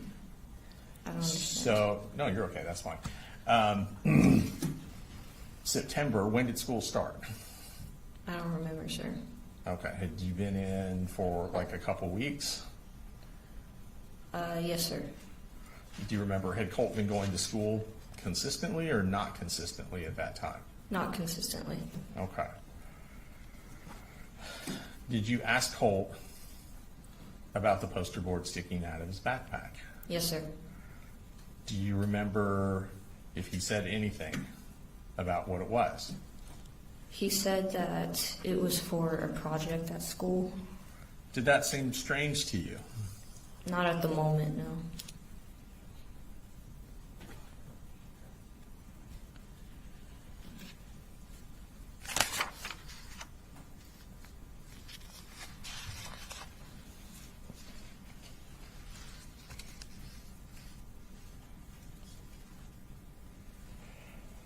You said that, do you remember telling the interviewer that you and Colt would text each other a lot? No, sir. Did you guys text each other a lot? And a lot's one of those weird words that can be different. Did you guys text? Yes, sir. How often would you text each other? Per day. Let's just use one day as an example. We wouldn't text every day, but when we did, it wasn't like long conversations, I don't think.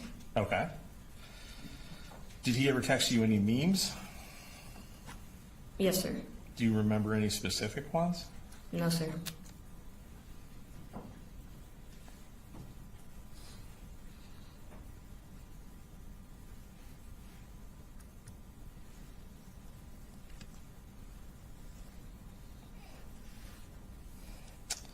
You said you saw pictures and let me ask you this. You said you saw pictures on the wall that Colt had put on the wall.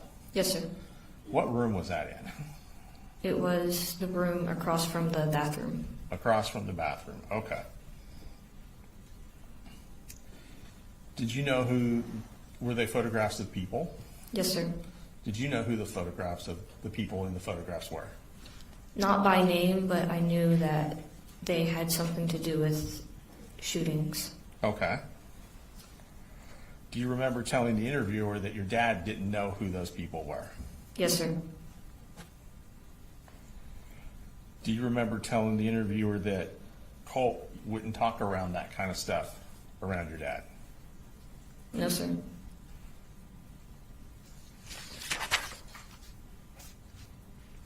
you remember telling the interviewer that Colt was allowed to be around guns?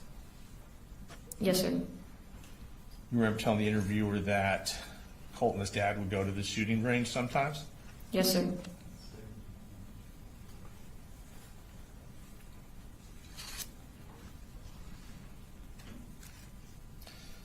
you remember telling the interviewer that they would go to the range once a year, something like that? No, sir. Do you think it was more often? I don't know, sir. Okay.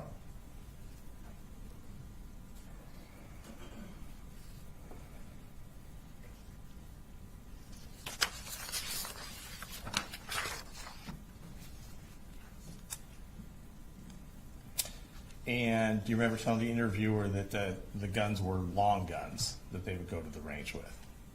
Yes, sir.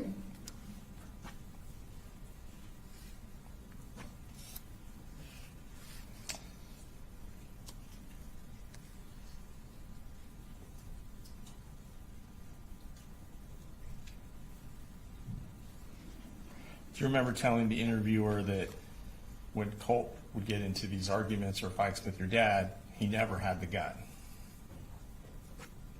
No, sir.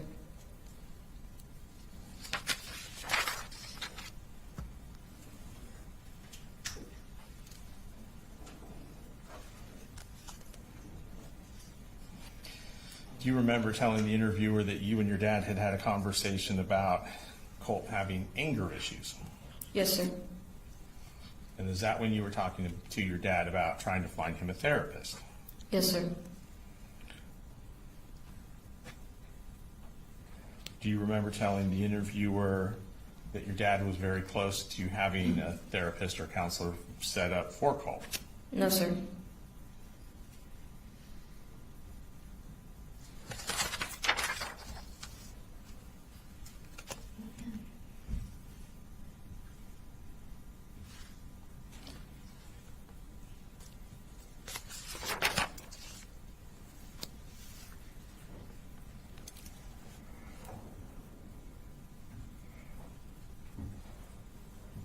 Do you remember having a conversation with your dad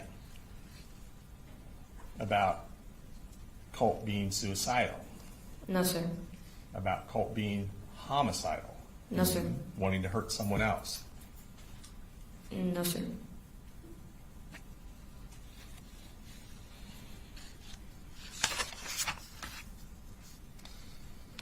Do you remember having conversations with your dad where he said he was worried about Colt? Yes, sir. Were you ever nervous around Colt? Yes, sir. Do you remember telling the interviewer you were nervous after arguments with Colt? No, sir.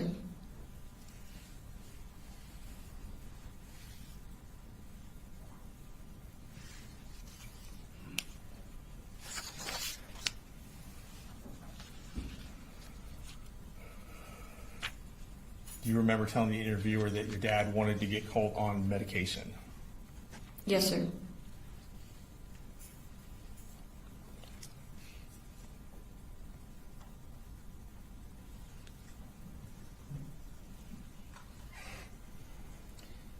Did do you remember telling the interviewer that Colt would talk to you about looking up these people he looked up to?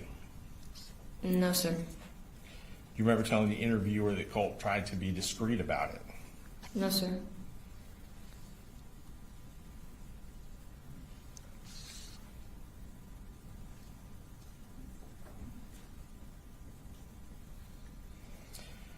Do you remember telling the interviewer when she asked you about the shooting on the 4th that you could kind of see it coming? Yes, sir. And you told her that you could see it coming because when he left on the bus, you saw the open book bag. Yes, Is that sir. right? You saw the poster board sticking 1.5 feet, 2 feet out of it. Right? Yes, sir. He had had a weird attitude that morning. Yes, sir. And then after he left, you told the interviewer that you went into his room, right? I don't remember, sir. Do you remember telling the interviewer that after Colt left, you went into his room and didn't see his guns anywhere? I don't remember, sir. Okay.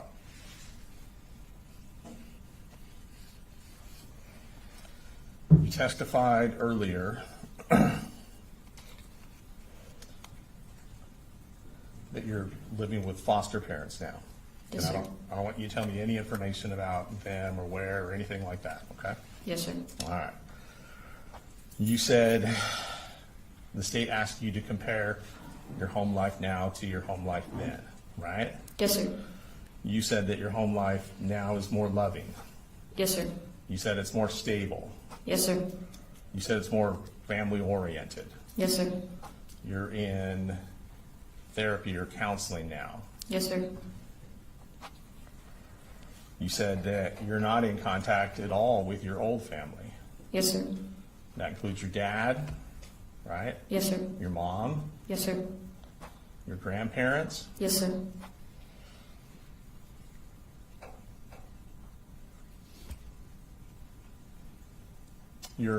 And don't tell me where, you're currently in school. Yes, sir. Is that right? Yes, sir. And don't tell me what it is, but isn't it true that the last name you have in school is not Gray?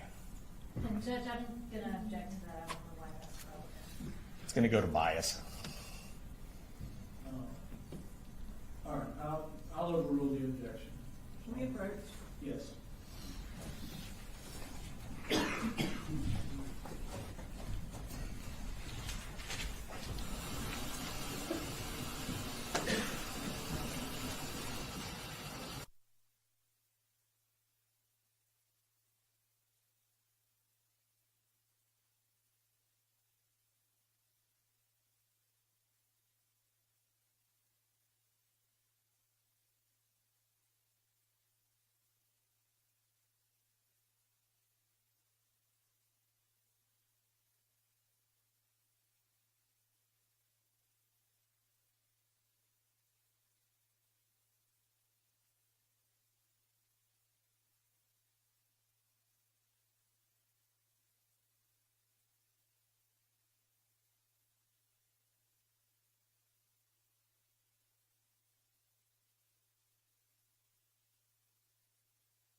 And then on the 5th, he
Thank you, Judge. All right, I'm almost done. So, just to kind of recap where we were, you do not remember telling the interviewer that after Colt left, and this is going back to that September 5th, 2025 interviewer with Miss Chandler, you do not remember telling her that after Colt left, you went into his room and didn't see the gun anywhere. I do not remember, sir. Okay. Have you spoken to the district attorney about this case before today? Yes, sir. How many times do you think? I don't know, sir. Okay, more than once? Yes, sir. Okay. Have you discussed this case with other court officials? I don't know, sir. Okay. I don't think so.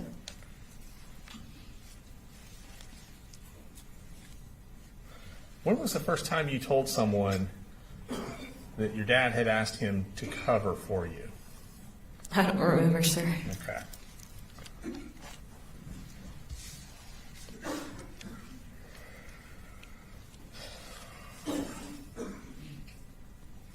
Has anyone ever told you that if your dad wins this trial, you may not be able to be adopted by the family you're currently with? No, sir.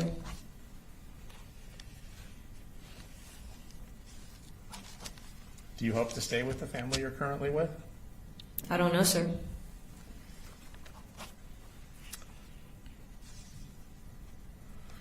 Are you saying today that you lied to that interviewer in September of 2024?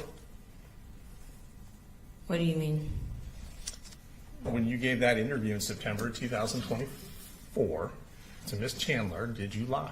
Yes, sir. Okay. And when was the first time you told someone that you lied? I don't remember, sir. Okay. All right.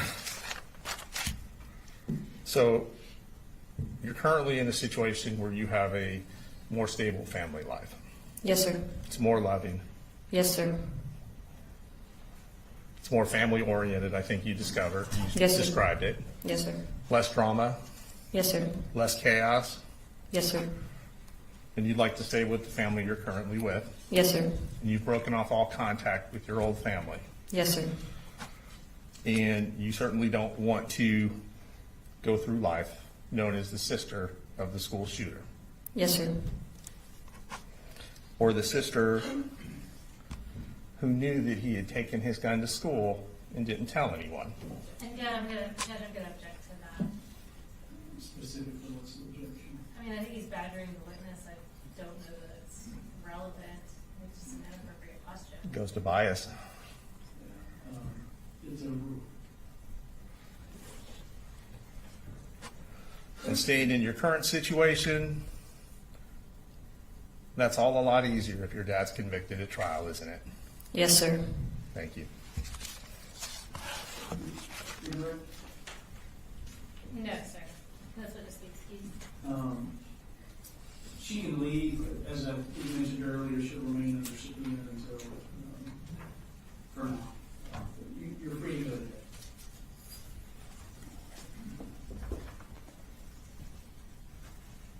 State, can you call us next? State calls Jason Smith to the stand.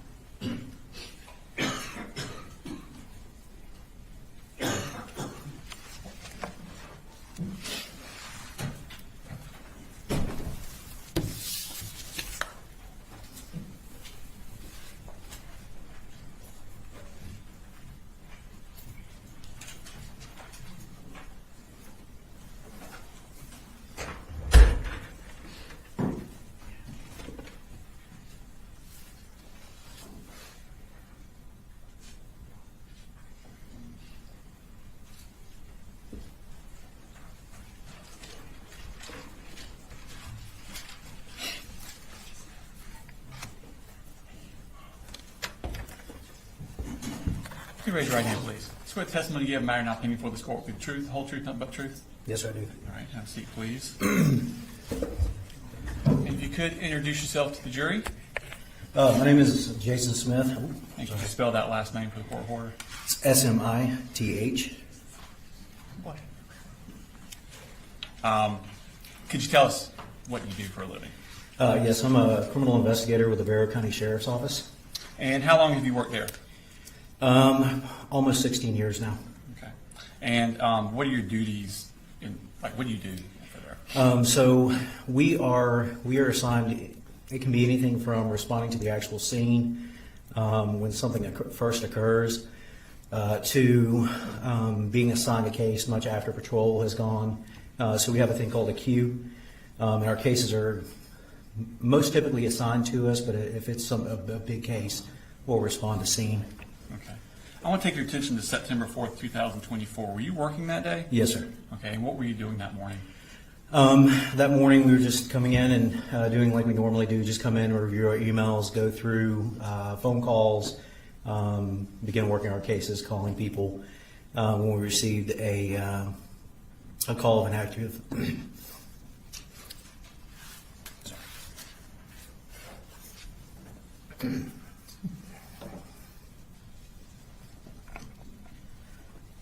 I'm sorry, 1 second. Okay. Take time.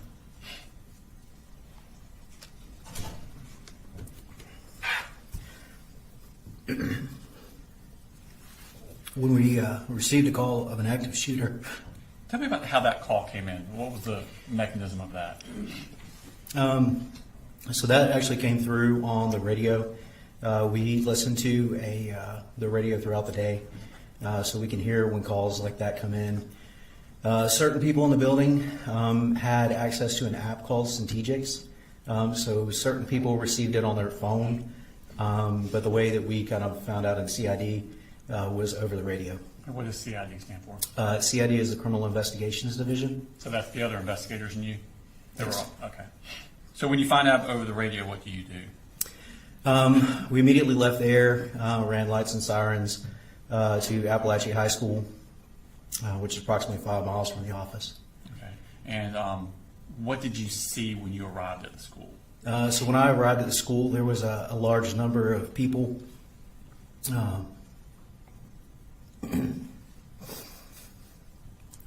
Sorry.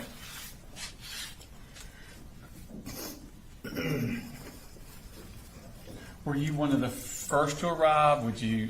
People have referred to like waves. Yeah, so I would say that I was in the second or third wave of people that arrived. There was a large number of patrol cars. Where did you park your vehicle? There was a large number of patrol cars going in the school, and I didn't want to wait to get up to the school.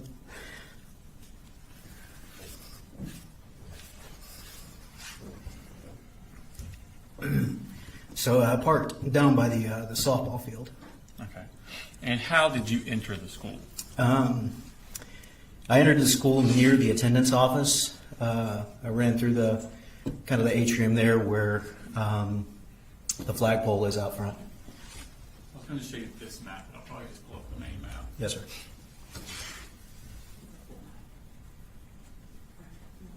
Yeah, full.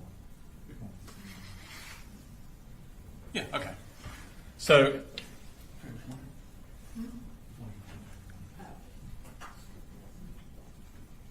I'll get you a pointer real quick. Okay.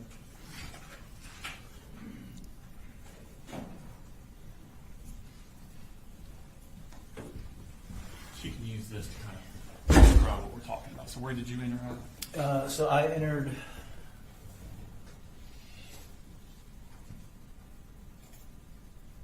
I believe the attendance office is somewhere in this area, so I would have entered right around here, Okay. nearest to the cafeteria entrance. Okay. When you arrived, did you understand whether or not the school had been secured yet, or was it still in the process of being secured, or what did you know about that aspect of it? The last thing that I heard over the radio was that they had one suspect in custody and was unsure if there was a second shooter. Okay. So y'all were still actively trying to secure the school? Yes, sir. Okay. What did you do? So I went in and I got a briefing from some SROs that were already there. They were allowing us entry into the school and kind of letting us know, giving us updates. So I paired up with some of the SROs and went around and cleared the the north and west areas of the school. Okay. And when you were clearing, what were you finding? Basically, where we were going through and looking for, is there another shooter? Are there injured persons in this classroom? Just kind of making notes along the way as our observations and relaying that back to people that were in other parts of the school. Okay. When you were arriving at the different classrooms, were the kids still in the classrooms? Yes, sir. Okay. Were y'all checking and then leaving, or were you escorting the children out at that time? At that time, we were just mainly kind of in a secure mode, making sure that there was not another active shooter, and just clearing the classrooms, making sure that no one had barricaded themselves in a classroom with the children. Okay. At some point, were you approached and asked to do something else? Yes, sir. And tell me about that. I was approached by my supervisor, Lieutenant Jason Wilkerson, and he asked if I would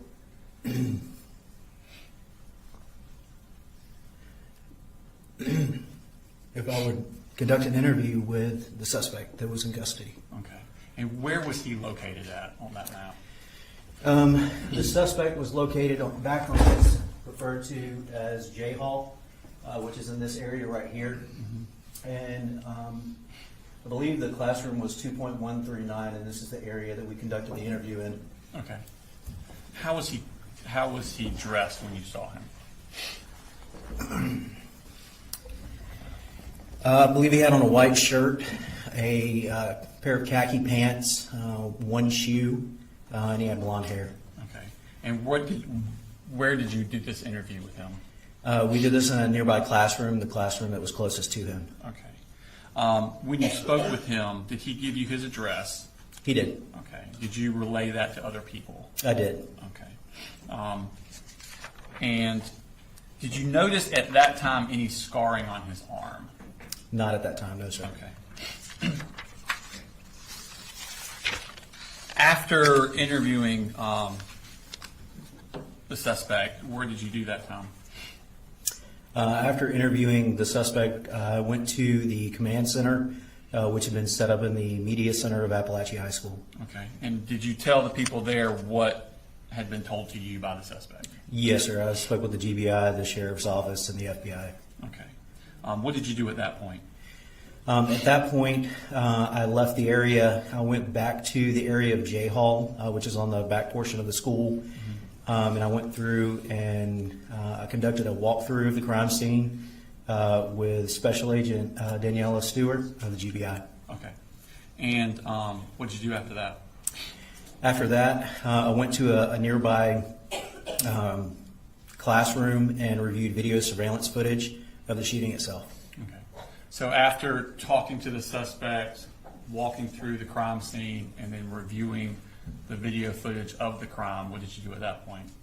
At that point, I left, came here to the Barrow County Courthouse, and secured 4 warrants for the arrest of Colt Gray. Okay. And what were those warrants for? Felony murder. Okay. Did you do a follow-up interview with Colt Gray later? Yes, sir. And where was that interview located at? That was done at our Criminal Investigations Division at 233 East Broad Street. Okay. Is he now in different clothing than when you saw him before? Yes, sir. And what is he wearing now? Now he is wearing a gray and white striped jumpsuit, which would be indicative of someone who had been booked into a county jail. Okay.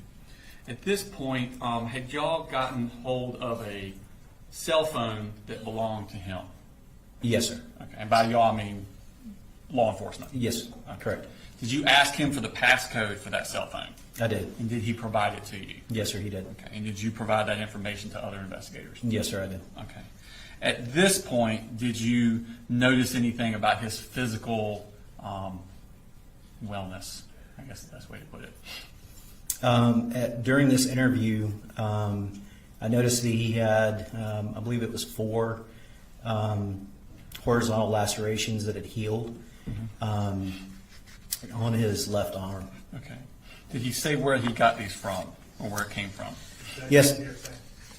I'm going to show you Smart State Exhibit 184. He didn't give an answer. The answer would be hearsay. same that you Actually, you recognize what that is.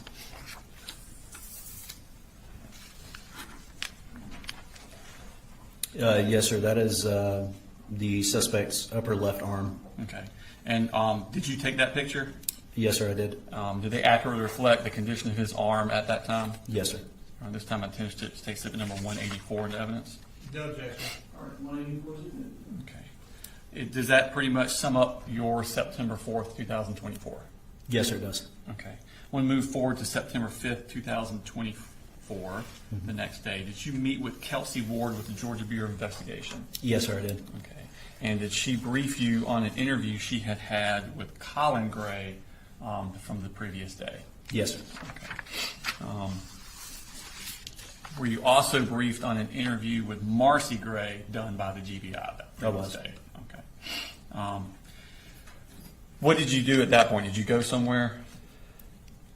Yes, we actually went to a forensic interview located at the treehouse, which is approximately 500 feet behind our building. Okay. And what is the treehouse basically? The treehouse is a child advocacy center here in Barrow, and they have forensic interviewers on staff that can interview children in a kind of a neutral, non-leading manner. Okay. Have you been there before with children in cases you were working? Yes, sir, many times. Okay. When law enforcement goes, do you go into the interview with the child? Not into the interview. We view the interview from an adjacent room on a CCTV. Okay. And are you able to see what's happening in the room and hear what's happening in the room in real time? Yes, sir. Okay. And did you do that in this case? I did. Okay.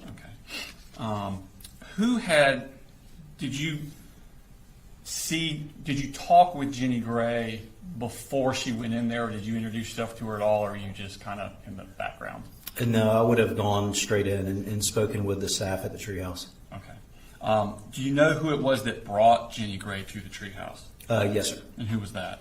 That was Colin Gray. Okay. Did you interact with Colin Gray at all at the treehouse? I did after Jenny's forensic interview, yes. Okay. And what happened in that interaction with him? I asked Colin Gray if he would accompany me back to the Criminal Investigations Division to conduct a follow-up interview.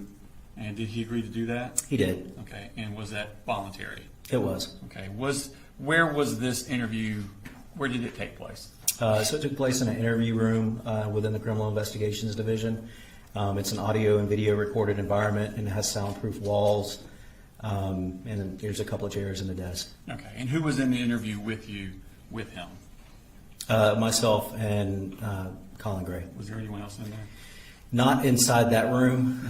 There were other individuals that were viewing the interview from another room at CID on a closed circuit television. So kind of like the same concept as at the treehouse? Yes, sir. Okay. And did he agree to speak with you? He did. Okay. And did he do that voluntarily? Yes, sir. Did you give him any hope of benefit for speaking with you? No, sir. Did you give him any sort of fear of injury if he did not? No, sir. Okay.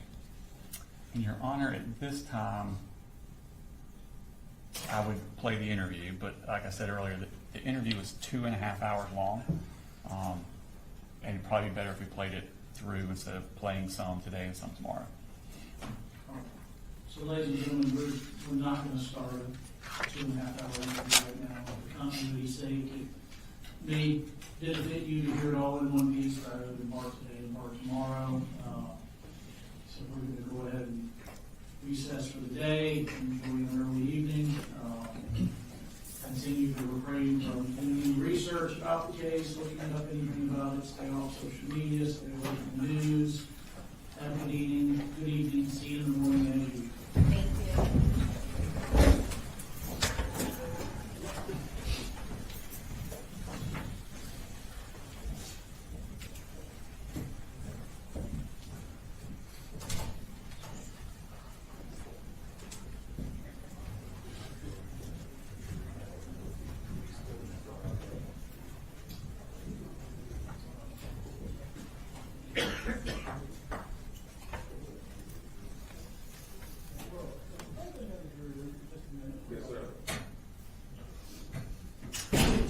Big notebooks and needing some time to go through any objections. What day are we talking about for that? It should be tomorrow, but a lot of that depends on how long Investigator Smith takes. I assume we'll start tomorrow, though. We may not finish. Okay. Have y'all gone through them, or were you able to take up any of that presently? No, we've gone through part of Colin's, we've gone through all of Marcy's. Colin had 3 though. And were there other ones besides those 2 parties? and there was Colt Colt. and Jenny's, but I think to expedite it, I'm Jenny's going fast. to, thinking right now, I have the exact text messages that we're introducing, we've been kind of cut down. Okay. That would be helpful. And the exact website searches that I can give them today and talk through, what other stuff we plan on getting into, so they know what, if anything to object to. How much time do you think we need to sort through objections and rulings? Just trying to avoid dead time with the jury here tomorrow. Just for most of the text messages that are not with the defendant have already been introduced through other parties, and we may reference them here, but I think the majority of the messages are with the defendant, so I don't think there will be much objection to that. There are searches of the defendants, there are phone call logs, Marcy's searches that we've already gotten into with her, and then Ms. Gilliland is also going to go, or Investigator Gilliland is also going to go through some of the financial records that we just introduced through Investigator Hyatt. So a lot of it, I think, is not, I'm not the defense, but I don't anticipate there being a large number of objections, so, but I won't speak for them. And I realize they don't know exactly what all we're talking about necessarily. Do you think a 30-minute delay is sufficient? Like if I told the jury 9:30? meet at 9 so that we would start court at 9:30? I think that should be fine. Like I said, I can talk through with them. I mean, the thing's 2.5 hours, but he'll probably go through lunch, till lunch, don't you think? I think so too. Yeah. Maybe we can do it, give him a long lunch After, I don't know that long lunch benefits them a whole lot. because he can't go anywhere. No. Yeah. yeah, I think, I think 30 minutes in the morning will be fine, and then if there's anything that we do need to take up, we can also take up at lunch, unless you want longer. no, I was going to suggest it might be better for the jurors, because I do anticipate investigators that did quite a lot on this case. So his cross may be a bit longer if it's a 2.5-hour video. Plus the rest of the direct, that kind of gets us closer to lunch, meaning the cross is going to go into the afternoon. It might be better, the juror might like to get out early as opposed to coming in later, I guess is what I'm getting at. Now, it depends on how much stuff they're going to give us. And I think after today, there's going to be some text messages from Jenny that we're going to want to try and get into, but we have to discuss that after. Here's what we'll do. I'm going to go ahead and tell the jury, instead of meeting at 8:30, meet at 9. So y'all are meeting 30 minutes later. We're going to start court at 9:30 is the plan as far as the jurors go. So have them meet at 9. We'll meet at 9 o'clock, understanding the jurors will probably be here at 9:30. Y'all can spend a little time this afternoon, maybe get through some of it. Right. And then we'll just go from there. But that'll at least give us some lead time to work through it. Maybe all of it, maybe not. But, okay? So, have them meet at 9, Brooks. Yes, sir. Can you confirm this tomorrow? No, I'm going to give you tonight. Okay. Unless they have a ton of stuff and keep us here all night. Okay. It sounds like they don't, but who knows after today. Anything else for us to do to first officially? I realize y'all have to talk and look at things. Okay. No, All right. We'll adjourn. We'll start at 9, work through any objections. Start the trial at 9:30.